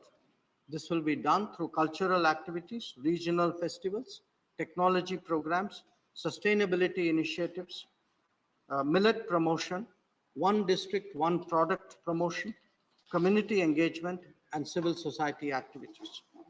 Our presidency will witness a Jan Bhagidari, where all of India would not just participate, but celebrate this occasion. As the House is aware, government has briefed leaders of political parties in this regard. We see this as a truly national endeavor and seek the cooperation of everybody to make it a success. I would also like to highlight that India will provide a stronger voice to issues of interest of the Global South. This is very much a part of our DNA. It was in evidence most recently during the vaccine Maitri. Our emphasis will be on sharing the India story, caring for all, and taking collective action. It will focus on emphasizing our achievements and priorities such as digital India, clean energy, sustainable lifestyles, women-led development, and multilateral reforms. Prime Minister's initiative on lifestyle for environment, and India's millet initiative, which has resulted in the UN declaration of the year 2023 as the International Year of Millets, would also be prominent in India's approach towards addressing the SDGs. Today, we are building stronger bridges with both developing countries and advanced economies. Apart from our G20 presidency, we are members of a growing number of groups and mechanisms. Some of them are relatively established, like the BRICS and Commonwealth. Others have been more recent, like the Quad and SCO, and still others are emerging, like the I2U2 and the Indo-Pacific Economic Framework. We are also increasingly engaging the world in group formats, reflecting the growing interest on their part to cooperating with India. This could be with the ASEAN, with Africa or the Pacific Islands, or indeed the Nordic nations, CARICOM, CELAC, or Central Asia. Our growing collaboration with the European Union is of particular importance. Chairman, sir, I would like to share with the House that the ministers of MEA have been equally active during this period. I have myself hosted the foreign ministers of Maldives, France, Singapore, Botswana, United Kingdom, Ghana, Gabon, Belarus, Syria, UAE, and Germany in this period. I would also highlight the India-Singapore Ministerial Roundtable and the collective interaction with 12 African ministers dealing with education and skills who are here at the invitation of my colleague, Dharmendra Pradhan, that took place in Delhi. It would give the honorable members a sense of the breadth of our engagement and the growing global interest in India. This was also in evidence during my outgoing visits to Thailand, Brazil, Paraguay, Argentina, UAE, Japan, Saudi Arabia, Uzbekistan, USA, Australia, New Zealand, Egypt, and Russia. It was my privilege to represent India at the UN General Assembly high-level segment this year. I took the occasion to engage with the G4, the L69, Quad, IPSA, BRICS, CELAC, and CARICOM, and hold multiple trilaterals and bilaterals. Our ministers of state have been equally vigorous in promoting India's interests abroad. Sri Muralidharanji went to Brazil, Senegal, USA, Oman, Djibouti, Kenya, Eritrea, and Nigeria. Srimati Meenakshi Lekhiji represented India at the SICA summit at Kazakhstan and visited Georgia, Norway, Iceland, and Malta. Dr. Rajkumar Ranjan Singhji was our representative at the IORA Ministerial and visited Indonesia. So, the House would also be aware that as the chair of the Counter-Terrorism Committee of the UN Security Council, India hosted its special meeting in October. All 15 members participated and paid homage to victims of the 26/11 terrorist attack at the Memorial Wall in the Taj Mahal Palace Hotel. This was the first time that the UNSC held a meeting in India. The Delhi Declaration emphasized the need to display zero tolerance towards terrorism and to combat it in all its forms and manifestations. Chairman, sir, I'm happy to inform the House that after a gap created by COVID, India will be hosting the 17th Pravasi Bharatiya Divas at Indore from 8 to 10 January 2023.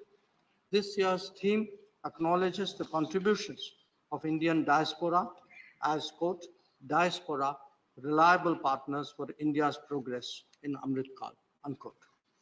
The 32 million Indian diaspora is a great source of support for our country. India's 4C commitment of care, connect, celebrate, and contribute would be on display during these celebrations. His Excellency President Mohammad Irfan Ali of Guyana will be the chief guest of the Pravasi Bharatiya Divas 2023. Where Republic Day 2023 is concerned, we have invited His Excellency President Abdel Fattah al-Sisi of Egypt as the chief guest. He has graciously accepted the invitation. Honorable members would also be glad to know that the 12th World Hindi Conference will be jointly organized by India and Fiji from 15 to 17 February 2023 at Fiji. This will be the first occasion for hosting this event in the Pacific region. Chairman, sir, foreign policy today is no longer just an exercise of a ministry or even simply that of the government. It has a direct impact on the daily lives of all Indians. This may be in ensuring that our products have market access or that our talent gets into the global workplace. But it is equally an effort to ensure that technology, best practices, and capital flow into India. Our endeavor in a difficult global situation is that the welfare of the Indian people is ensured, however challenging the circumstances. This may be in exceptional situations like Operation Ganga in Ukraine, or the ability to access key necessities like energy and fertilizers on affordable terms. Or indeed, in concluding migration and mobility partnerships, as we have just done with Germany. Indian foreign policy is there to serve the Indian people. We will do whatever it takes to discharge that responsibility. It could be in ensuring international support for our policies or in the acceptance globally of our interests and objectives. These may be difficult times, but it is also an occasion to display our leadership and make a strong contribution to global peace, stability, growth, and security. Honorable members know this well and understandably approach the ministry sometimes with their particular concerns and issues. It has been our earnest effort to respond as effectively and as sincerely as possible to their communications. We are extremely conscious that foreign policy must respond to the requirements and demands of our society. We demonstrate that as much through the activities of our embassies abroad as we do at home through improved passport and immigration services. I have every confidence that this August House does appreciate both our promotion of national interests abroad as well as our responsiveness to the daily requirements of our people.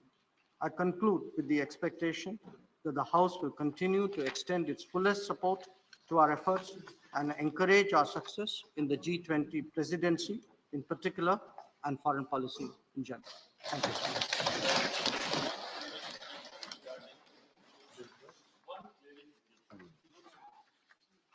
Sir G20 में भी मुलाकात हुई होगी, कई जगह मुलाकात हुई होगी। क्या जहां हमारे 20 जवानों की शहादत हुई, उस चीन सीमा के संदर्भ में जहां चीन ने बलपूर्वक कब्जा किया, कोई वार्ता आपकी हुई है? बस इतना ही जानना चाहता हूं। आप बताना चाहें बताएं, और अगर बताने लायक ना हो तो मत बताइएगा।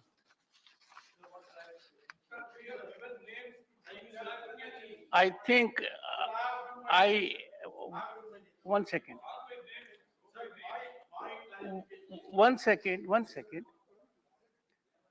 I had made an appeal to the honorable members, and you are more cognizant than I am. This is a House of Elders, the upper house. We are required to conduct our proceedings in a manner that generates an ecosystem of emulation all over. The Honorable Minister has imparted a very thorough statement. Members of the House are entitled to seek clarifications. In a methodical manner, input has been made available to me. I would be happy that others also follow the same system. Dr. Amar Patnaik. Thank you, Chairman, sir. I'd like to thank Honorable External Affairs Minister for a very detailed and expansive statement about India's foreign policy outreach, as well as meeting domestic requirements. I have just two clarifications to ask the Honorable Minister at paragraph number 12. There is a general statement at a number of paragraphs regarding India's leadership role in the technology front. On the specific question of trusted cross-border data flow as well as to deal with virtual digital assets, would India be considering promotion of a global body to have a principle-based global order on the lines of the WTO, or would it like to do this entire thing within the ambit of WTO? The second clarification, sir, is that all over the world, wherever I travel, the question of inequity, particularly in the areas of health, area of education, digital inequity, these arise, but in Africa, for example.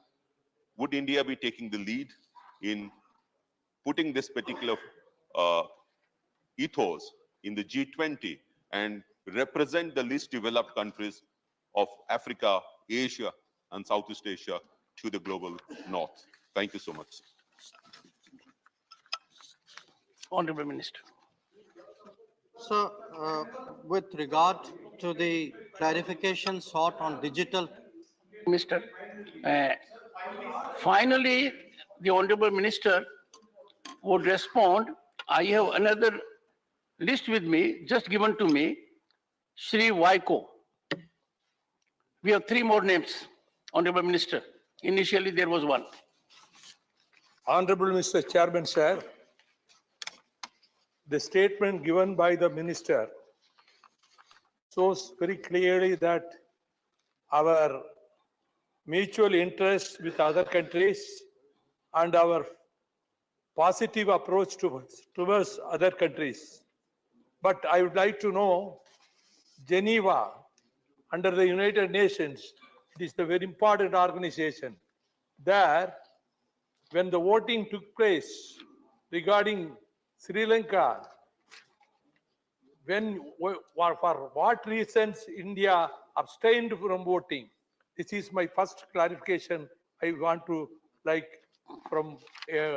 reply from you. Second thing, at our doorstep, the genocide took place. Lakhs and lakhs of Tamils were killed, and women were raped, and children were killed, and the previous government gave weapons. That is different. But now, when all these things have happened, you are giving support now to Sri Lanka. But Sri Lanka has leased out Hambantota port to China, and recently also Chinese warship landed in the port, compromising our national security and coastal security. It will have a serious bearing on India's security and economic and strategic interests and maritime and coastal facilities. On this important issue, what steps you have taken to protect the interests of India? Professor Manoj Kumar Jha.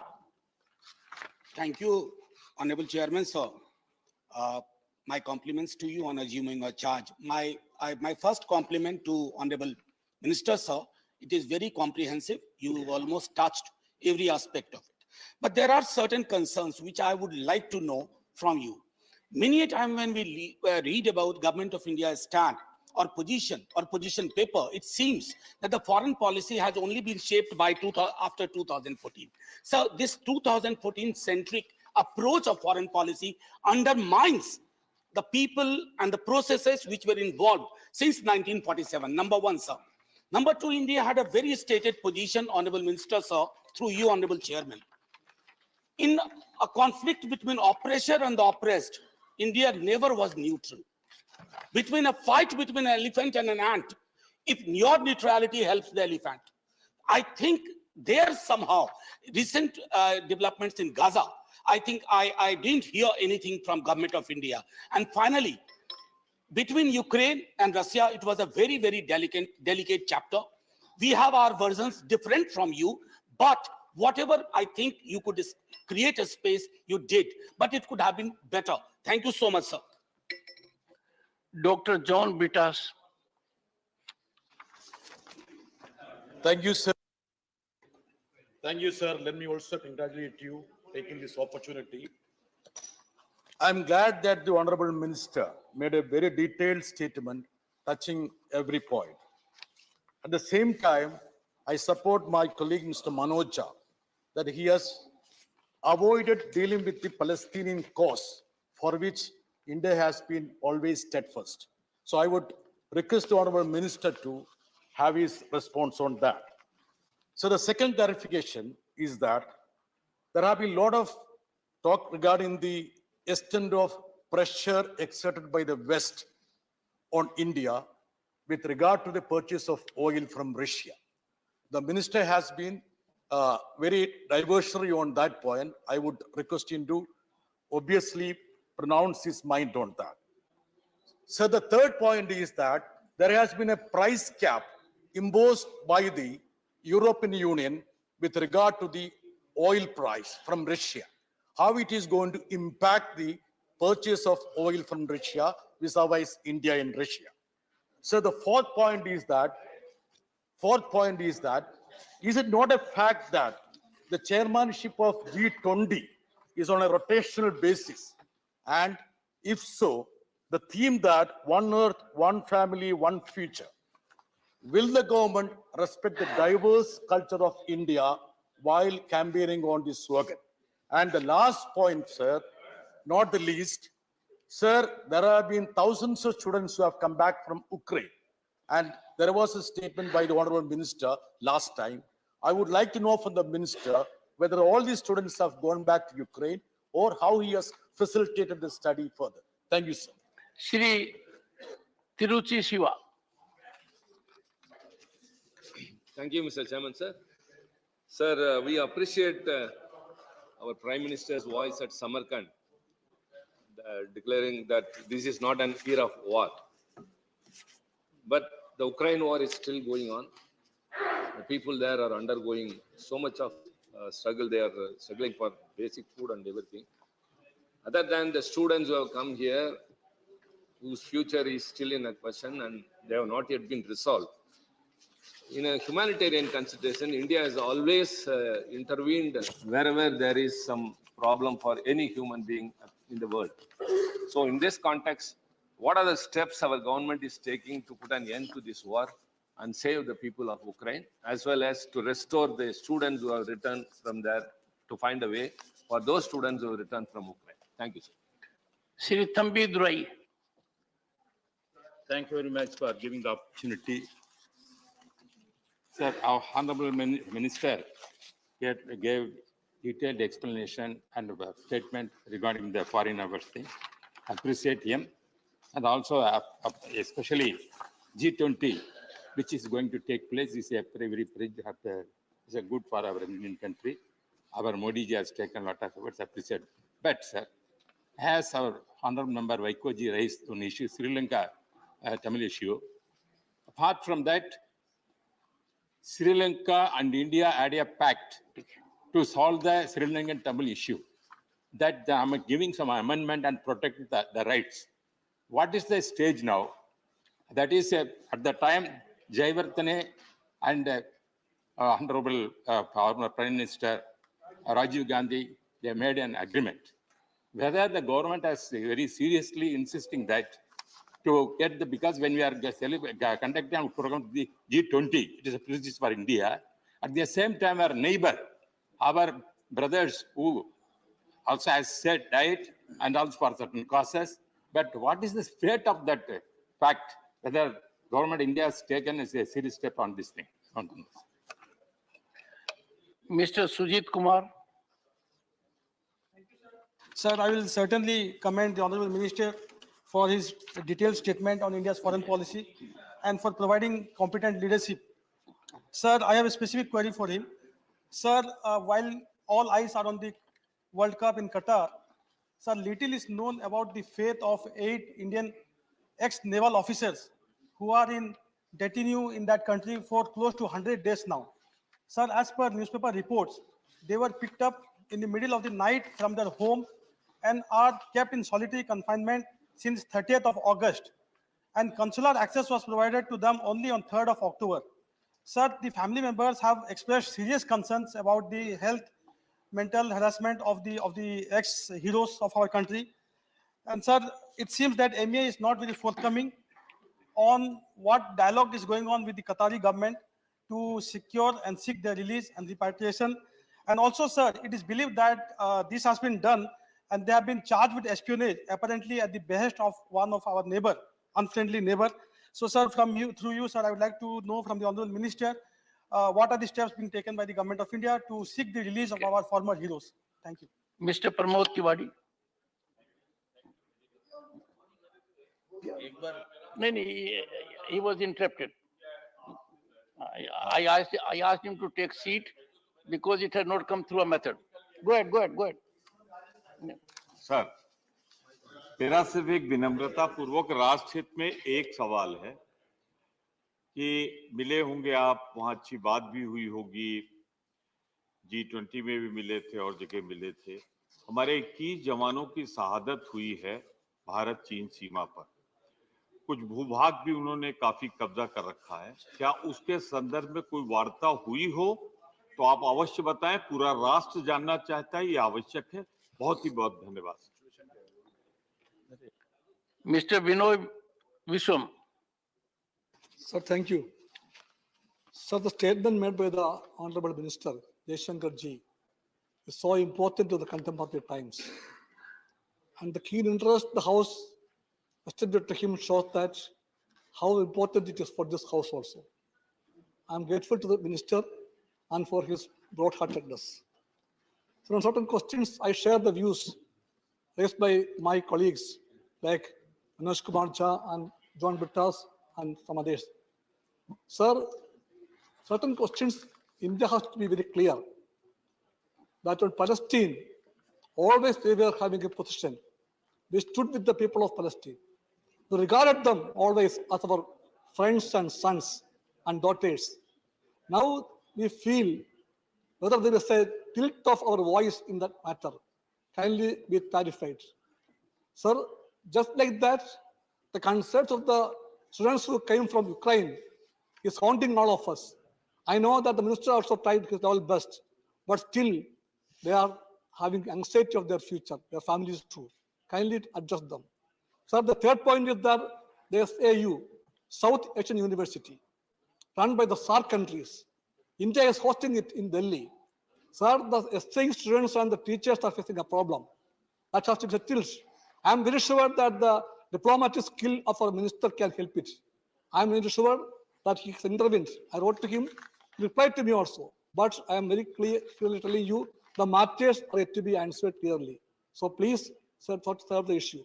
My next point is that regarding the, I went through the agenda of G20, and now we are the chairman. The chairmanship is rotation, sir. Last year it was Indonesia. Next year somebody else will come. It will come. So it is very good that India is now the chairman. Of course, by rotation. During this chairmanship, we believe that our great country will make its own impact on the G20 countries and all over the world. In that regard, I may ask the government. In the agenda of the G20, I read women empowerment is an important issue. Women empowerment. Will the government be positive enough to enact the women reservation bill during this period? My question. Next question is that regarding the environment. He also mentioned it. The agenda of the G20, environment and climate change is very properly focused. And now we see that in Nicobar Islands, my friends knows it. Prabandhar Yadva knows it. Big disastrous steps are being taken there. Lakhs and lakhs of trees are being cut off. And the balance of the island and the whole situation area is the Clarification. So I request the, no. So I focus the point. I am focusing on you, sir. I am focusing on you, and I am focusing on you for the protection also. Sir, some friends there, out of their voice or enthusiasm, they want to raise voice and make people silent. I can tell you, that's not the way of the House. I want to conclude. Let me conclude. Let me finish the question. No, sir. Let me finish it. Let me finish it. I was for the chairman. Okay. One sentence more. Sir, one sentence more. Point of order. One sentence more. 1 second. Sir, rule 240. Rule? 240. 240.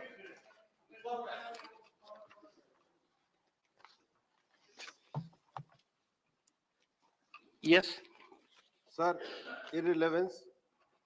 The chairman, after having called the attention of the council to conduct of a member who persist in irrelevance. Sir ये completely जो foreign policy का issue है, हमने regulation से कोई चीज पास करी Go ahead, go ahead. Parliament में मैं क्वेश्चन का जवाब दूंगा जो इनका irrelevant विषय सर पहले वो कार्रवाई से हटाया जाए सर क्योंकि irrelevant चीज आप डिबेट में नहीं बोल सकते sir rule is very much clear Honorable members, it is, I think, third time on the first day, I'm required to appeal to you. I seek your cooperation. I have indicated with clarity the kind of anguish, disillusionment which the proceedings are imparting in public at large. More than any other theater of legislature, this theater has to take the lead. This theater has to set standards that are to be emulated by any other center in the country. I would therefore urge you to confine to dignity, decorum, and be in a focused manner. I have carefully gone through every word is spoken by the Honorable Minister. And you will find spinal strength of the foreign policy which he has articulated in a focused manner. I personally have had the occasion on my 2 visits abroad, the kind of reflections that have affirmatively evoked. I would appreciate that while you raise your concerns, he is the right person to respond to your issues by way of imparting clarification. We must, one second, we must also be cognizant that we are dealing with a sensitive issue of national importance that has impact in the country and outside. Your concerns reflected are critical and important. They would be responded. But if there is any diversion, dilution, or some kind of a distraction, that will not be in consonance with the upper house or the House of Elders. I would now call upon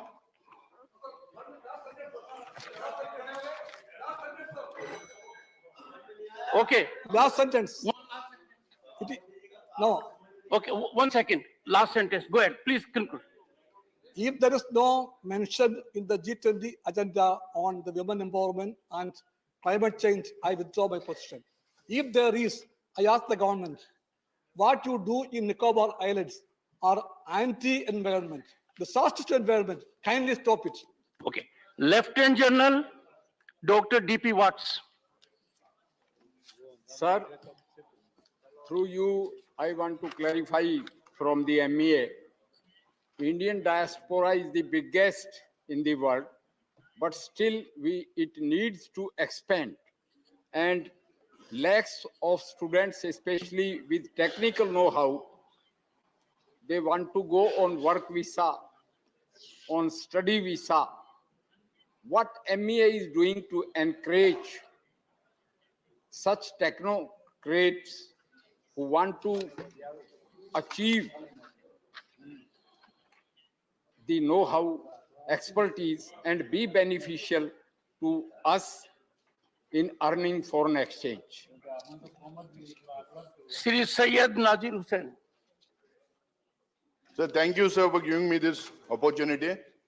Sir, as you know, and most of the members of the House knows, that in last couple of sessions, we have been raising this issue of Indo-China border dispute.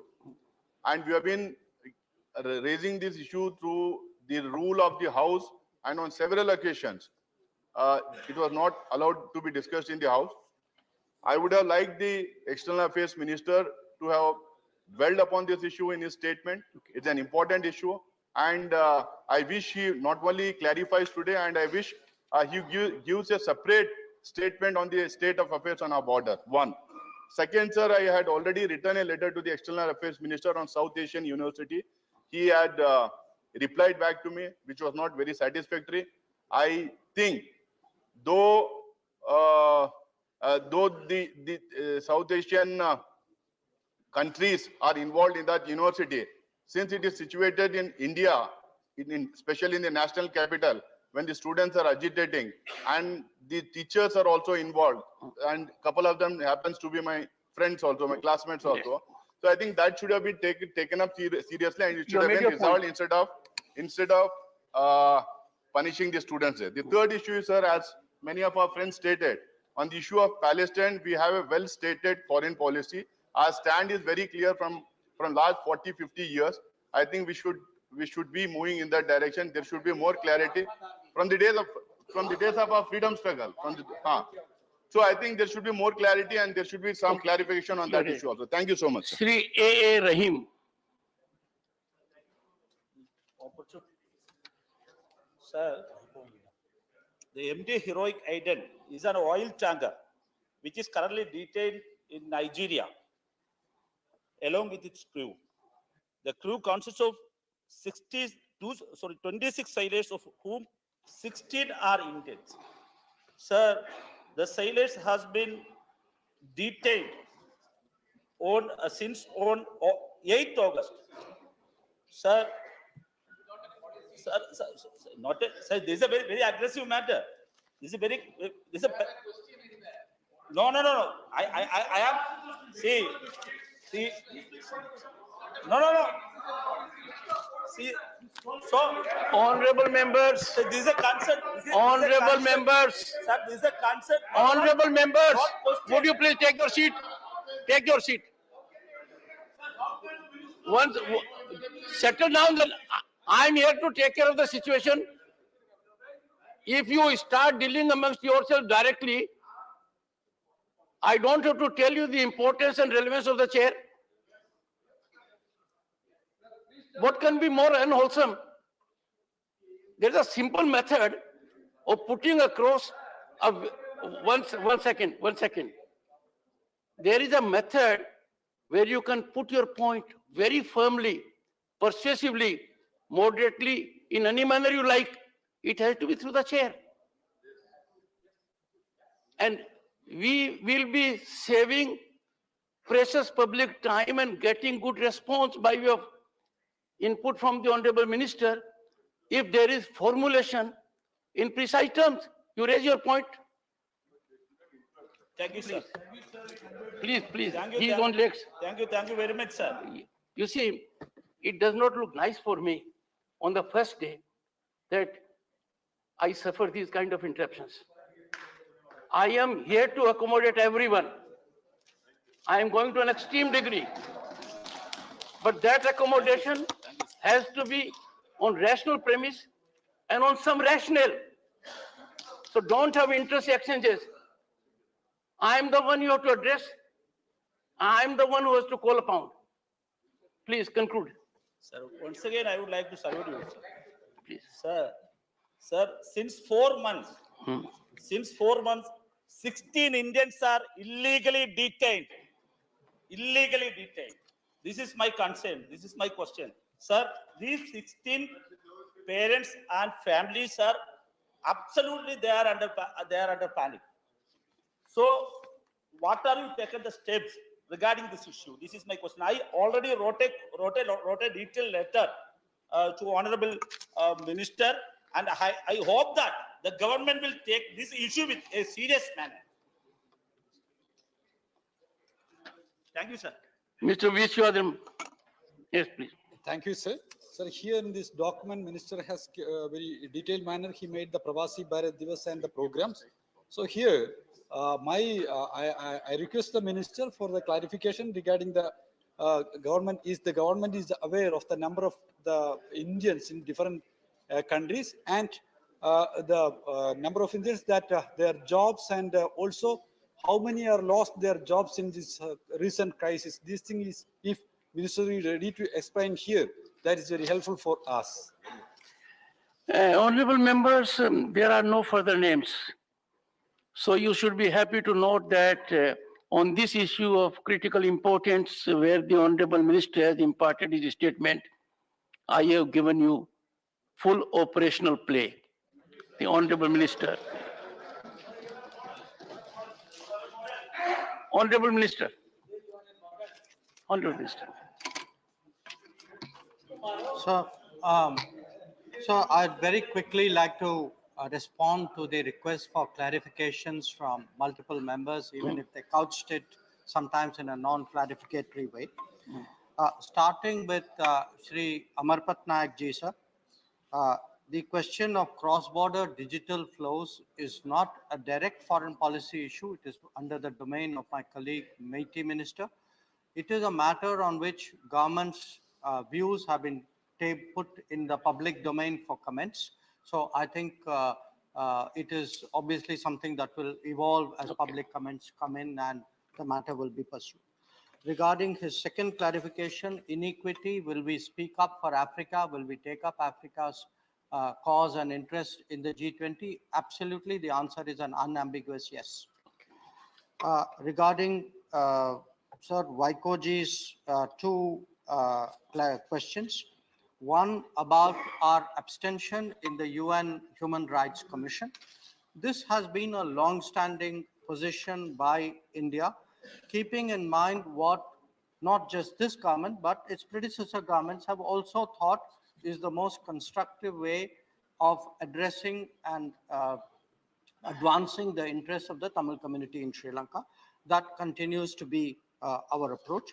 Regarding the support we have given to Sri Lanka, please, I would request the honorable member to appreciate. We have given support to the entirety of Sri Lanka, which also includes the Tamil community, the Sinhalese community, the other communities. So we have not taken a communal approach to giving support. To have a neighbor in this kind of serious economic situation, we would be shirking our responsibilities if we did not step forward at that moment. And that is exactly what we have done.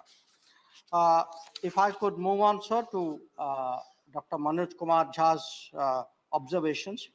One, he asked, the view of foreign policy is to 2014 centric. I don't think that is accurate. I think if you look at everything that I have said, it is not that, in some way I'm suggesting that what has been a continuing strain in our foreign policy, and I'll come to the Palestine issue, particularly in that context. But since you are asking me, I would say, yes, 2014 was a watershed moment. Yes, things have changed better after 2014. Yes, our foreign policy has become more dynamic, more effective, more prominent after 2014. So I think I'm so glad you picked up the 2014 issue, and I hope you will be supportive of it. On the Gaza issue and the Palestine issue, because some other members also raised it. We are very clear on Palestine. We support, sir, a two-state solution. We want a two-state solution with the two states living peacefully side by side. Some of the members suggested somewhere that our support or empathy for the Palestinians had changed. In fact, our financial support for the Palestinian Refugee Welfare Agency has gone up in the tenure of this government. I hope that honorable members would appreciate that. The issue was also raised about the neutrality, not my words, sir, this was the honorable member's clarification request, on the Ukraine situation. And Professor Jha suggested that he could do my job better. I mean, that is certainly he is free to hold that opinion. What I do want to say is we have been clear, publicly clear at the Prime Minister's level that this is not an era of war. We have consistently urged dialogue and diplomacy. When it comes to the impact of the war on Indian people or in the rest of the world, we have also done the right things about that. We have taken measures to soften the impact, whether it is of fuel or whether it is of food inflation, whether it is of fertilizer costs. So if it is your contention that our position has been in putting the interests of the Indian public first, I plead guilty to it. Yes, I put the interests of the Indian public first. It is my duty to ensure that fuel, fertilizer, food, the Indian public does not pay the cost of some other country's actions or some other region's actions. I think that is the way, in my view at least, foreign policy should be conducted. If I could turn then, sir, to Mr. John Brittas's comments. One, the Palestine issue I have already addressed. The pressure from the West, I think I have addressed publicly. I have said again what I have just mentioned. I would like to clarify. We do not ask our companies to buy Russian oil. We ask our companies to buy oil. What is the best option that they can get? Now, it depends on what the market throws up. If tomorrow the market gives us more competitive options, again, please do understand, it's not just we buy oil from one country. We buy oil from multiple sources. But it is sensible policy to go where we get the best deal in the interest of the Indian people. And that is exactly what we are trying to do. Regarding the oil cap, the impact of this is not very clear to us. Our concern is really what would it do to the stability and the affordability of the energy markets. That is a concern. On his clarification regarding diversity in the G20, absolutely yes. I mean, the fact that we are going to celebrate the G20 across the states of India in multiple cities in a manner in which we have never done any international event before. I think that is a greater statement of proof of diversity, of our commitment to diversity that I can make. And it is spread without discrimination across every state of every region of this country. And finally, because again, multiple members asked about this, where on the Ukraine students, some of the students have gone back, some have looked for other solutions. In some cases, the Ukrainian authorities have offered some solutions. So it is a very mixed picture. Unfortunately, there is no clean and simple answer here, but the government is doing what it can in this situation. That was also a concern which Trichy Shivaji raised about the Ukrainian students. If I could turn then, sir, to the clarification sought by Thambi Doreji about the India-Sri Lanka agreement of 1987. It is still an agreement. It is an agreement which has been the basis for changes in Sri Lanka, including provincial councils which have come about as a result. In our view, it is still an agreement that continues to remain the foundation of how both our relationship with Sri Lanka is conducted and how Sri Lanka itself looks at its own future. So I would like to assure him that we continue to, it is very much on our radar. We are very, very supportive of it. Then, sir, if I could turn to the clarification sought by Shri Sujit Kumarji. This is a very sensitive case. I'm referring to the detention of some of our ex-servicemen in Qatar. I can only say, because their interests are foremost in our minds, I can only assure him we have been seized of the matter. Our ambassador, senior officials have been in continuous touch with the Qatari government on this.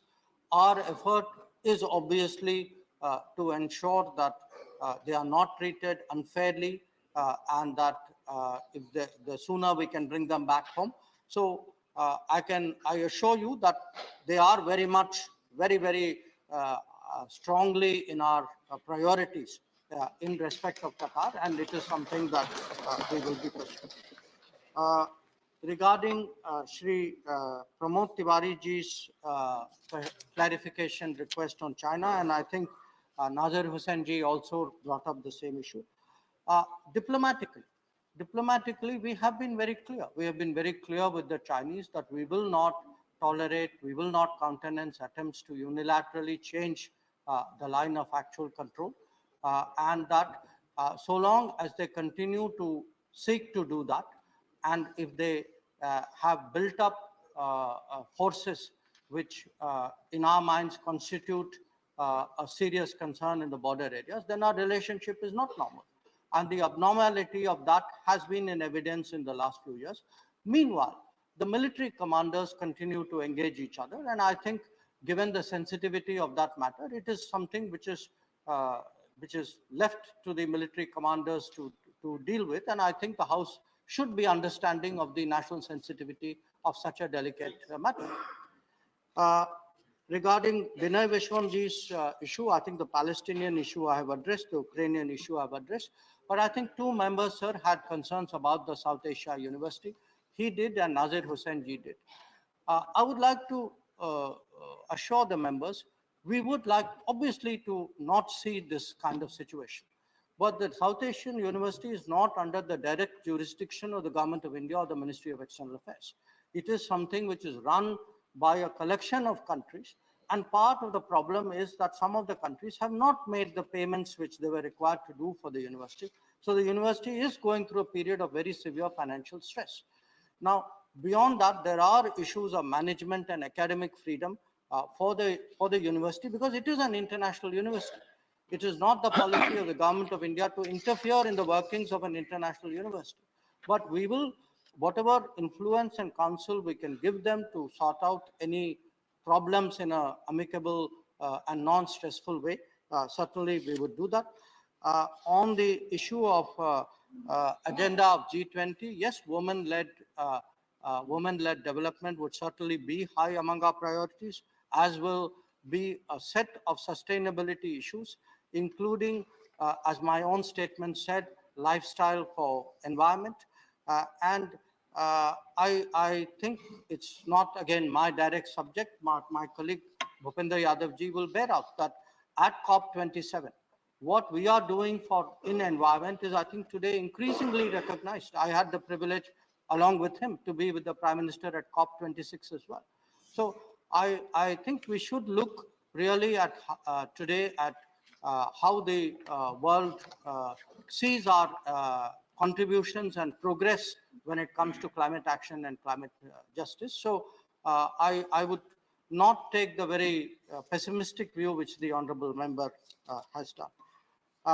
Regarding General Wats's point about study visas, we are very concerned that a number of countries, for reasons which have to do with finance and their processes, have slowed down issue of visas. We have taken up with many of these countries. I myself have done at the ministerial level with the US, with the UK. Yesterday, I did it with Germany. In many cases, our intervention has led to an improvement.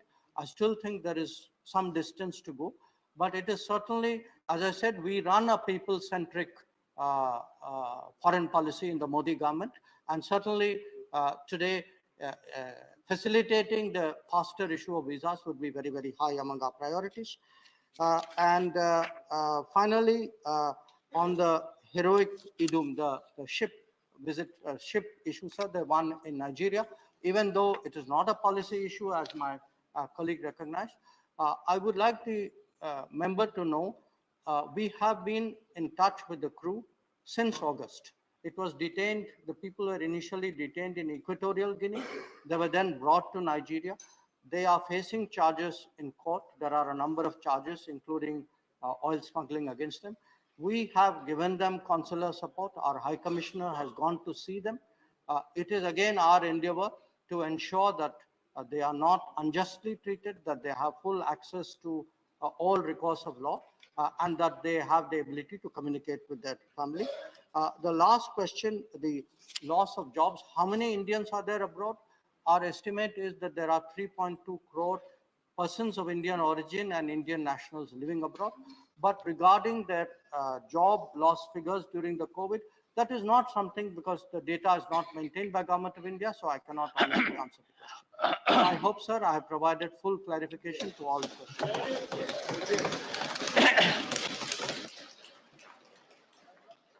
The Wildlife Protection Amendment Bill 2022, Shri Bhupender Yadav to move a motion for consideration of the Wildlife Protection Amendment Bill 2022. Time allotted is 4 hours. Respected Chairman, sir, I move that the Wildlife Protection Amendment Bill 2022 as passed by the Lok Sabha to further amend the Wildlife Protection Act 1972 be taken into consideration.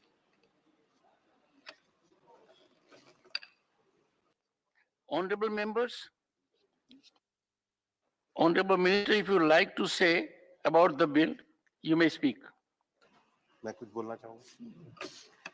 माननीय सभापति महोदय,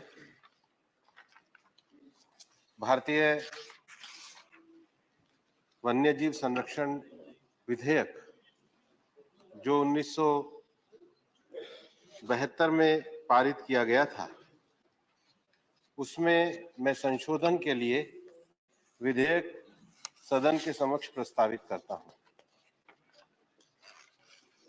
दुनिया में जो एक विभिन्न देशों के बीच में संधि है, convention of international trade on endangered species, जिस प्रकार से वन्य जीव और वन्य संपदा दुनिया में विलुप्त होती जा रही है और कुछ संपदाएं इस कगार पे आ गई हैं कि उनका संरक्षण करना आवश्यक है, इसको लेकर के दुनिया के सभी देशों के अंतर्गत एक संधि 1976 में हुई थी।